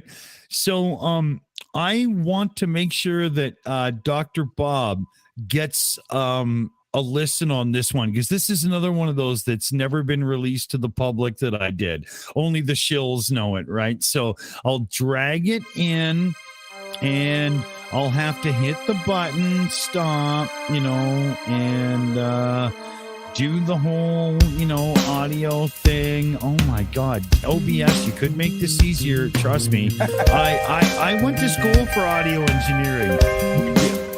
Okay, hold on. It didn't stop. Okay, there I we went go. to school for this. Yeah, but I did. And it should, like OBS, there's way easier ways to do this, right? So it all stopped now. We're back to square one. You see how hard that is? I mean, seriously, it shouldn't be that difficult, right? But here is a song. I did a cover for Gary Wabinga. Yes, Cow Milker. This is for you. But this is more than that. This is an ode to Robbie Robertson from the band. And if you don't know who Robbie Robertson is, I bet you actually know this song when you hear it. And this guy is one of those dudes who led us on the rock and roll path. That is how important he is. So here we go.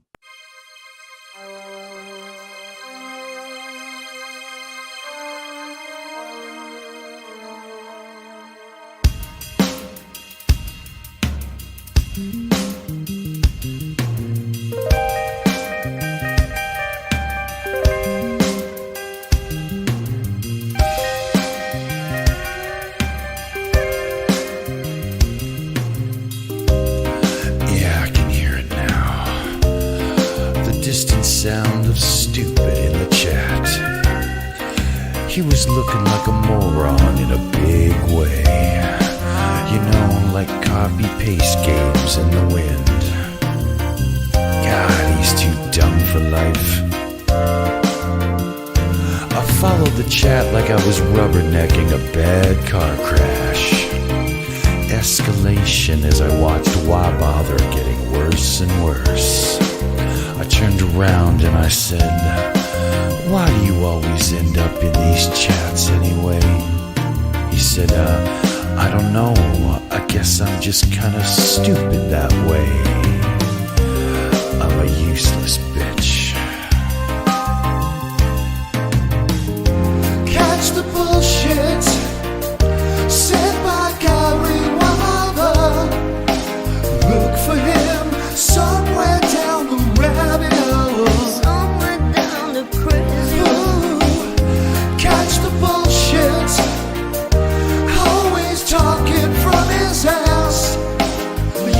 forgot me somewhere down the rabbit hole. Somewhere down the crazy road.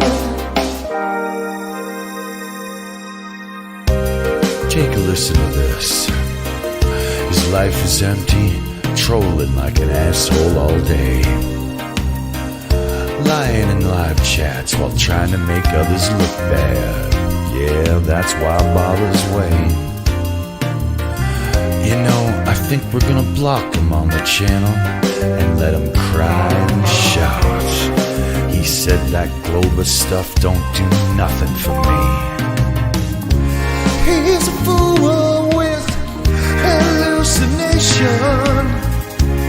He's a fool with some brain constipation. You break the mind, you earn the hate. So malign, the brand new ways.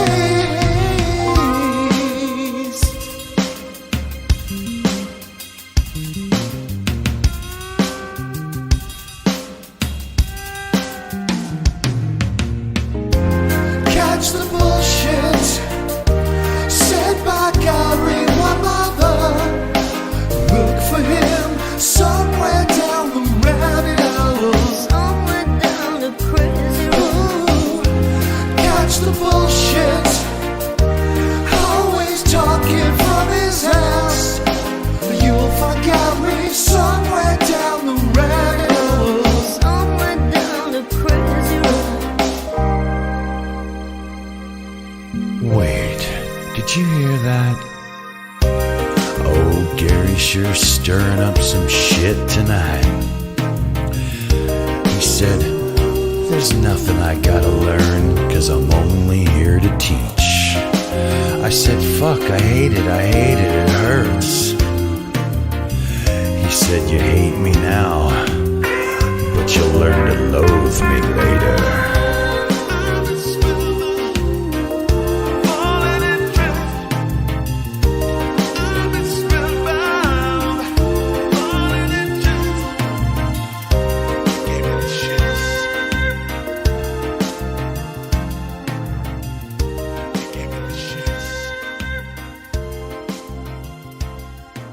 Like I said at the beginning of the song, that's Robbie Robertson from the band. If you're unfamiliar, I can only urge you to start your musical education now. Look up Robbie Robertson and take yourself somewhere your soul and heart always wanted you to be. Nice. Is that oversold, or like, am I dripping here, money. Skits, or was that like, is that fair? Nailed it. Nailed it.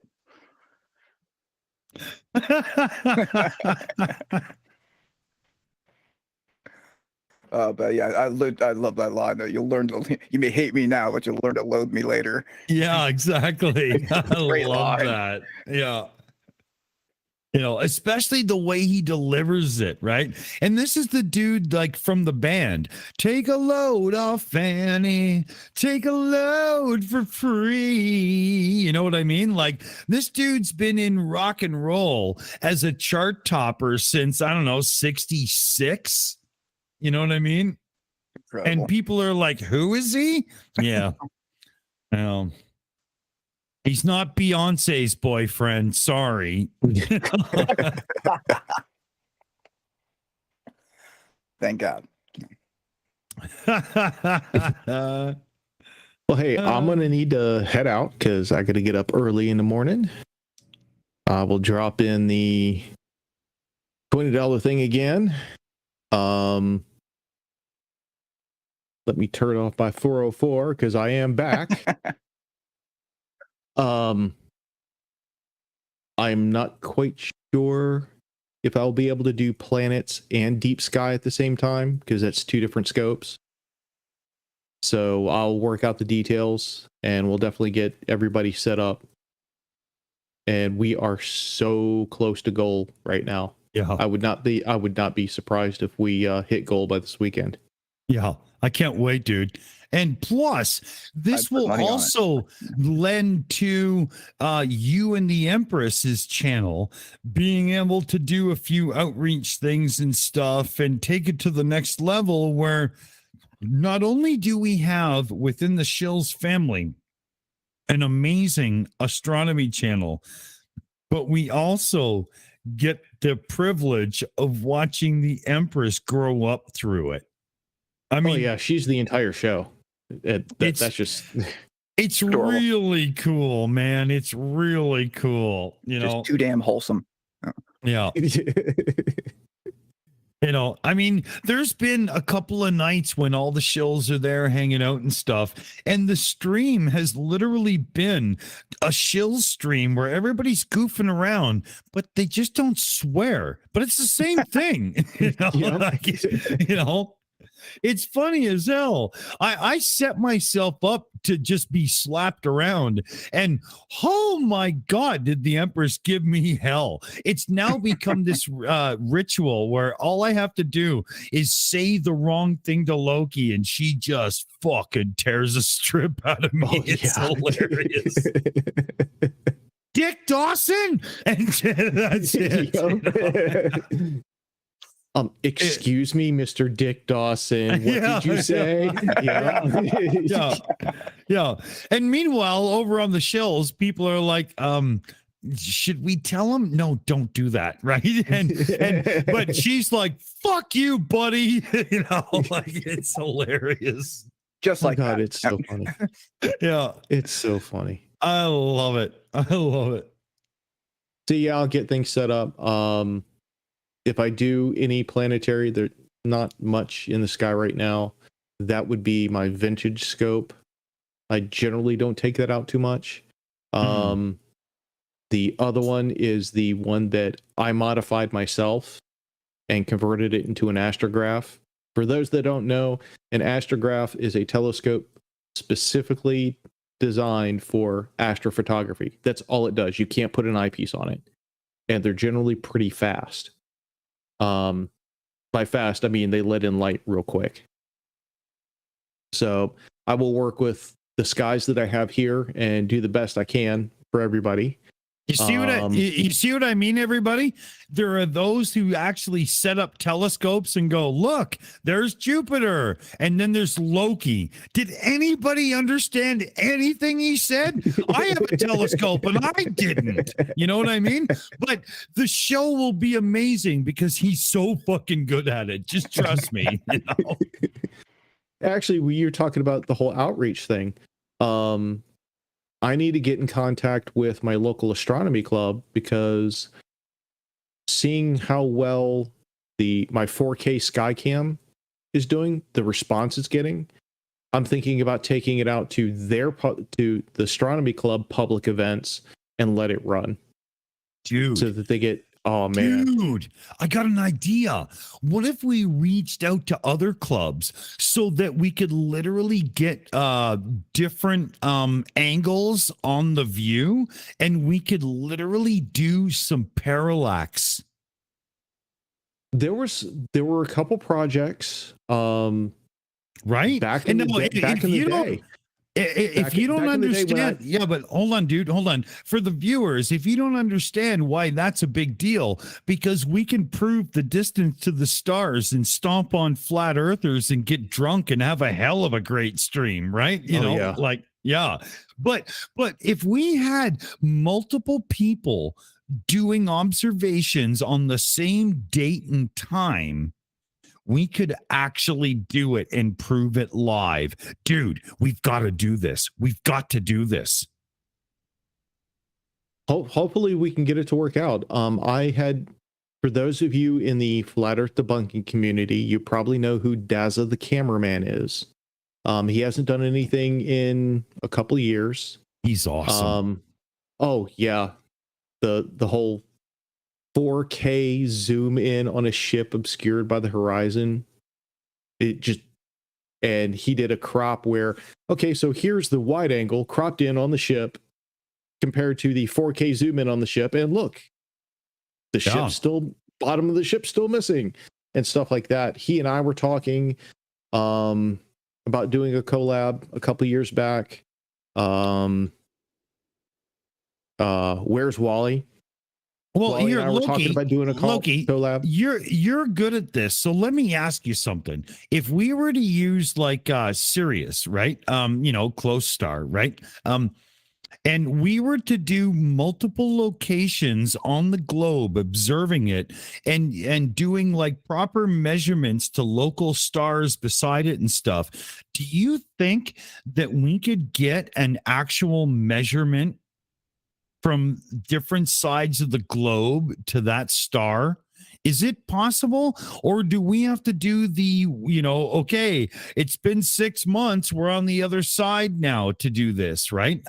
You have to do the 6 months thing, and there's only a small number, there's only a very few number of stars that you can do that with. Yeah. And so if we're going to do the 6 month thing, when is the pinnacle moment to start? Is there a definitive, because of this star, you should start at this moment? Or do we just pick a star due to where we are in the yearly cycle?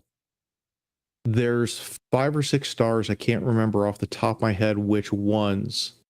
And it's at different times of the year.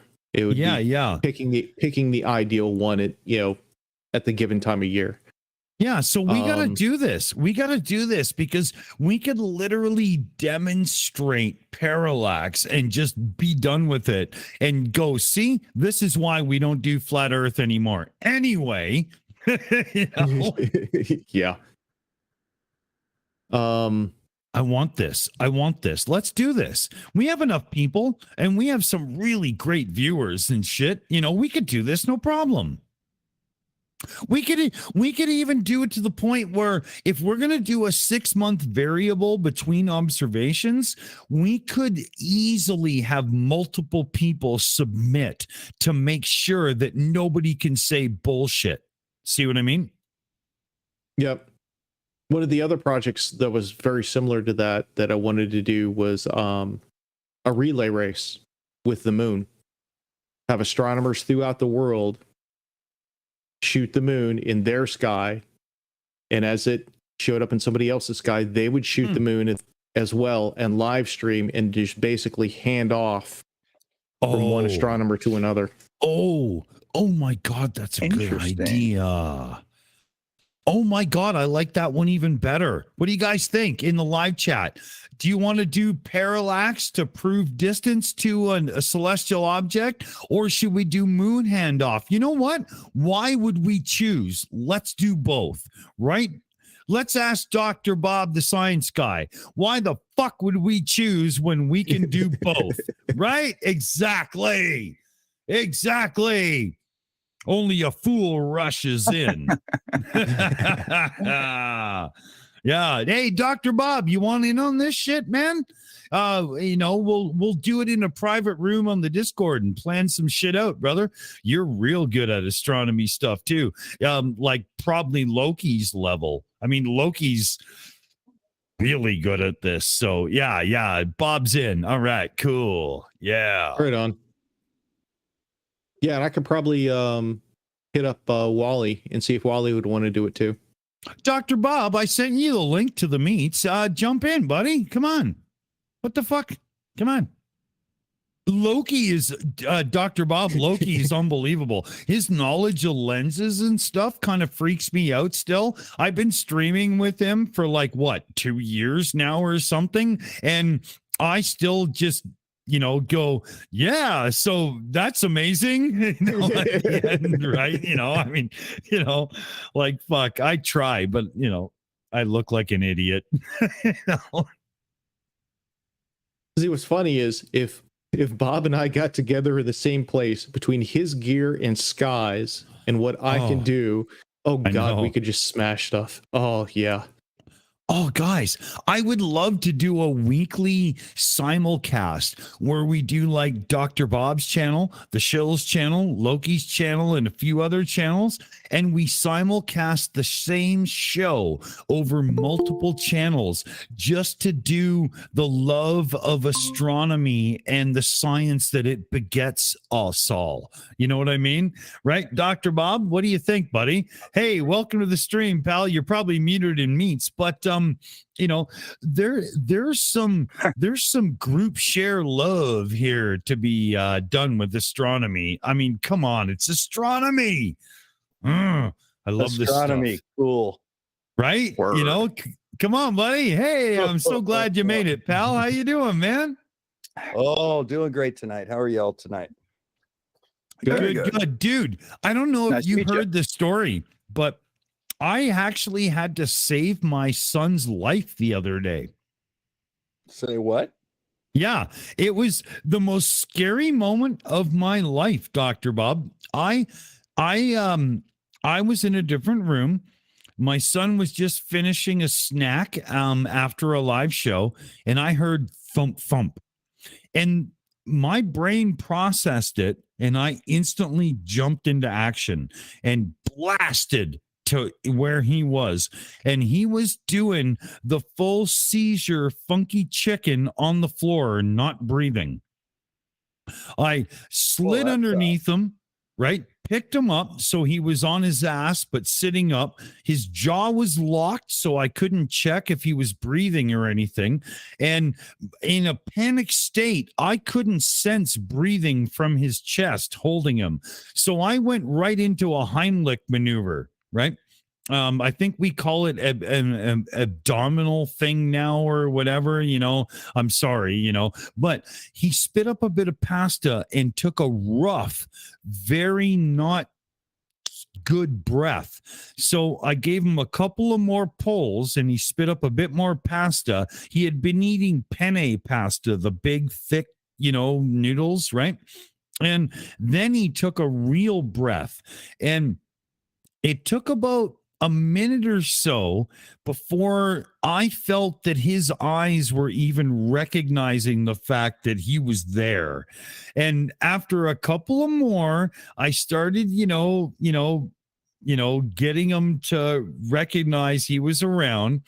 And during this time, my cell phone was downstairs, but we were upstairs. So I didn't have the chance to call anybody. It was literally, I do it or I don't, right? And so after man, it sounds like you saved him. I did, dude. I did. It was so fucked up. And so after I've got him situated and he's kind of just laying on the floor with a pillow and a blankie and just kind of, like my son's on the autism spectrum for those listening that don't know. So the confusion of coming to after that is way more intense on him than somebody else, right? And so I grab my phone, I blast back over to where he is, and he ends up getting sick again. So now I'm thinking, I'm not sure he choked on his lunch so much as maybe puked on something, or, like I'm trying to figure it out. But I get on my phone and I call the local hospital and I get some switchboard and I'm like, look, I don't know if I have an emergency, but this is just what happened. As I'm describing it, she's like, sir, you should call 811. I'm like, seriously? That's the answer I get? I hang up, I call 811, and it's some automated nurse response health line, right? I'm like, you've got to be kidding me. I hate the modern world so much. I hang up, I call 911, and the guy says, blah, blah, emergency ambulance or whatever. I said, I don't know if I have an emergency, but I'm damn close to it. I need a health person right now to listen to me and give me advice. And he says, I'll put you through the ambulance. I tell him the story inside of like 30 seconds, right? I really condense it and just get it to the damn points. And at the end, he says, I can't tell you if you should or shouldn't call, but it sounds to me like you have absolutely done everything properly and should probably just try to relax. And sure as shit, he was fine after, Wow. But Bob, oh my God, it was the most scary moment of my life, dude. But you stepped up. That's the important thing. A lot of people don't step up, even if it's their own kids. They just don't have enough self-confidence to do that. And you did the right thing. Yeah, if I hadn't, if I had waited for 911, he wouldn't be here. There's no way. Well, you might be right there. Yeah. It was, and all I can think of is, I mean, I was a guitar player in rough rock and roll bands. So when somebody comes up to me and says, hey, turn around and give me your wallet, I'm more likely to punch them in the face than I am to, squirm, right? That's just who I am. And I do believe that my life as that person led me to the point where I didn't panic and jumped into action, because I've never been trained for medical things. I've only seen this in movies and stuff, but I made it happen, man. Well, you did the right thing and you didn't hurt him. That's the important thing. Yeah. And dude, for like all of Monday and Tuesday and Wednesday, I couldn't do live streams or anything. I kept postponing stuff because I was so freaked out. I kept reliving it. It took me a few days to get my head together. I don't know how like doctor people like you, Bob, do this. Holy shit, man. What the hell? We do the same thing. You just don't see it. Yeah. Your families must be very forgiving for, you know what I mean, right? It's just, wow. My daughter choked on an ice cube once. My wife's a nurse. And, you always run into those things. So she's choking. I'm sitting there. She's looking at him. I waited until she said, you want to have a look at this? Before I stepped in. I ended up Heimlicking her too and popped an ice cube out. Wow. But it's that fine thing between you and your wife. If she wants your help, she'll ask for it. Yeah. Especially since she's trained. She ended up asking for it, and well, there you go. Two people like yourselves in a moment of panic, calmly having a discussion about who's going to handle it. I can't even get my head around that, dude. I'm sorry. Oh my God. Very strange people in medicine. Yeah. Wow. Well, it's kind of like amazing. with some of the situations I've been in. If you see me day to day, I'm scatterbrained all over the place. Can't remember what I had for breakfast, where I put my coffee, if my coffee's hot or not, or anything like that. But you put me in a panic mode and I'm hyper focused. I think that the ability to tune everything else out and get hyper focused is one of the advantages of me dealing with my autism, because that's something I had to learn. Yeah. So my brother, when he was young, we were living in a trailer, and you know how trailers have those stupid floor vents that are never flush. They always stick up. Yeah, he was hauling it. He was like 2-3 years old, hauling ass through the trailer, and caught his toe on the corner. Caught his big toe on the corner. I mean, dead on the corner, and just like blood everywhere. And he's screaming and everything, and I'm babysitting and stuff like that. And immediately, wrap it, compress it, grab some ice, try to cool it down. Oh, great. Got to call mom. He's still bleeding. But after reading the encyclopedia, I know that there's no major arteries in the toe, so he should be okay with this. Oh, wait, what was that thing I read about why super glue was invented? Oh God. What it was initially invented for? Oh, hell yeah. You didn't do that, did you? No, I didn't use super glue. Now I thought about it. If I were you, what the hell? I was 6. But I did have duct tape. Duct tape Fair. is great. Duct tape works for everything except sucking chest wounds. You need duct tape for that. Yeah, you need the wrapper. Yeah. That's Remember, probably only tape it on 3 sides. Yeah, that's why Southern United States police officers don't carry duct tape. Oh, sorry. We'll move on. Hi-yo. Yeah. We did a thing recently. We tried our best as we switched from Flat Earth's mainstream content to more current events. We tried our best to not be political. And I was being a bit of an asshole about it in the background. Like, you can't take political sides on our shows, no matter what the topic. And everybody on the show is a left-leaning, I'm Canadian. So when I say left, I don't just mean left versus right American, but I mean, a liberal person, somebody who doesn't mind Medicaid and stuff. You know what I mean? And Good stuff for everyone. exactly, Bob, right? And so we tried to not be partisan in the approach as we attacked current events as a topic, but there's no way you can do that, is there? There's just no way. So within like 2 months, I was like, okay, well, we tried. Just be yourself, everybody. And holy fuck, we must have lost 100 viewers on the spot with our, anti-Republican stance on some shit. And again, I'm Canadian, so I don't give a fuck about your shit in America. Do what you want to do and vote who you want to vote, right? But wow, did some of you all get angry? I'm glad some of you stayed. What am I supposed to say, right? Well, It's how many really times- weird. I deal with conspiracy and I deal with science denial. And everybody's real happy when I talk about flat Earth. Everybody thinks that, that's the greatest thing since sliced bread. And it's universal, right? God forbid you talk about the anti-vax movement, though.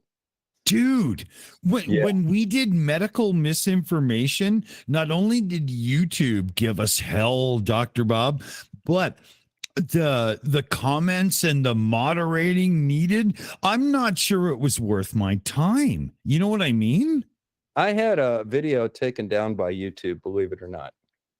I've got this series going where I'm talking about the disinformation dozen, the 12 people responsible for most of the anti-vax stuff you see on social media.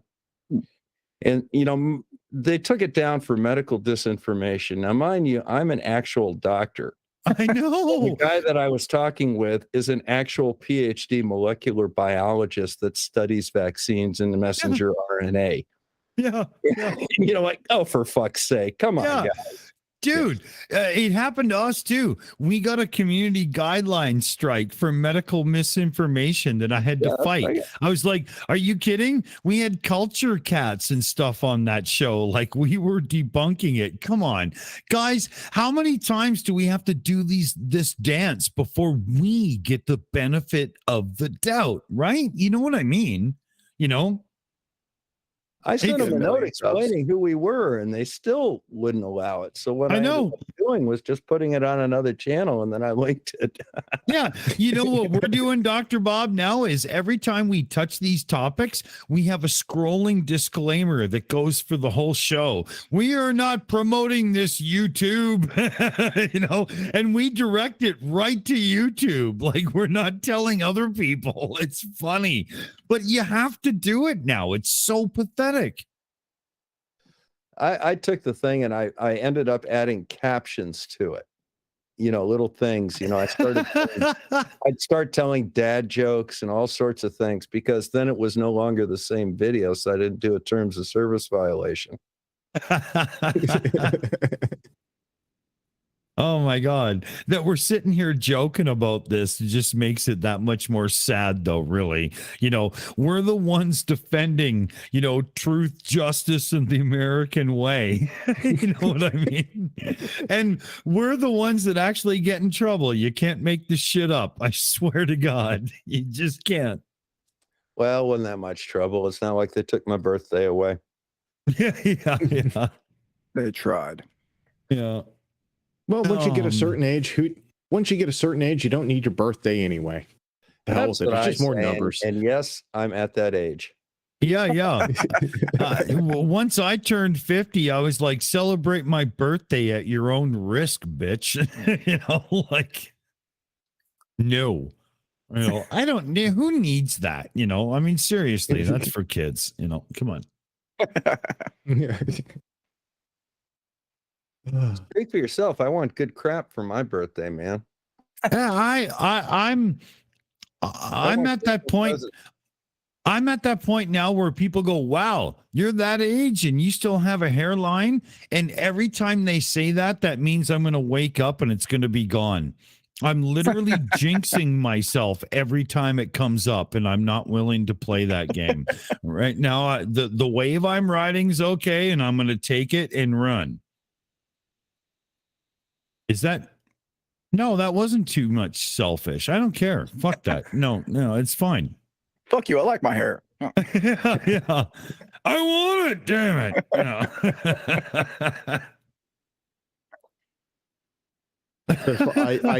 I cut my hair here the other day. I normally keep it about a 1/4 inch long. But what's funny is my hair actually used to be longer than Dick's. And my hair is super, super thick. We're talking like that really... it would pass for like beard hair. It's that thick. Yeah, but hold on, dude. A lot of people say, oh, my hair was Dick's length. But I'm 6'1" and mine gets caught in my belt. Yeah, same here. Okay. Imagine your avatar with hair. Yeah, just to make sure we're on the same track, because sometimes I have to go, yeah, but you're only 5'7", and if I shrink about Dick's lengths. You're like 3 feet tall. It has to be an afternoon shadow is long hair. Yeah. But yeah, my hair used to be that long, and I moved someplace where it was always super humid. I'll just put it this way. A temperate rainforest was where I was living.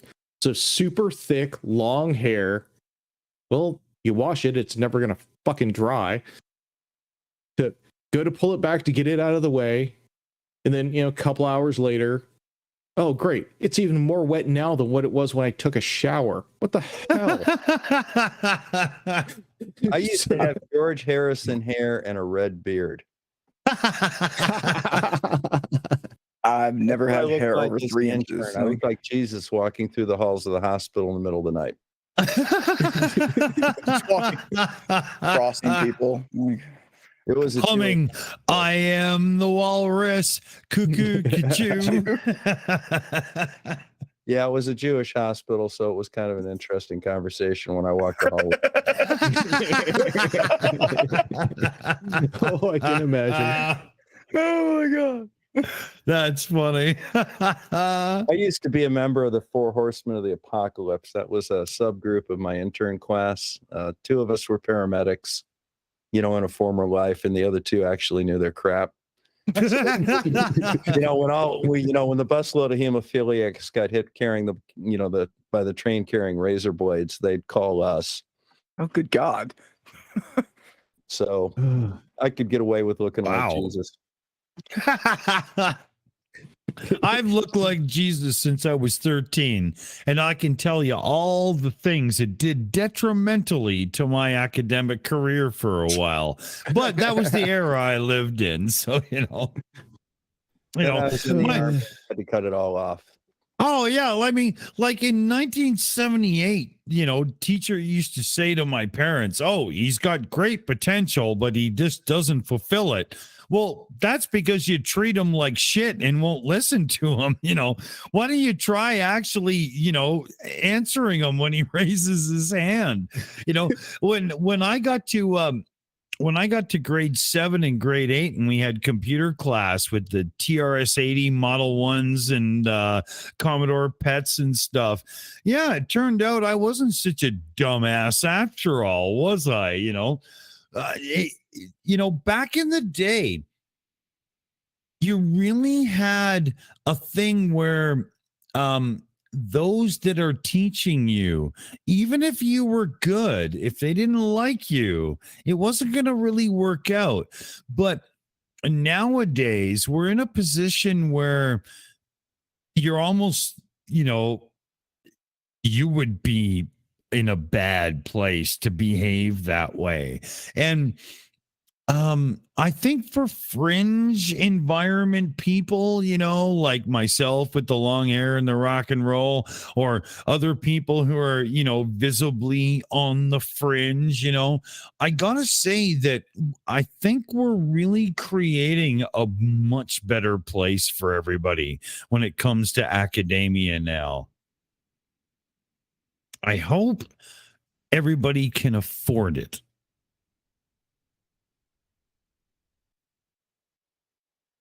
I don't know. When I was in school, I was in high school. I was into the whole punk movement and everything, and I was a Dead Kennedys punk, which never went over well with any of my sociology teachers or history teachers or politics or anything like that. Because I would actually sit there and correct the books. I would write notes in no, this is wrong. This is actually what happened. Yeah, why are you playing this game here? This is just propaganda. Yeah. Imagine being a guy like you, Loki, in that crossover time of encyclopedias versus the internet. Oh, God. Right? Imagine being one of those people that's like, but, I actually know that's bullshit. Like all the time. Wow, that'd be pretty cool. I missed that time, right? I was too old for that. I was in high school pre-internet, Oh, God, yeah. Our computer lab was basically taking apart and replacing capacitors on like oscilloscopes and stuff. That was the closest thing they had to freaking computers. Yeah. When I went into computer lab, the word of the day was basic, not Windows or Mac. Oh, God, yeah. Basic. Programming in QBasic. Yeah. I learned I love those language days. ever learned. You had to put the telephone on. Oh, yeah, Dr. Bob, do you remember the really early advanced. days of the BBSs and the modems? Oh, my God. $300. I miss that sound. I honestly miss that sound. But yeah, I learned basic, and then I got really advanced, and I learned something called Fortran. Fortran, dude, I remember that transition because that was still 8-bit computer style, but that was, terminal server heavy lifting, right? Yep. Oh, I could put printers on it and graphic pens, and we had a building that we had to go to that had computer terminals in it. Yeah. I was working as a paramedic then, and I remember one time, I'd taken the computer class, and I violated the first rule of computer science, and that is back your shit up. And I lost one of my projects once, so I had to turn around and do it again. I handled it relatively well. I think I had enough emotional maturity that I could handle it well. I got called back once when I was a paramedic to transport a guy that basically beat the hell out of a terminal with a baseball bat. And needed to get restrained a little bit, needed a couple of days in Camp Happy Land playing volleyball with the other people. Oh, man. Oh, God, the days of kicking your CRT off the desk and smashing keyboards, and those were the days. Dude. I remember when I was a computer tech back in the Windows 95/98 days, I used to go to thrift stores. Yeah. To get keyboards from the thrift stores for like $1. And when I was having a problem setting up a system because of whatever PCI card or yada yada they had, I had all these disposable $1 keyboards that I could literally jump up and down on and beat the shit out of just so I could clear my head and go, oh, okay, here we go. Well, does make you feel better. Yeah, it does. It did. I got my significant other a pastor a rage room for her birthday, and she's like, that was very cathartic. Yeah. Sometimes you just gotta let the primal scream out, baby. You know, that's it, man. Now I use apples and they just work. Yeah. Well, you know, the problem for me, Dr. Bob, was I've been an Apple user since day one, but I've been a Microsoft tech because they're the ones that pay money to fix them, right? That's how it is. And but my cheese grater Mac Pro, the big aluminum tower, finally died during the trash can Mac Pro era. And I wasn't willing to go to that computer. That whole architecture was wrong. And so I went to Windows. And I'm right now on the verge of, I'm not willing to upgrade this computer because I hate everything it stands for. And I really want a Mac Studio.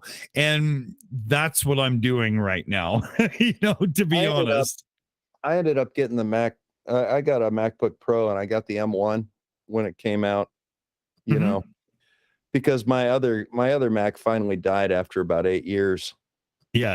You know, you couldn't upgrade it anymore or anything. But the problem that, you know, Loki's probably familiar with is you can't do shit in astronomy with a Mac. I can do my videos. I could do my videos, but I've got to have a Windows machine to run the telescopes. So I have this arrangement where I use Chrome Desktop and I take control of a Windows PC that's owned by the telescope and run everything from that. What's really screwed up is Mac is still a Unix base. It's still a Nix base, but there's all these software packages that you can use with Linux, but you can't get it on a Mac for some reason. That's the part that fucks me up, Loki. Why is all this Unix, Linux software not on Mac? How the fuck can that even be a thing? You know, Riley break, you know what I'm talking about. I'll be right back. I'll got you on speakers, but fuck me. Shouldn't it be on Mac first? Well, years ago, and it was never officially released.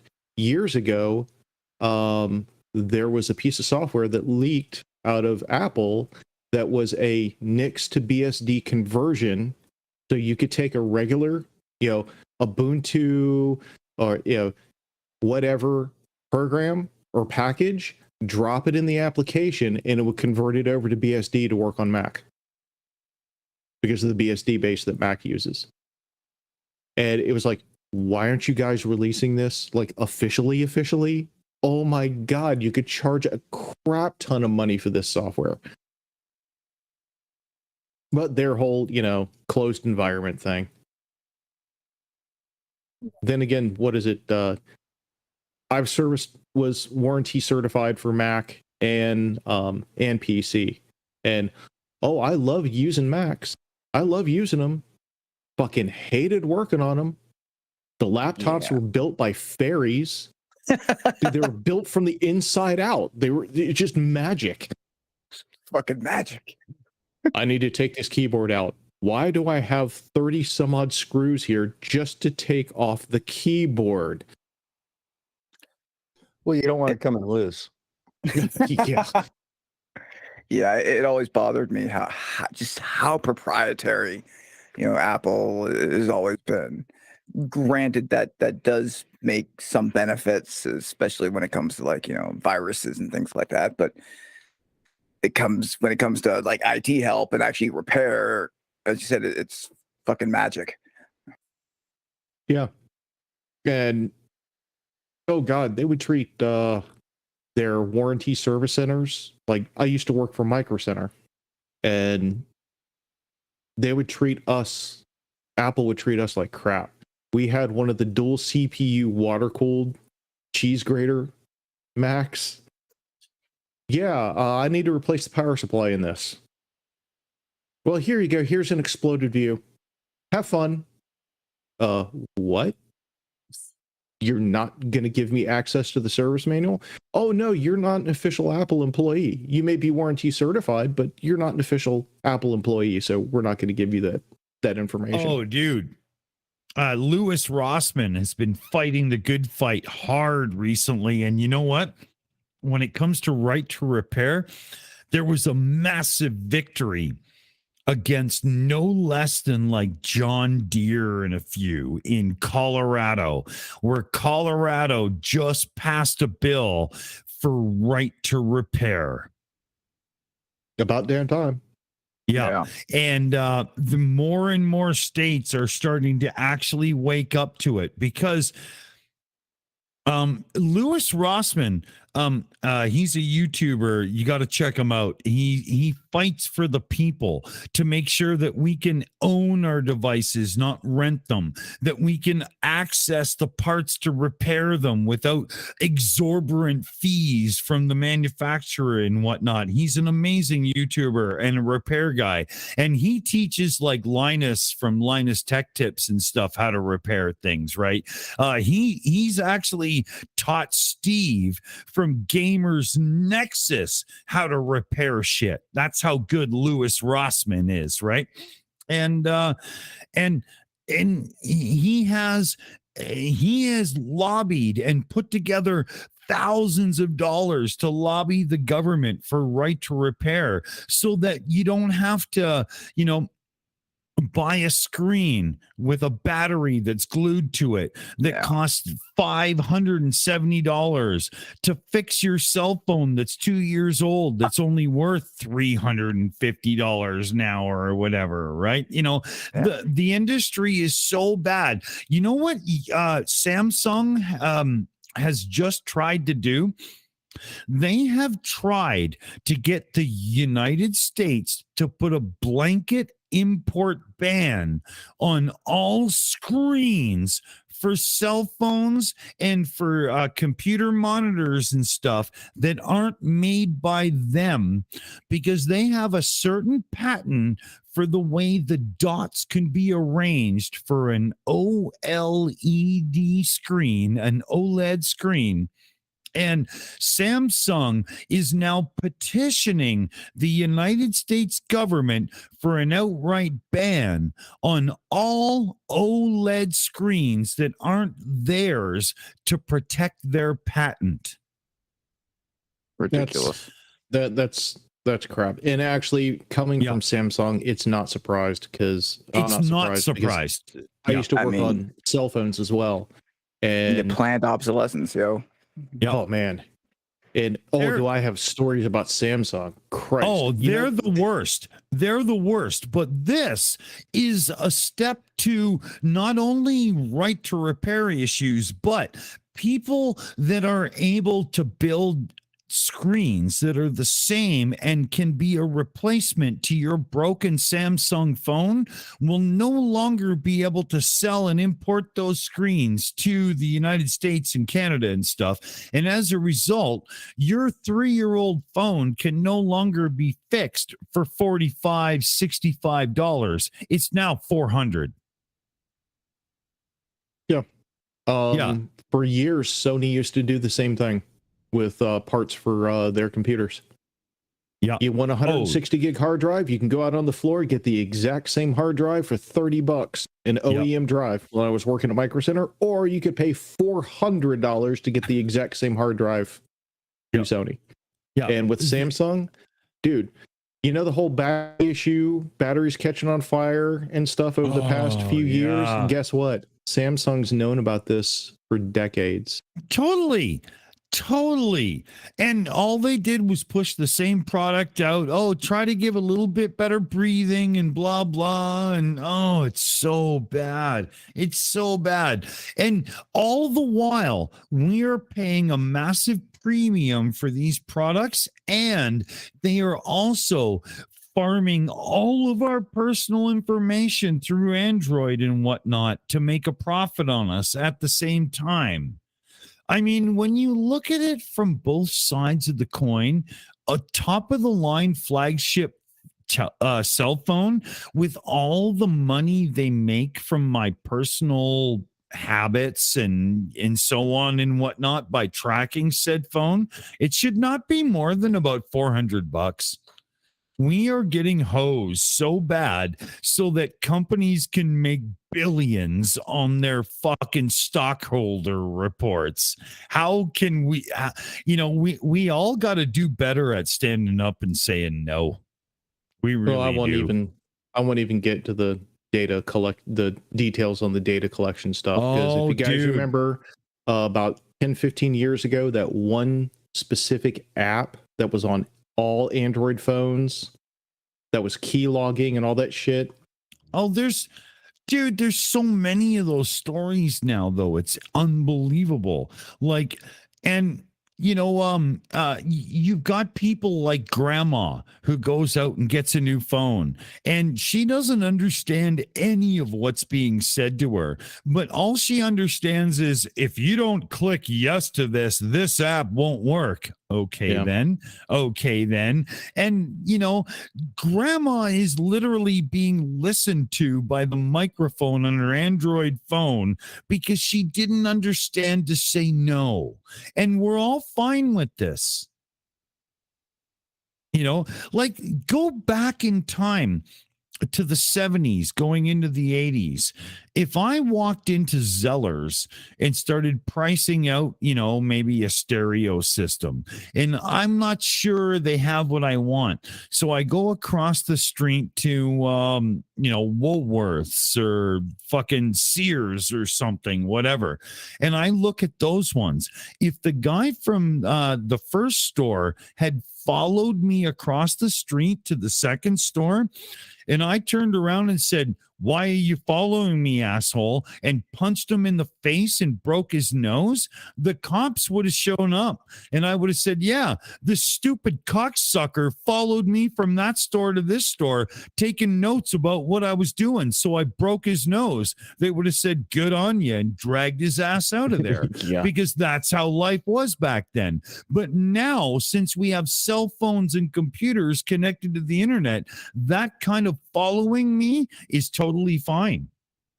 No problem. No, it all goes back to convenience. As long as the convenience factors there, most people don't care. Yeah. And I don't have Facebook and a few things, so I get no convenience from it. So don't follow me, asshole. Like seriously, like what the hell is that, man? Like, holy fuck,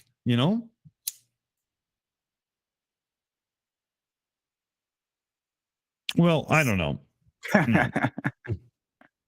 But I do know we went live at 4. It's 9:30 here now.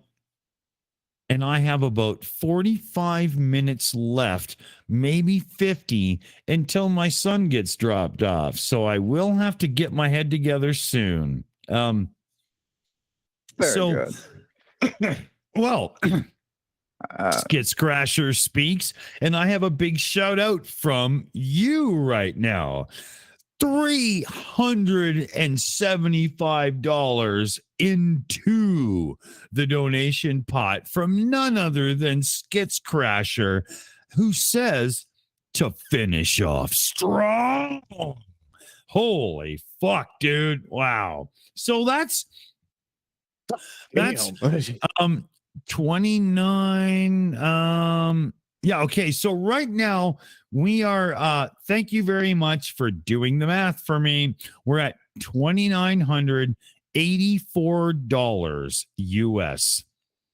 We need $16 US during this ending of the live stream, and we have hit 3,000, and a place to call home can be wrapped up, and we can switch the auction to, well, we have 3 or 4 shills that are really in a spot, so we'll be doing that next week. But we have literally saved 2 people's home from a vicious, nasty situation. We're at $2,984. Holy motherfucking shit. All we need is another 15. Come on, people. Yeah. Come on. I'm just blown away. I'm blown away. Yeah, we can do this. We can do this. I'm not letting it go. We can do the $15. Come on. We can do this. Let's get the link in. Oh, Streamlabs beat me to it. Seriously? The useless fucking computer bot from hell actually beats me. The one, oh, fuck him.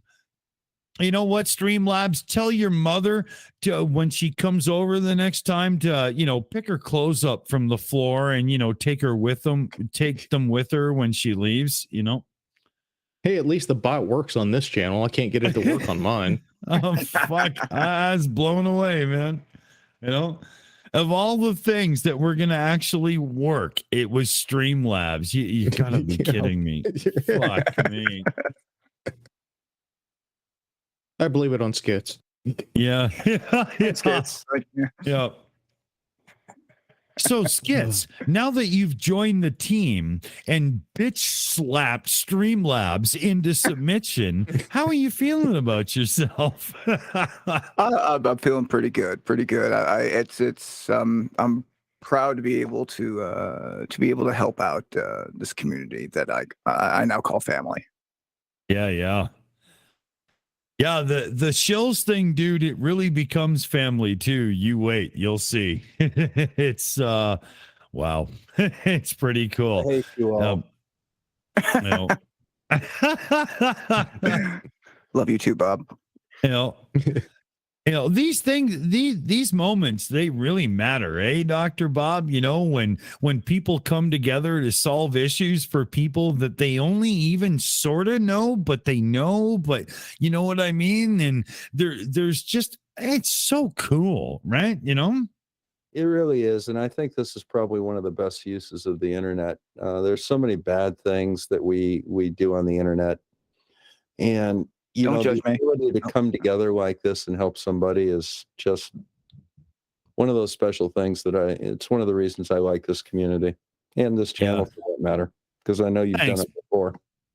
Yeah. You know, we've done a couple. You know, Dr. Bob, I'm surprised because, you know, when you do a few fundraisers, there's certain drama llama peoples that try to say boo and blah and yada yada. We've gone on under their radar so far, but I expect it. I you know what I mean? Don't say their name 3 times. Yeah. But you know me, after midnight. Yeah, you know me. I'll go at them like an attack dog. So you know, I don't care. You know, I don't go for drama. If you're an idiot, see ya. Oh, I can't stand that stuff, man. Oh my God. It really makes things ugly instead of friendly, right? You know, we've got some flat earth types that show up on our channel in live chats. They don't like the medical talk, Dr. Bob. It's really funny. They know that they'll get shut down if they go, you know, because there's guidelines, right? You got to play. And we use that as our excuse to say, no, you can, you know, but they still come back when they know that it's not a show based on that and can talk their shit. And I wonder, is that not Dunning-Kruger on display in and of itself when you know when your bullshit has a boundary, but you'll still show up and sling it as long as the wall has bounce for your ball? Not so much. Dunning-Kruger is a little different. What that is they're trying deliberately to get attention and get your channel, you know, damage your channel. You know, it's kind of, it's malignant trolling is what it is. Right. Shit, these days, most people don't even know what the hell trolling actually is. Yeah. Well, I'll give them a lesson on it anytime they want. I think it's just going into a chat and doing a racial slur and then running away. Oh, yeah, that doesn't work here, but you can troll all you want because we encourage the interaction. No, I love trolling some of the flat earth channels just to tick them off a little bit. Oh yeah. And you know, when you get those ones that can actually interact with your viewers in the live chat, why would you mute them or shut them down unless they're being like evil? Because all it does is drive more interaction. I welcome them. I just don't understand the tennis ball. Oh, but don't you understand the angles of a triangle? Oh, you're muted. You know, you know what I mean, Dr. Bob, right? You know that thing, right? Yeah, I know that thing. Yeah. I don't agree with the tennis ball approach. I agree with the interaction until it becomes, oh, but you know, the Jewish, no, okay, we're done. Right. You know, when they do that stupid shit, you gotta, you know, of course, right? For real. Yeah, I had somebody do that today on my channel. Really? You know, like I have zero, and you know. Oh, dude, we got Commander 401 on the channel who can speak Hebrew, right? You know, you know, yeah, you know. Hey, check the total now. Word. Hey, what? What am I supposed to do? Just check the totals. Okay, I don't have access to everything. I get told it as it comes in because you know but there's check it certain anyway. people, yeah, but there's certain people that know that my bravado equals not so much, you know, in the end, and so they know to take control of these things. Okay, so CF Beauty through no, wait a minute. CF Beauty, $21. William Kirchmayer, $21 for the Loki stream. So I don't know if CF Beauty, who's the Shills in the live chat, if you're not paying attention, and please, by the love of God, at this point, pay attention. But I don't know if CF Beauty was the one that said it, or was William Kirchmayer putting in the money for the stream? But either way, Crouch showing up too. But ladies and gentlemen, boys and girls, and all those who identify however the fuck you want, let me tell you a little something cool. You see, a couple of days ago, we started a thing called a fundraiser for a place we call home. We had a very near and dear to our heart, shy, not on the mic person in the Shills family who was faced with a dire situation.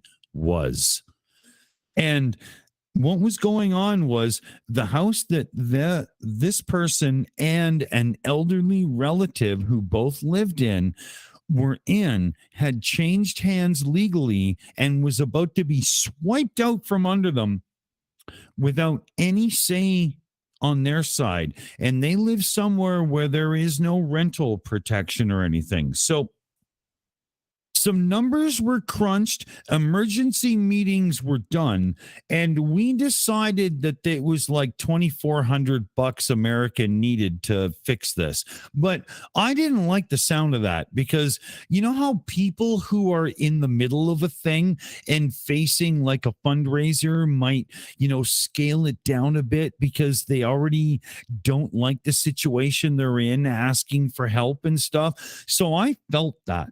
So I pushed it to $3,000 American on the spot because I wasn't having it.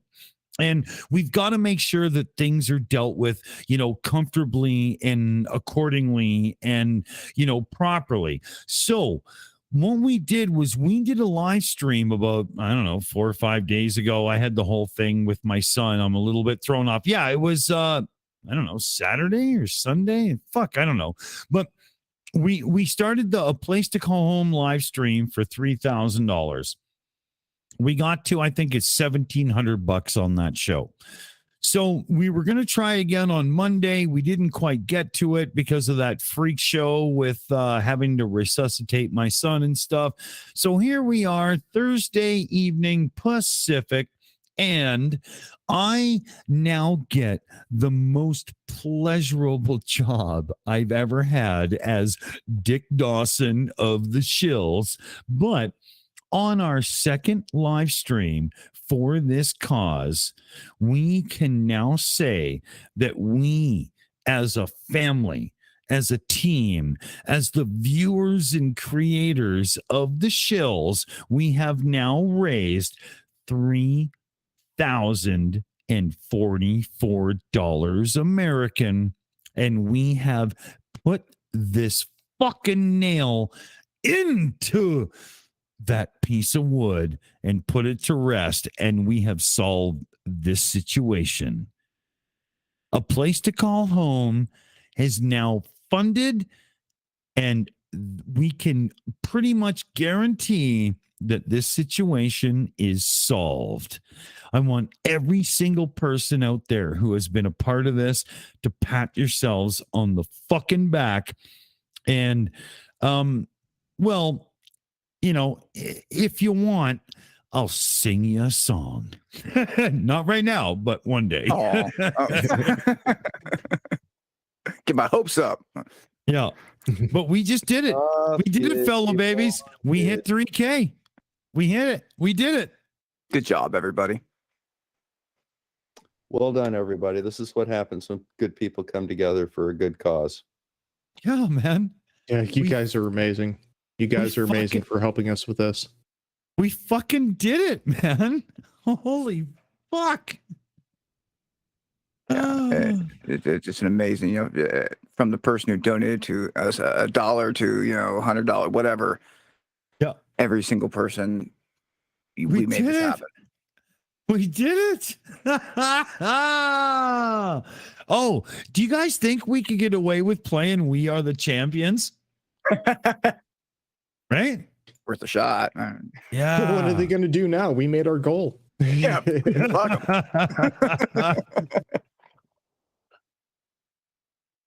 Okay. Let's see what I can do here. I'm trying to find a way that I can do this and get away with it. Oh my God. I never make myself easy. Oh, you know what? I found it. Here we go. All right. Oh, it's muted. There we go. Time after time, I've done my sentence, but committed no crime. And bad mistakes, I've made a few. I've had my shells and kicked in my bed, but I've come through. I need to go on. We are the champions, my friends, and we'll keep on fighting till the end. We are the champions. We are the champions.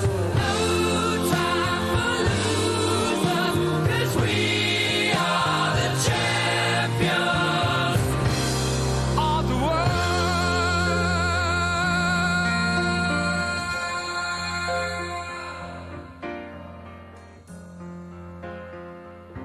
I've taken my bows and my curtain calls. You brought me fame and fortune and everything that goes with it. I thank you all, but it's been no bed of roses, no pleasure cruise. I consider it a challenge before the whole human race, and I ain't gonna lose.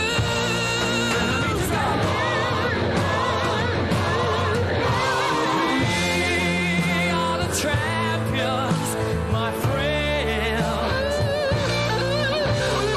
we'll keep on fighting till the end.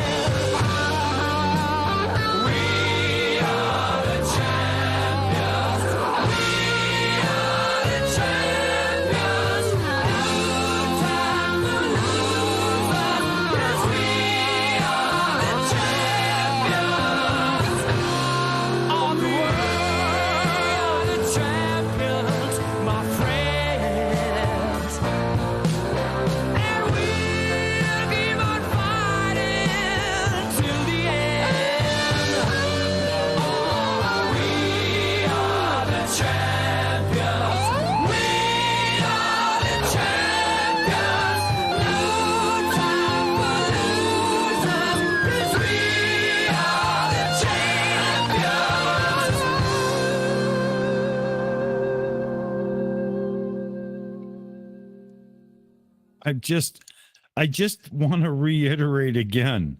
I don't think it took 7 days for us to hit the $3,000 mark. And I was in the background during that song, just talking to this certain person, and tears are flowing, emotions are running wild. Like, I really wish I could share this with you. And you know what, fellow babies? Maybe in a couple of years, there might be a time when said person goes, okay, yeah, I don't know how it'll play out, but if and when they I ever do feel know one comfortable. thing. Everybody who participated in this fundraiser did not do it to hear said person say thank you. They did it because it was the right thing to do for the community family they participate in. And that's why every one of you are the fucking best. You don't even know who on the channel ass you just saved, and yet you just saved one of the most unbelievably loving persons ever. Like, it's so difficult, but I can't say but thank you. Fuck.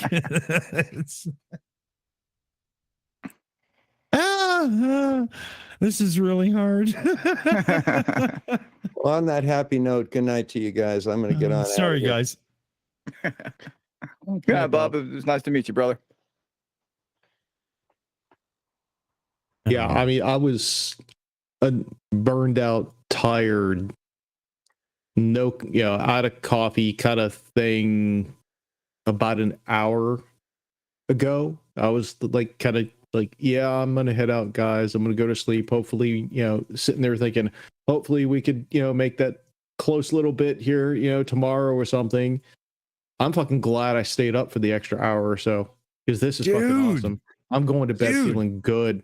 Like I accomplished to be something a part of good. the ending, right? Oh, hell yeah. Come on. Yeah. Yeah.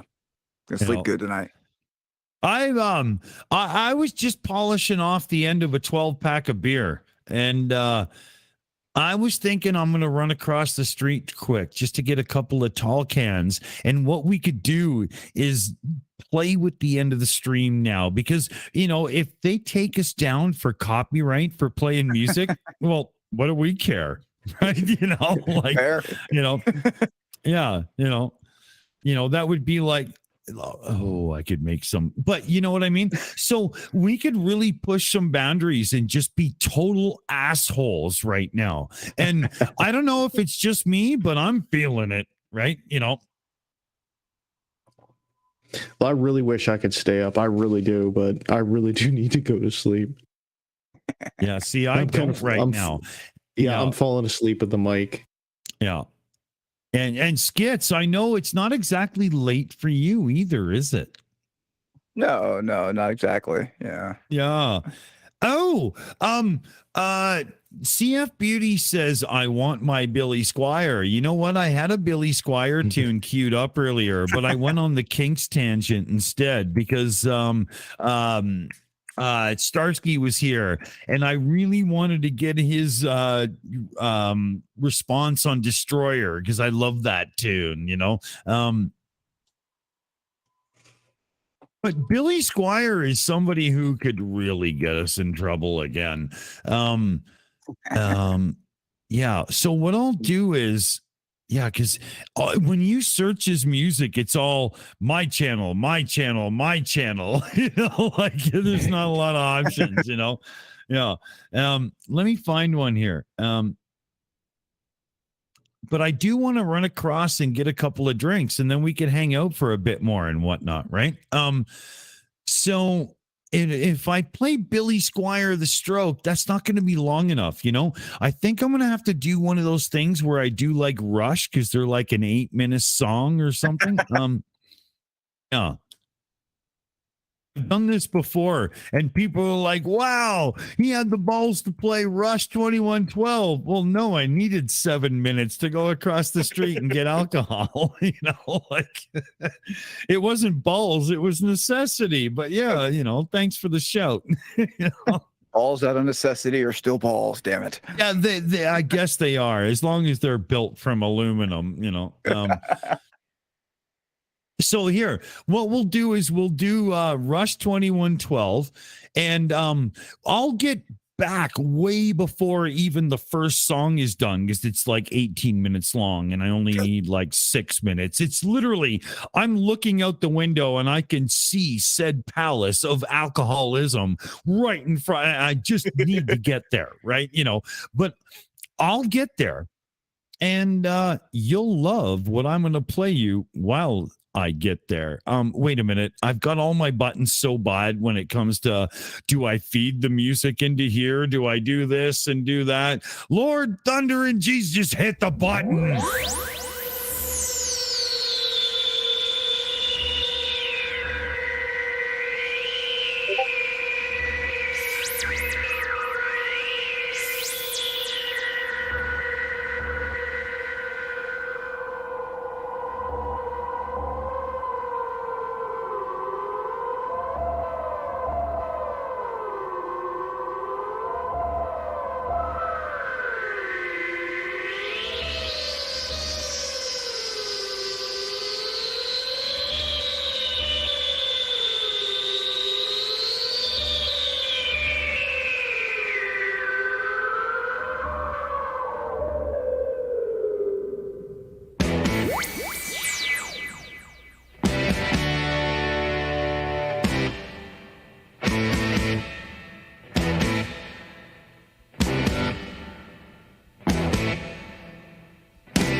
the meek shall inherit the earth.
What can this strange device be?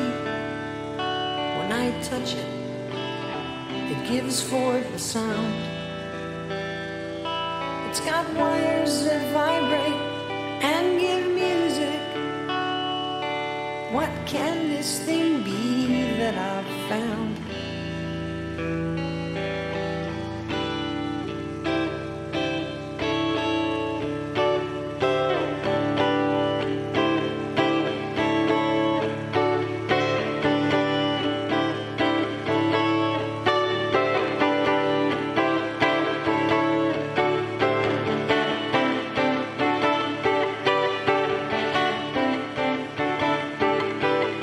See how it sings like a sad heart and joyous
Our world could use this beauty. Just think what we might do. Listen to my music. Hear what it can do. There's something here that's as strong as life. I know that it will reach you. Thousand millions further. Oh, we have our work to do. Just think about the average. What use have they for you? Another toy about destroy the elder race of man. Forget about your silly whim. It doesn't fit the plan.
I wandered home through silent streets and fell into a fitful sleep. Escaped to realms beyond the night. Dream, can't you show me light?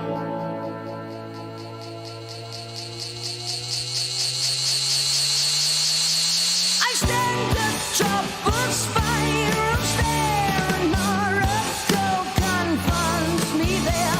He leads me on light years away through astral nights, galactic days. I see the works of gifted hands that grace the strange and wondrous land. I see the hand of man arise with hungry mind and open eyes.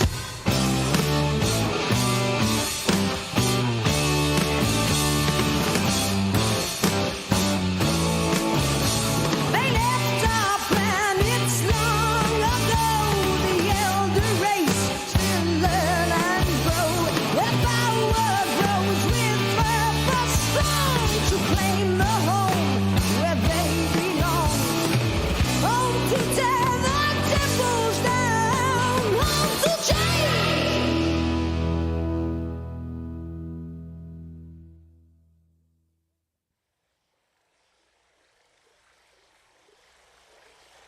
I love this part.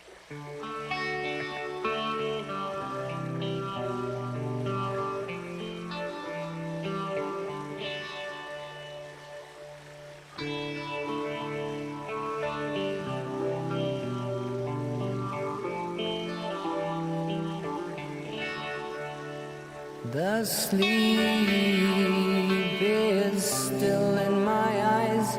The dream is still in my head. I heave a sigh and sadly smile and lie a while in bed. I wish that it might come to pass, not fade like all my dreams.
This is so cool.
Fellow baby, you probably heard of prog rock, which stood for progressive rock. Oh, forgot. Okay, hold on. No. See, I've had this happen to me all night. I'm not having it. But you've probably heard of prog rock, progressive rock. Rush were one of the kings of it, but you've also heard of like concept albums, I'm sure, where the entire record was a story. Well, what you just heard was Rush 2112, where the first half of the record is a story, and it's the destruction of Earth and the rebuild, and dude finds the guitar and they say, no, you can't have that. No, it's a great story. I highly recommend, if you have a decent set of headphones or a good set of speakers, dig up Rush 2112 in your streaming service. Now, if your streaming service sucks and they don't have it, I'm here and I got your back, fellow babies. And I've got an amazing FLAC lossless recording of it. All you have to do is get a hold of me in the Discord and I will hook you up. Totally Because not nobody pirated or should be anything. left hanging when it comes to Rush, right? You know, come on. Word. So in the background, Skits and I were talking, and we were talking about songs that should be done. And there was this kind of hands in the air motif going on because there's so many things. Like, we're throwing caution to the wind now. Our objective is to get in trouble because we're done. We did it. Best George W. Bush impression, mission complete. Oh, yes. I just realized I had a channel muted that I shouldn't have. So if I was talking over you, oops, that's my bad. Because my Stream Deck has given up. I got this button. And what it does is it mutes Google Meets, so I don't have to hear the compressed version of the song. And it unmutes in my monitors the YouTube feed so I can hear the real loud rockin' version of the song. But every time I hit that button again to reverse the process, it's not unmuting you guys in meets for me. And I'm left going, well, nobody's talking here. What the fuck? Yeah. So I probably talked over a few people by accident and oops, because everybody out there, I'm sure you can hear everybody just fine. It's only me that's acting like an asshole, you know. But now that I know the buttons broke, I'll do it manually, right? So I don't have to, fucking, Yeah, this is why I want to get that thing. This is one of the things that's on the list for our coming up fundraiser for the Shills. There's oh my God, I'm so bad at this. Here, hold on. Yeah, the Akai Professional MIDI Mix. And it's like a studio volume slider external thing where I have controls for EQ and whatnot for everybody. But, it's only like $130 Canadian too. But I can assign those strips to whatever I want. So instead of having to, like, I have 3 monitors in front of me and I still don't have enough screen real estate. You know what I mean? So if I had that little control panel, I wouldn't have to look at the mixer. I could just, hit the button and, I could do it by touch the way I was trained to as an audio engineer. Like, do you hear me crying right now? I need real buttons. Yeah. I hate it. I hate without tactile feel. I have to look, and when I look, I'm not speaking into the microphone anymore, and I'm not reading the YouTube chat and any number of things the producer of the show has to do. You know what I mean? I can't look away. I need buttons. Do I sound like a 7-year-old defending their teddy bear right now? Don't take my buttons. Oh, dear God. What am I supposed to do here, Skits? Come on. You're supposed to rock out with your something. I don't know. But yeah, I mean, for those that weren't paying attention, Skits is now a member of the Shills. Skits has been my after show buddy for a while now. And we were like, fuck it. Yeah, come on. You might as well just join the team, right? Because we've been having a lot of fun lately, right, buddy? Yeah, I'm like the sad little puppy dog that just, fuck it, let's adopt him. Yeah, not quite. Everybody on the channel was actually already talking in the background like, oh yeah, Dick's going to invite him in soon. It's just a matter of when, because I do these things where like one day I'll just go, okay, Skits is on the channel now, everybody. And they're like, okay, Dick did it again. Yeah, I think this is maybe my first, maybe second time actually on the Shills main channel. Yeah. But that'll be a lot more. Like, you've got access. You can join whatever show you want now, right? Nice. Yeah. That's how it goes, And M2M, I don't know if you guys saw M2M's community post there.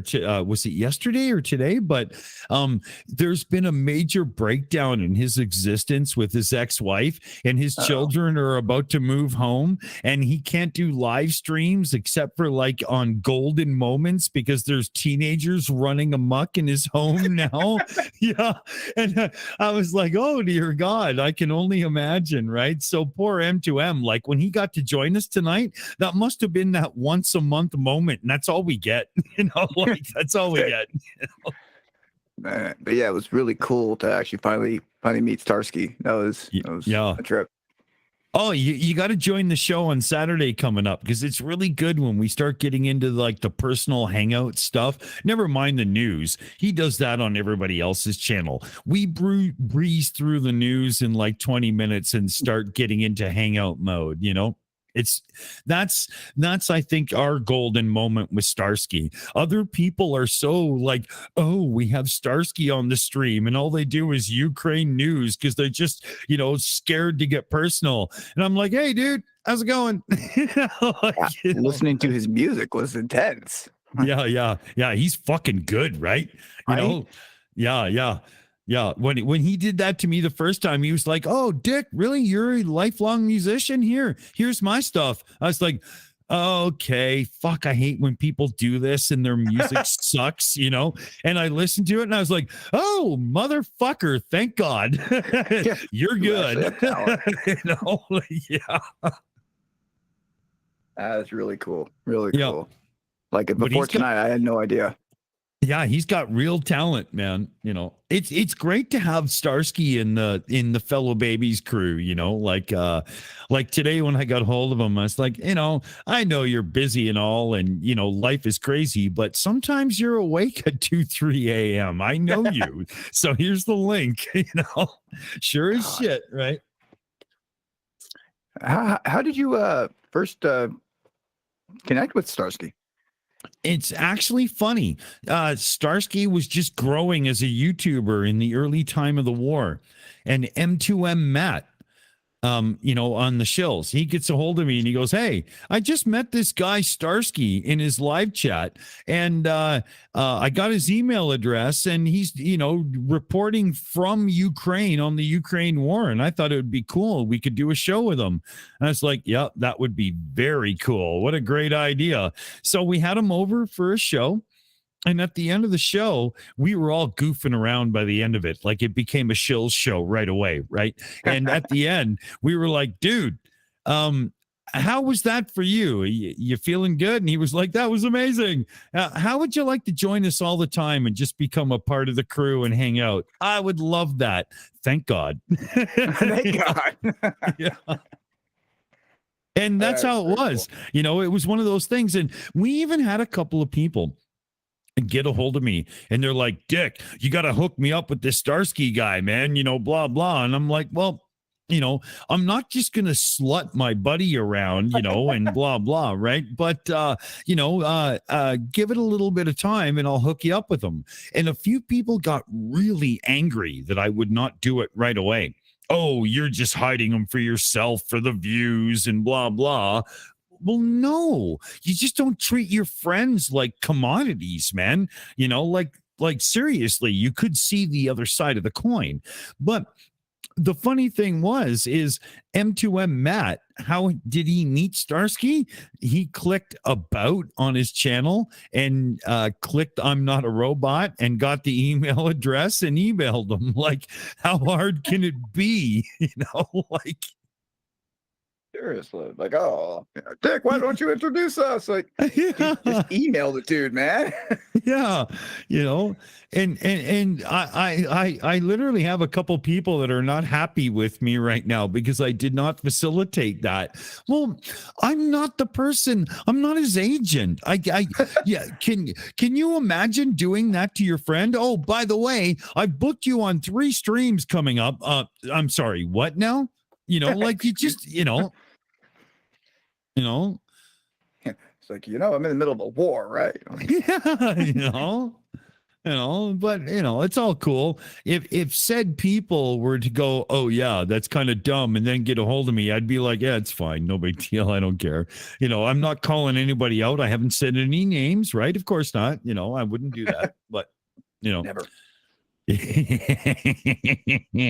know how hard it is for me to hold back, right? There, yeah.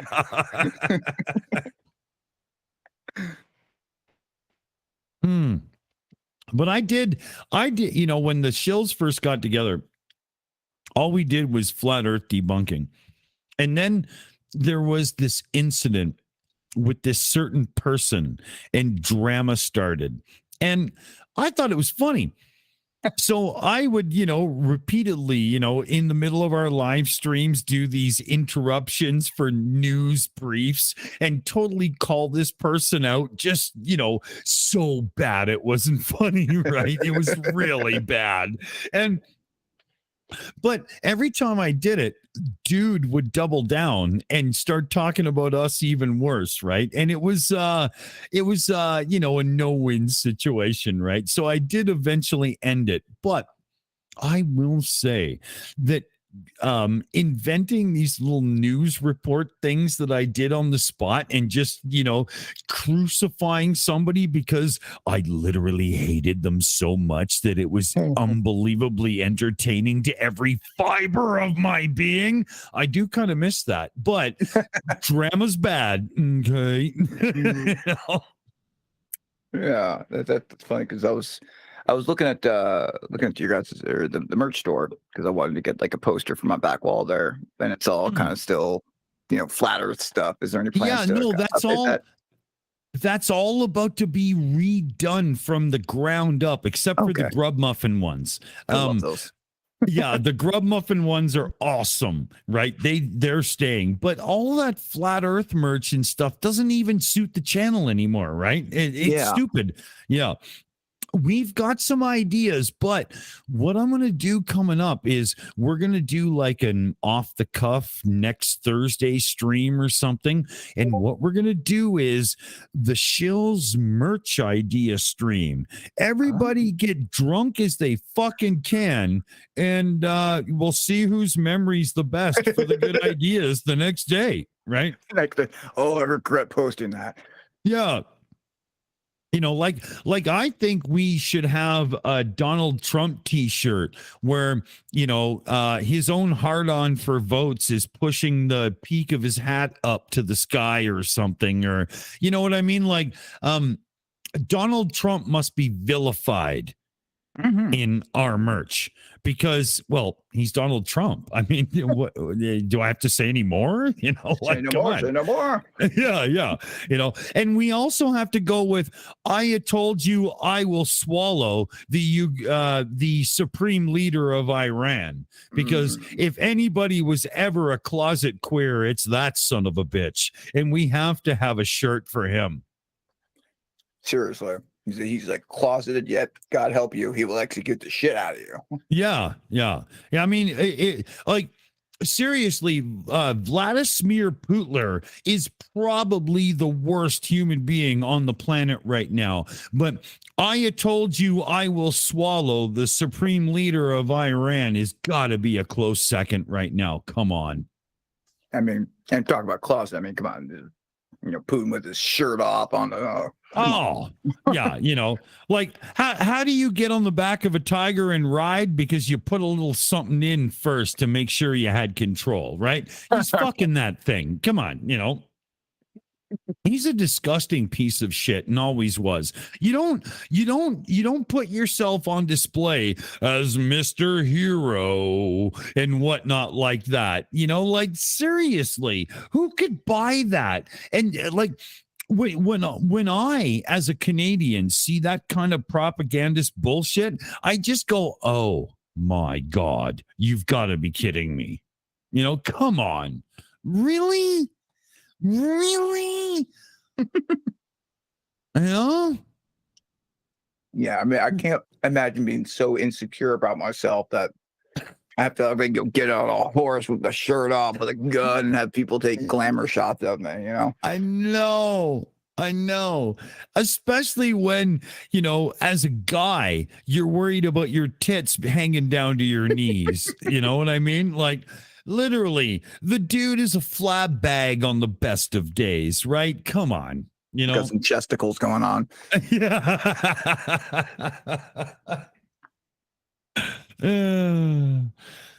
Fuck. If anything ever made a round of vodka disgusting, it's Putler, right? For real. No. But I will say that I feel bad for any Russian who lives in Russia, who hates everything to do with this war, but is not somebody who feels that they can step up and, bitch and complain and fight without being killed and taking their family down. Because, unlike the United States or something, you don't just, this is kind of like Tiananmen Square kind of protest, right? It's not going to end well for you. But at the same time, look what's going on in Iran with the protests. They're willing to do it. So, I'm not sure that I can feel bad when the people of Iran show such lack of cowardice that they're willing to step up and go, fuck this, it doesn't matter, I'll take it. It's my God, what a shining example they are for everybody, right? You know, the bravery it's one thing, like it's protests here in the United States, and I'm sure Canada as well. You know, it's like, yeah, it's an honorable thing to stand up for your rights or to stand up for something you believe in. But these people are literally standing up for what they believe in and their rights, and the risks are them dying. Yes. Like we do not have that side of it to balance against, to go, should I go out there? You know, we don't have that. Well, you know, it could be the end of my days. No, you know, like I'm not sure that the average person in Western society can get their fucking head around that. Absolutely. Yeah. It's like, oh, worst case scenario, I'm going to get, you know, pepper sprayed, or, you know, and don't get me wrong, you shouldn't be able to, you know, shouldn't do that for your First Amendment or whatever. But they are literally being summarily freaking executed in front of God and everybody, just to, you know, prove a point that you will not speak out against us. You will not violate our anti-LGBTQ laws, or you will not refuse to fight for us, and, you know, in Russia. You know? It's scary fucking shit when you really absorb it, isn't it? Holy fuck, man. Wow. Yeah, and I guess coming up on Saturday here on the Shills, we'll be doing the 1 year look back at the Russian invasion of Ukraine with Operator Starsky. I'll be putting the event up tomorrow, and I'm not sure that's going to be one of our most giggly streams. You know, I don't think tomorrow is when I'll be hitting the stinger for a tale of young Starsky to have a little, you know, fun and laughs at his expense, right? Yeah. I try not to take it too deep with them. Like, you know, we have this thing where, you know, it's a little bit more lighthearted because, you know, we're friends, right? You know, but, I mean, you know what? I don't know if I said this earlier or not, but you know what pissed me off? CBS News did a thing about Operator Starsky looking back on events from the year. And I can't watch it in Canada because CBS News has it blocked in my country. You fucking pricks. He's my friend. You don't even know him. I hang out with him. You sons of bitches. Fuck you. Oh my God. I got so mad. You know, how dare you? You fucking pricks.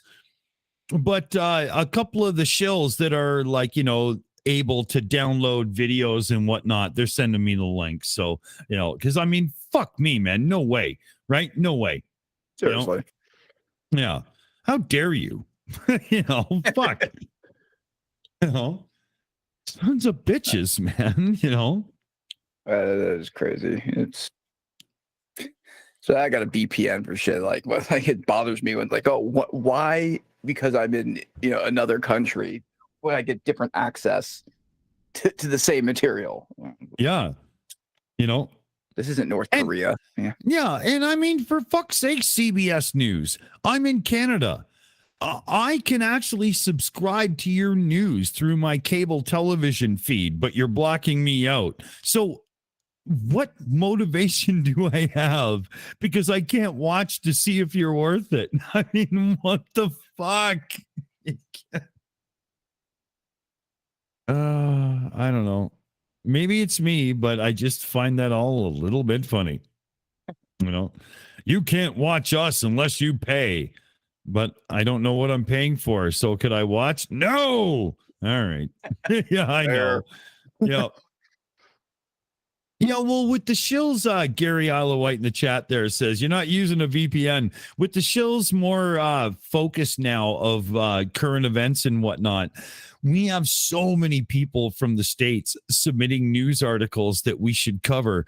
And I go to open them in Canada, and they're like, you have 2 more remaining free news articles because it's the Washington Post and I'm in Canada or something. So I'm I don't like to spend YouTube Shills family money, the membership money lightly, but I am gonna get a VPN because we literally have to have access to this shit and it's killing me. Like, you can't watch this. No, you don't. I'm like, God damn it.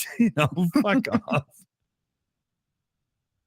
So I'm gonna do it. I'll get a VPN so we can have access, Yeah. Yeah, I use ExpressVPN just because I think I fell for someone's ad, but I think they're all the same.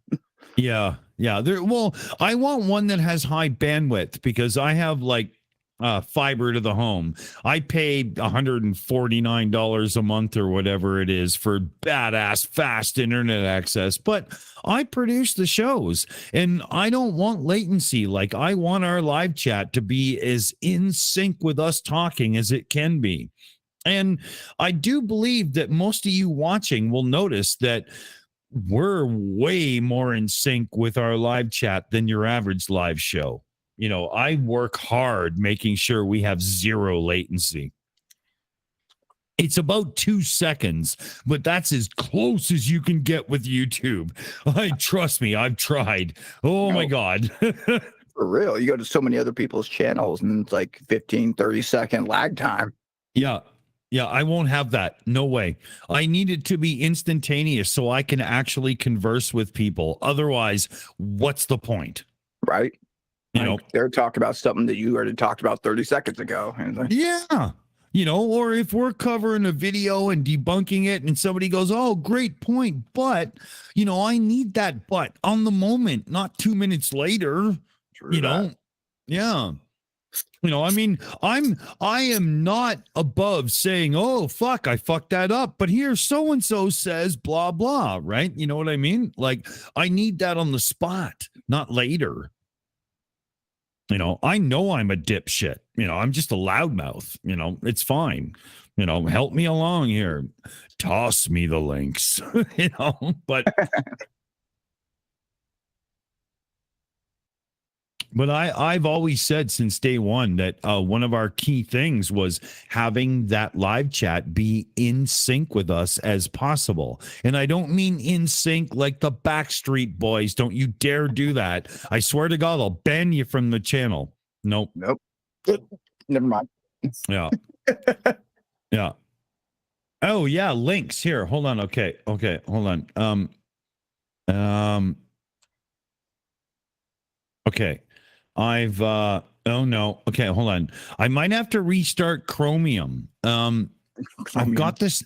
Yeah, well, I use 3 different browsers to run the show, and the one that gives out the link to join is crashing right now, and that could take down our audio. So maybe what I'll do is play a song, and then I can restart the browser in the background. You know what? I figured it out. Okay, I'm going to play a song. Yeah. Never mind why. As he covers his ass from technical bullshit. Hold on. No. You can't be rickrolling me, dude. No. Who that dragon? No. Okay, put that dragon in timeout as I figure out a song. That's dirty dragon. I like it. I like it.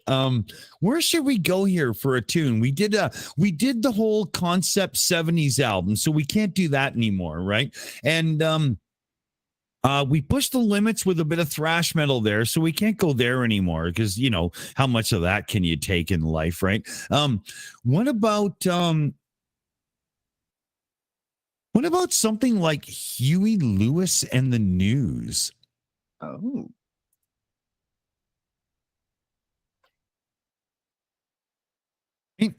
Now you think you know what I'm going to play, but you don't. right? Right. Where is it? Heart. Yeah. Okay. Here we go. So, I'm going to restart a browser or two, but you won't know it because it's all going to be hidden in the background. Oh, no. Wait a minute. If I play that, it's from his channel. I can't do that. Wait a minute. I had my old intro ready and it just, Huey, you're fucking my shit up now, dude. Okay. Here we go. So Huey took a seat and he's having a Mai Tai now. And I'm going to play the song for you. And while I play you the song, because it's a really good song, I'm going to fix my web browser issues in the background and make things a little bit more inviting.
Is it just me, or is Huey Lewis just a little bit cooler than he gets credit for? I don't think it's just me. I do believe that the man is just that cool, but opinions. I agree. He doesn't get the credit that he did. Everybody knows I want a new drug and whatnot, but to me, Heart and Soul is the song. If you listen to that tune in one of those cars that's got like a proper tuned subwoofer and stuff, and you got that, that oh so correct person sitting across from you in the car, that's just one of those moments where you go, yep, this is gonna end well. Yeah, just trust me. Yeah. Now, I actually forgot, because I was grooving out in the background, that I was supposed to reset a couple of web browsers in the background.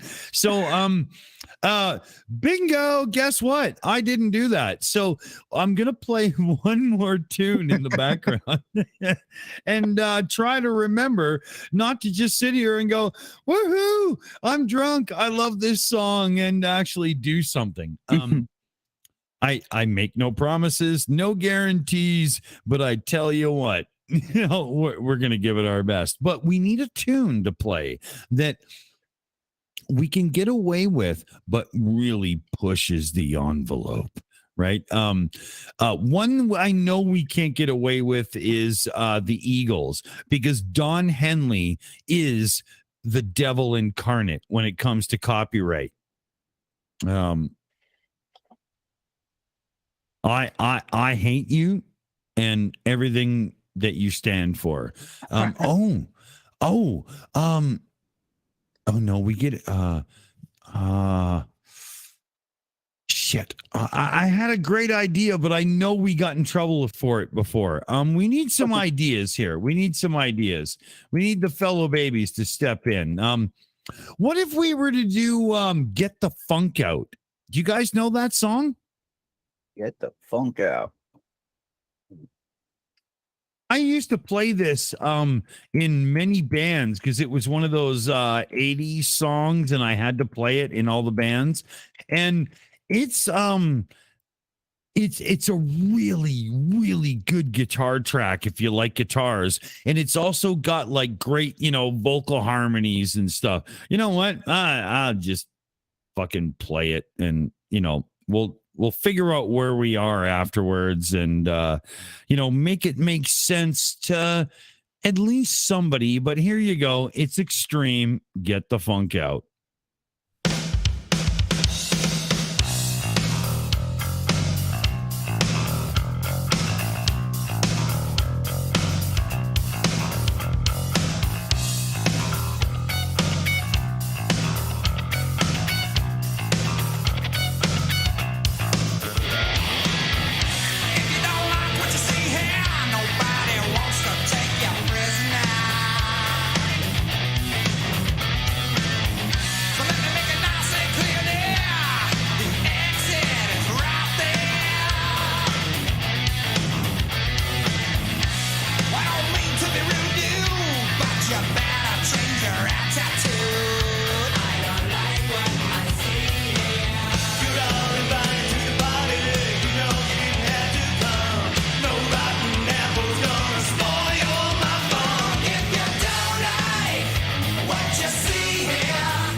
I love that tune.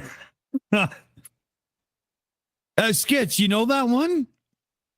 Get the funk out. Yeah, I've heard it before. Like, but it hasn't. Like, it's not in my repertoire. Like, yeah, that cat there, the guy singing, that's the guy from Extreme. He was brought on to Van Halen after Eddie got sick of Sammy Hagar for whatever stupid bullshit reason.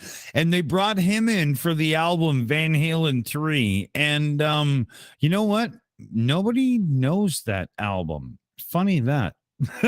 But that song, I'm not sure about the album or even the band. The guitar player, oh my God, is he good? But you know, it's a little too, you know, get the funk out, get the fuck out. Like, you know, seriously, if you had any balls, guys, you would have just said it. You know, it's one of those songs. You know what I mean? keeping it classy. Yeah, you know, we had a request from CF Beauty, no less, on the Shills account for a little bit more Boston. And I'm a sucker for Boston. Oh, yeah. If you're not, you're a communist. Yeah, you know, I mean, come on, right? But now we've got a few options when it comes to Boston. Now, we could go for like Don't Look Back, right? Or More Than a Feeling, or we could do Peace of Mind. But you know what? I think we should slow it down a stat, just a little. And we should take it to Boston's Third Stage album. And if you know what Boston, you know where I'm going already, right? I'm sure you do. But there's only one track. It's got to be Amanda from Third Stage.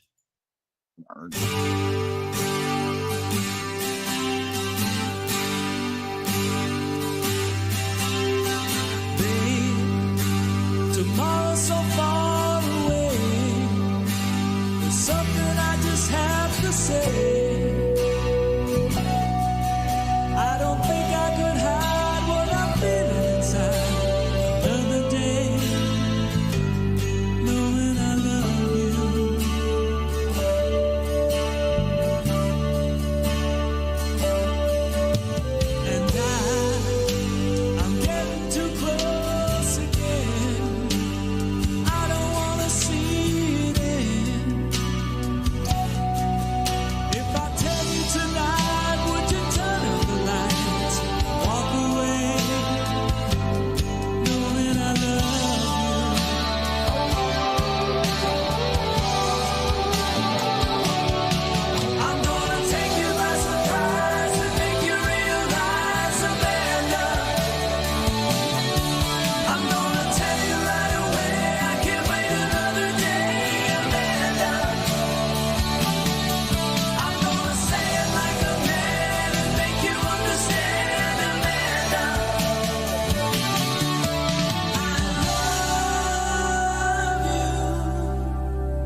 I was in high school, and I was this, upside down cross earring wearing long haired rock and roll motherfucker, right? And I was totally enamored with this one chick. And I literally played her that song, and she was my high school sweetheart. So I shit you not, I don't care what you say. That is one of the greatest songs in the history of the world. Fight me now, baby. He says that by putting his hair in a ponytail. Yeah. Yeah, I even played it on a 12 string and all. It sounded so good, man. And, some of the fellow babies out there will be like, yeah, Dick can play and stuff. But I can kind of sing, too. I'm not so bad at this, How do you play a 12? Is it like similar to playing a 6-string guitar? Or? It's exactly the same thing, dude. Each a 12 string is 2 strings to make one, a thicker string and a thinner string. So there's an octave to it, and it just gives space. But it's basically the same thing. You can't play lead guitar, like you're not going to go all Joe Satriani and start doing, all kinds of shredder stuff. But when you're strumming chords, it just sounds heavenly. It's so good. Whoa, yeah. I just, there's Boston have used the 12 string a few times. We could play more of their songs. Oh, look at this. YouTube is giving me trouble right now. Heads up. We've detected copyrighted material. YouTube, I've been talking for 2 minutes. How behind the times can you be, bitch? Fuck me, man. Seriously, the song's been over. I mean, fuck, we're already talking about his mother. Come on, and she was a lovely lady, was a saint. Yeah, I just realized as I said that, I was like, whoa, I better fix that.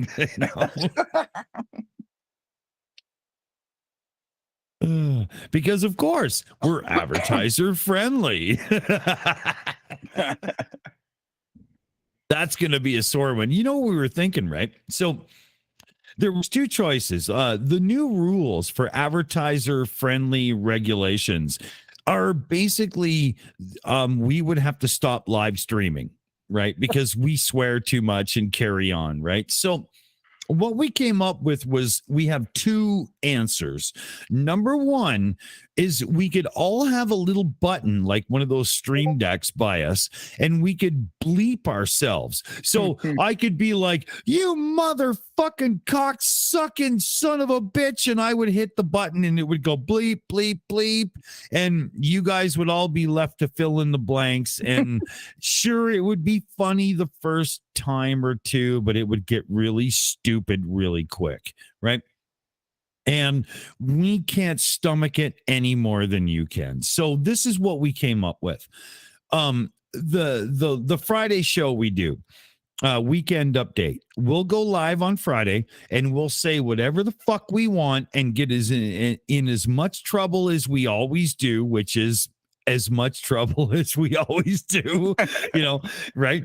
And what we'll do is we'll private the stream when we're done, and then we'll re-upload it on Monday with bleeps or, mutes or whatever, so it can actually get through the YouTube bullshit as an uploaded video. Interesting. Right? So that way, everybody who shows up live gets to hear the real show. But if you missed it, well, you get this bastardized version because YouTube's a prick. And if you got a problem with it, bitch to them, because seriously, we're trying so hard, man. Is it like a software that does the bleeping, or does someone have to actually physically No, we would have to do the bleeping. And so what we would do is we would go through the transcript and then go through the show, and we would bleep or put in like whatever, or whatever sound effects, like that makes sense. But we would edit the show so we could re-upload it, and YouTube wouldn't stuff us in the toilet when it comes to promotion. And maybe, we'd have better than 6,000 subs, right? We kind of deserve it, but, we get nowhere, right? So this is what we're facing now, because literally YouTube has gone to war against channels like ours that, have adult content. So what do you guys want to hear? Do you want to hear us go live and bleep and edit the swear words as we go? Or do you want us to go live and just be ourselves and then re-upload it with the edits later? So put a 1 in the chat if you want the show to stay the same and fuck everybody else who has to watch it later, and put a 2 in the chat if you're willing to hear us bleep ourselves. And 90% of the time, it's like, oh, what the fuck? Oh, God, fuck, I forgot to hit the fucking button. Oh. See, exactly. That's what's going to happen, right? So we thought the best idea was, if you can be there live to enjoy it, all the power to you. If not, you get the edited version later. And if you're one of the members or our Patreons, well, that special, swear-filled recorded version, that'll be up for you always, right? No problem. Yeah. Right. So so far everybody says 1, fuck everybody else. I want to hear the raw, right? And I agree. I can't stand the thought of having a bleep button. Are you kidding me? Well, we like Dick Raw. No. But dude, I'm the one that coined the phrase, I want to face fuck that guy with a dead raccoon. I don't want a bleep button. Put that shit on a t-shirt. Yeah. Oh, it is. Yeah, it's coming.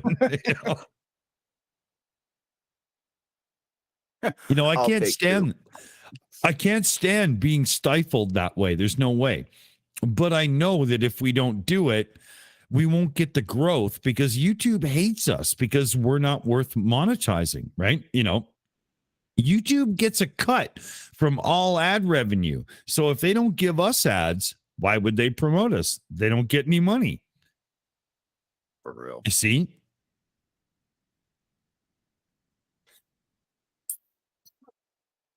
I hate them.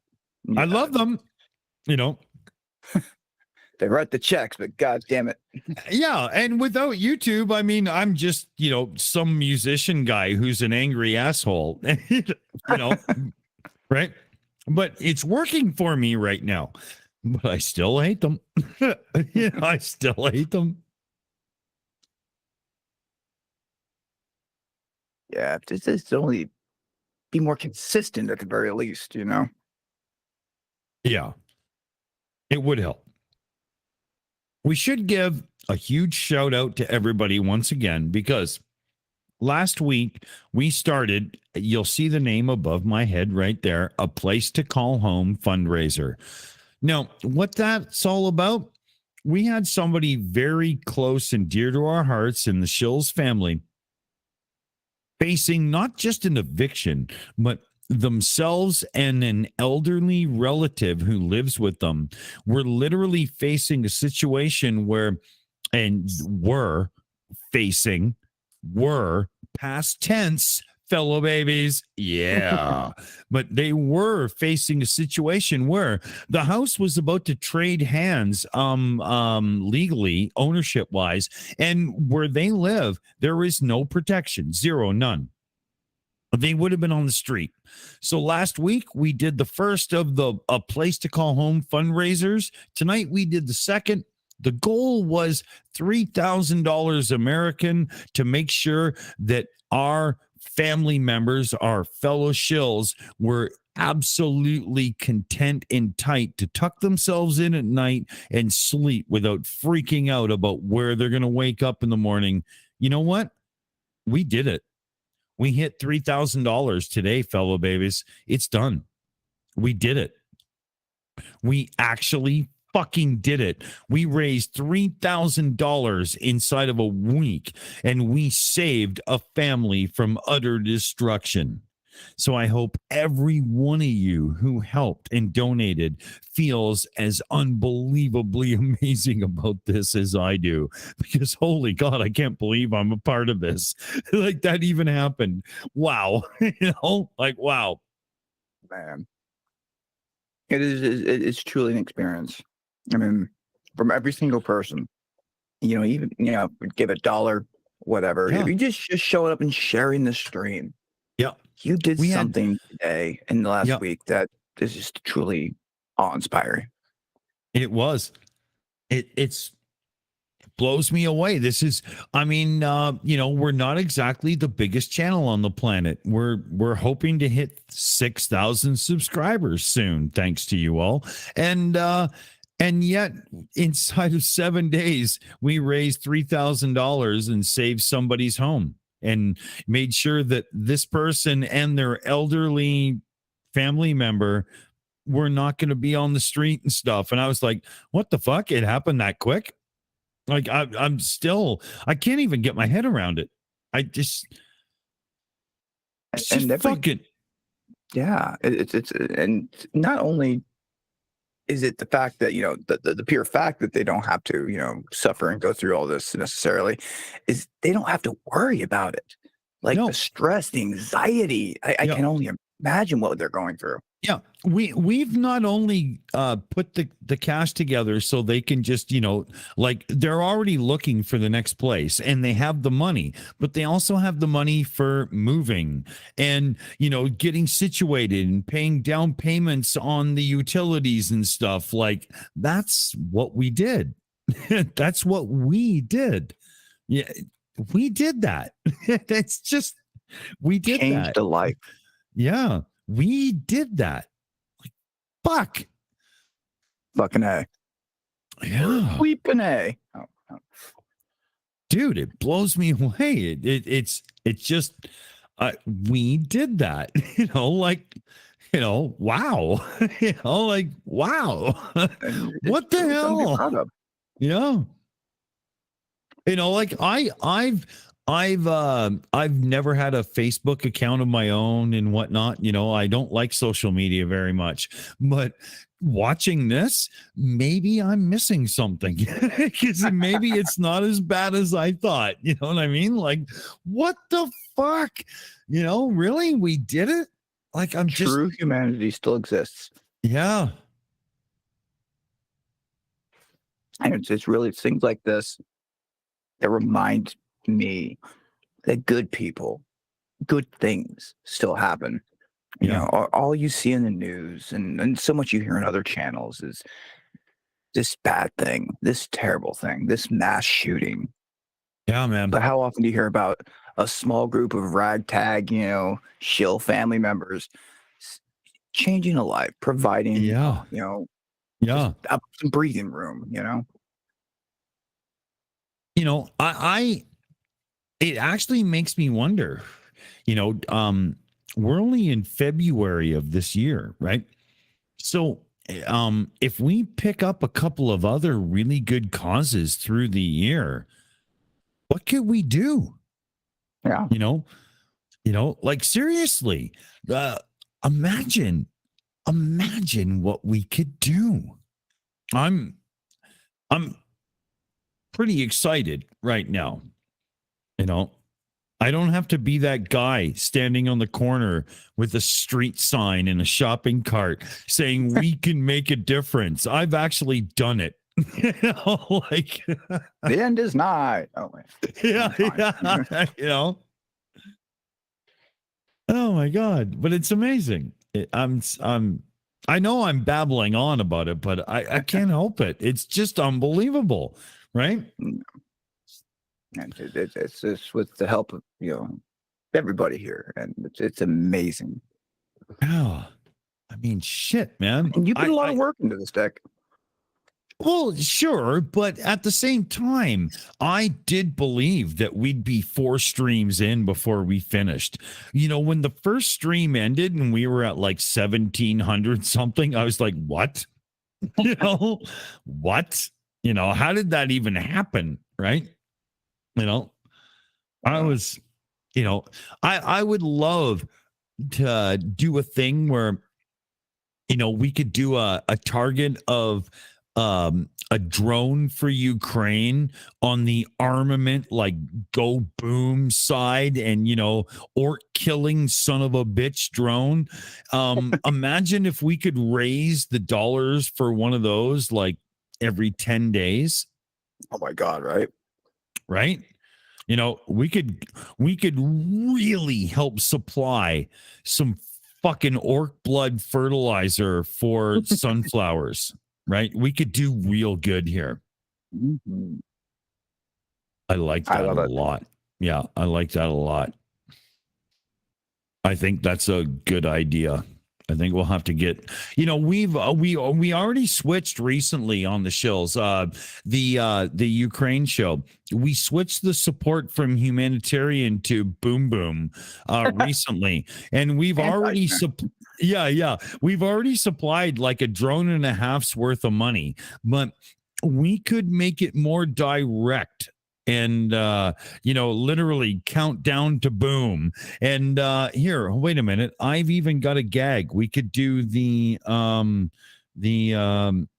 where is it? The fireworks. There it is. Yeah, boom every time, right? You know, all right, we just hit $3,600. We got another drone that goes boom. Right? That would be pretty cool, right? You know, I like it. You got to have a button for everything these days, but man, does it take a lot of mental effort to find them. You know? And that's why you need your little box thingy. Yeah, I need more than one. I need another one now. You know? Oh yeah, got too many. But yeah, orc blood fertilizer grows the best sunflowers. Trust me. I know it from an insider friend of mine.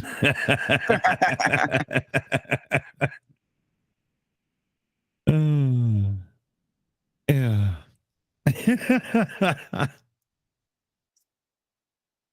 Goodness gracious.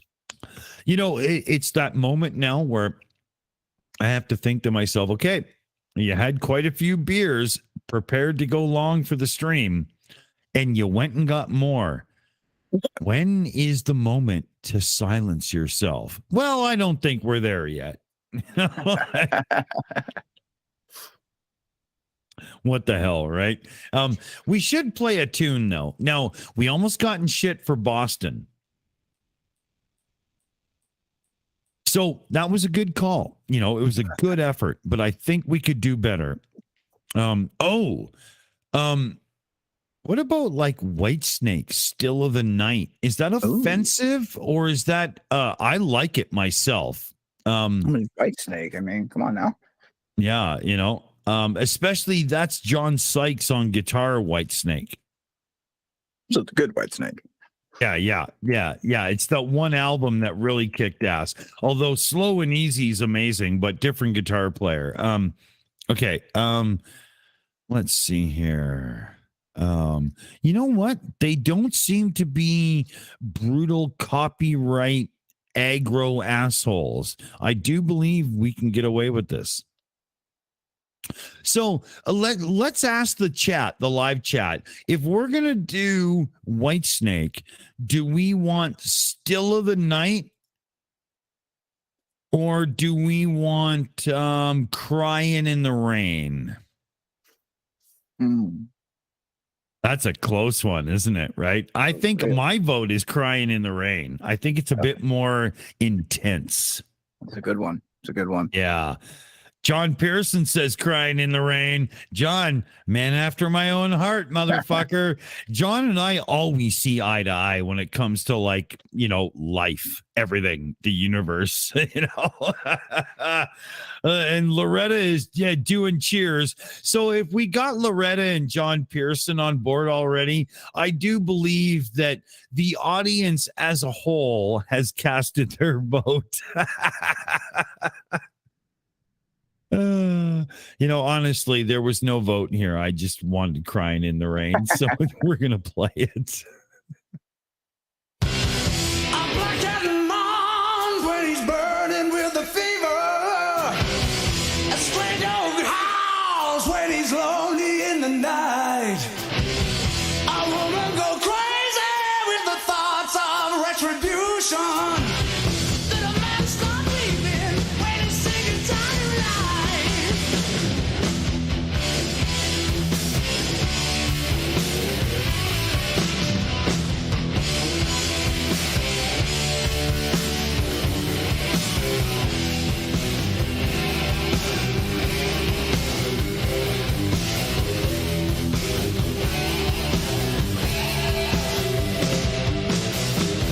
I keep on dreaming dreams of tomorrow.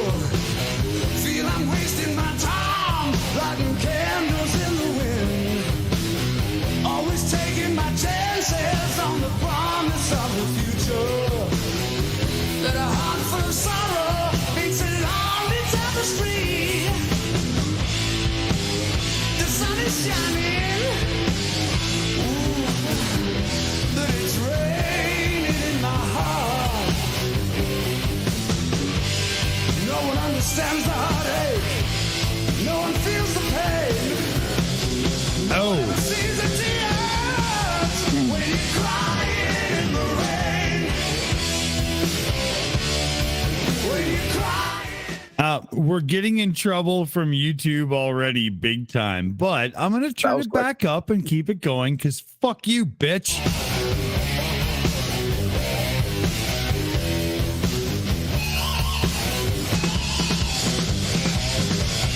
I can never deny all the sweet things I've tasted. Though I've been mistreated, I keep coming back for more, more, more. I know where I'm going. There's no hope for absolution. And can't seem to separate the good times from the bad. The sun is shining. Ooh, baby, it's still raining in my heart, in my heart. No one understands the heartache. No one feels the pain. No one ever sees the tears when you're crying in the rain. When you're crying in the rain. When you're crying. I do believe YouTube is about to have a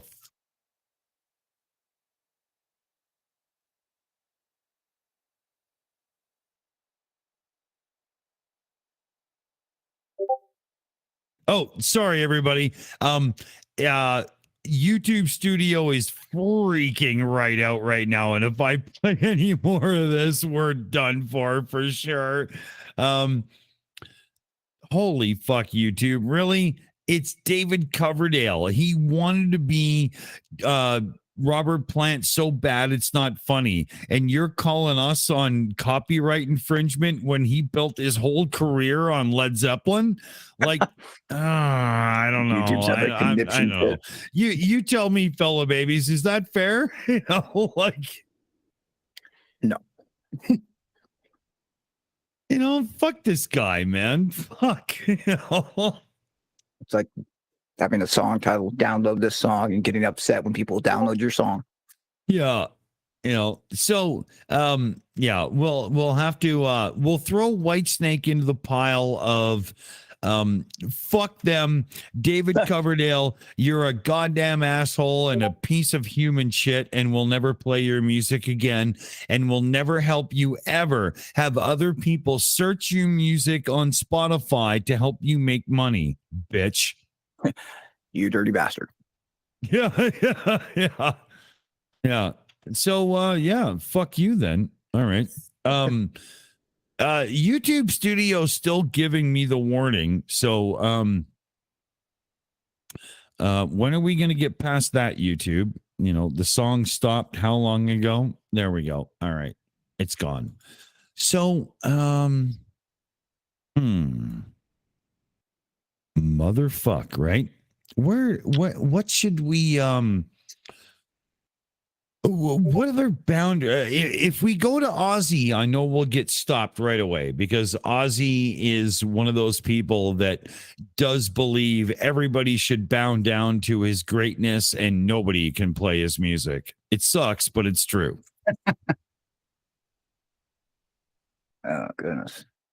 Do you think we could get away with Carry On Wayward Son? Ooh, oh, Kansas? Oh.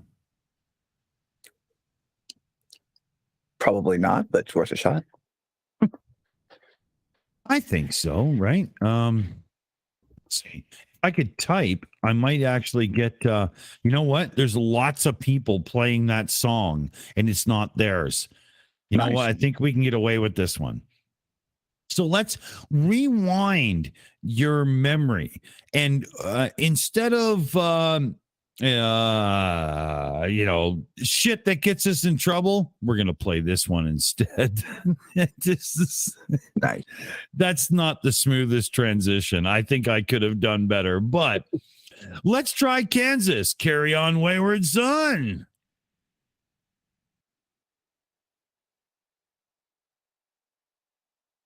Does it play or what? Are you kidding? YouTube started the song muted because everything I've played recently has been muted, right? So of course you would mute this. Fuck. Okay, here we go. Carry on my wayward son. There'll be peace when you are done. Lay your weary head to rest. Don't you cry no more.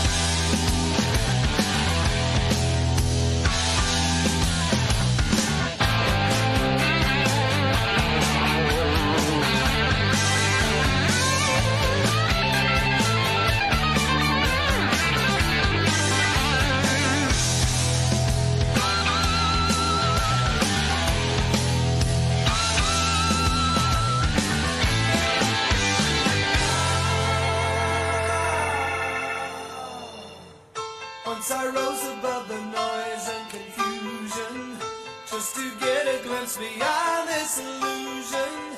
I was soaring ever higher, but I flew too high. Though my eyes could see, I still was a blind man. Though my mind could think, I still was a madman. I hear the voices when I'm dreaming. I can hear them say, carry on our wayward son. There'll be peace when you are done. Lay your weary head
Don't you cry. Don't you cry no more.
Oh, sorry. We're gonna go right into another song after this. We were talking in the background there, Skits and I, and we have to play Eric Johnson, Cliffs of Dover. Now, you've heard a lot of guitar-centric music tonight on the channel because it's kind of what I do, right? But you've got to properly listen to this one because this is not just wow. This is one single guitar track from beginning to end. No stop, overdub, yada, yada, blah, blah, blah.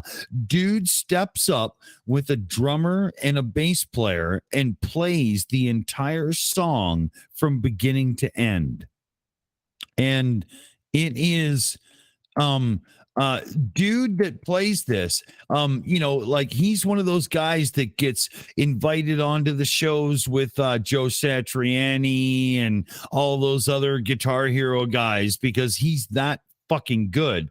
But he's not a show-off asshole. Except he is a show-off asshole. Except he's not. It's really hard to quantify, right? So I'm not going to try. All I'm going to do is share it with you. It's Eric Johnson. This is Cliffs of Dover. We'll probably get in shit for this one, but I'm going to let it play anyway. I don't fucking care.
Skits, that one fucks my shit up. Every time. Come on, man. It was truly amazing guitar playing.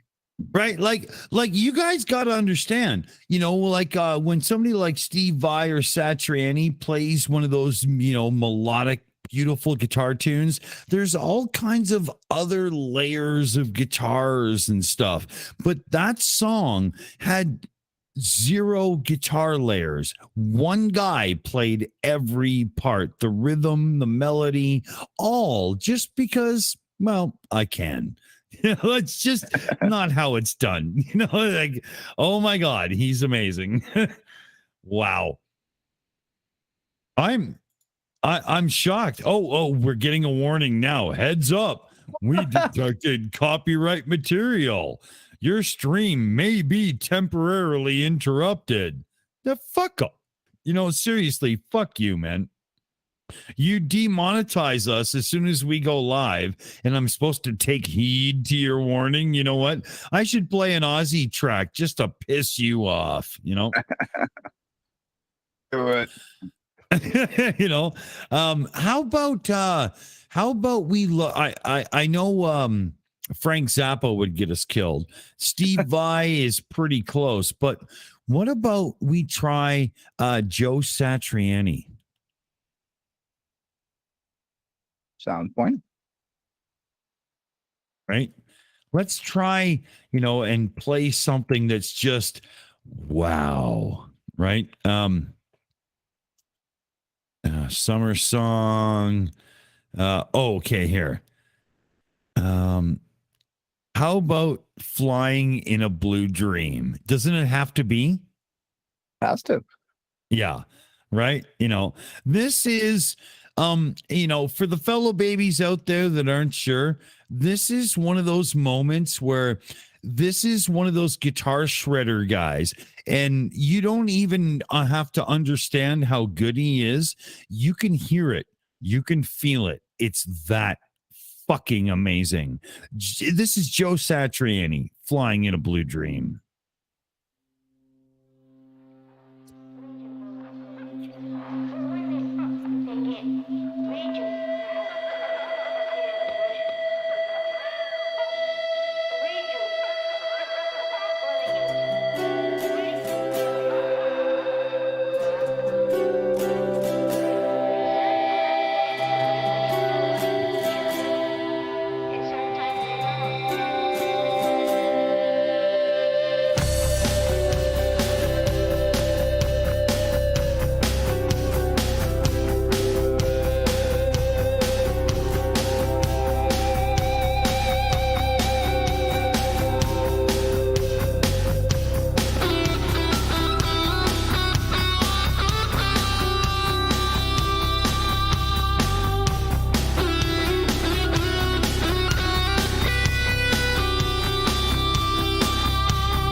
Hey, fellow babies. You know, YouTube is in the background right now going, oh my God, I'm so distressed. I sense copyright material. YouTube, I don't give a fuck, okay? You know, you are the bane of my existence right now. All I have to do is say, good evening and welcome, fellow babies. I'm Dick Dawson, and boom, the stream's demonetized. So you think I give a fuck right now? You know, seriously, you know. Look, I'm being oppressed. Yeah. Help, I'm being oppressed, you know, bloody peasant. I love Monty Python, but we should say goodnight to the fellow babies. I've got almost 3 beer left in the fridge, so I'm gonna head over to the Shills Discord server and see if anybody's into hanging out in the voice chat. But I know that Skits Crasher here unfortunately has a life to live afterwards and must vacate himself from a most excellent moment in life, right? Yeah. You know, so I'll give it to you to say goodnight to the fellow babies, and we will end this shit show and take it to where, you know, YouTube can't give me any more shit. But as I've said before tonight, and I'm truly honored and proud to be part of this family that has done this to help out, you know, not just whoever this person was, but everything that this has done in the past, you know. And it's great, and I'm so happy to be here. And at the end of the day, let's all be kind to each other. Good shout, dude. Good shout. I like that very much. I'm going to turn to my little gags panel. And first, we'll give a shout out to Vladimir Putler.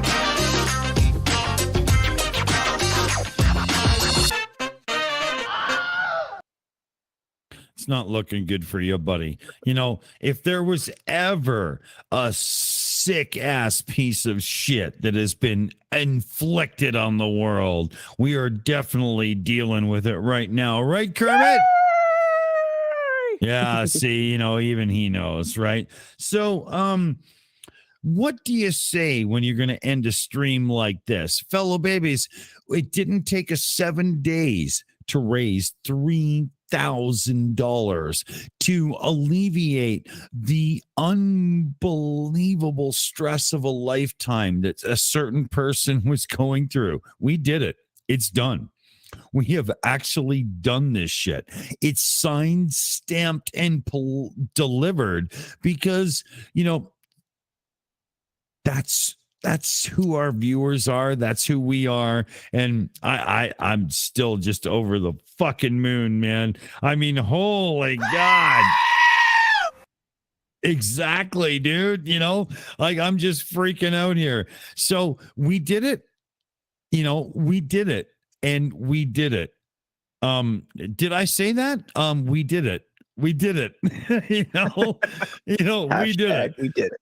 Yeah, right. So, I mean, holy fuck! I don't even know how to say thanks enough, right? You know what? Skits, say thanks for me, and I'll hit the fucking button. Thank you so much, everybody. You're fucking awesome.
It's over.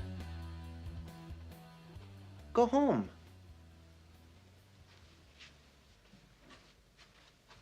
Go.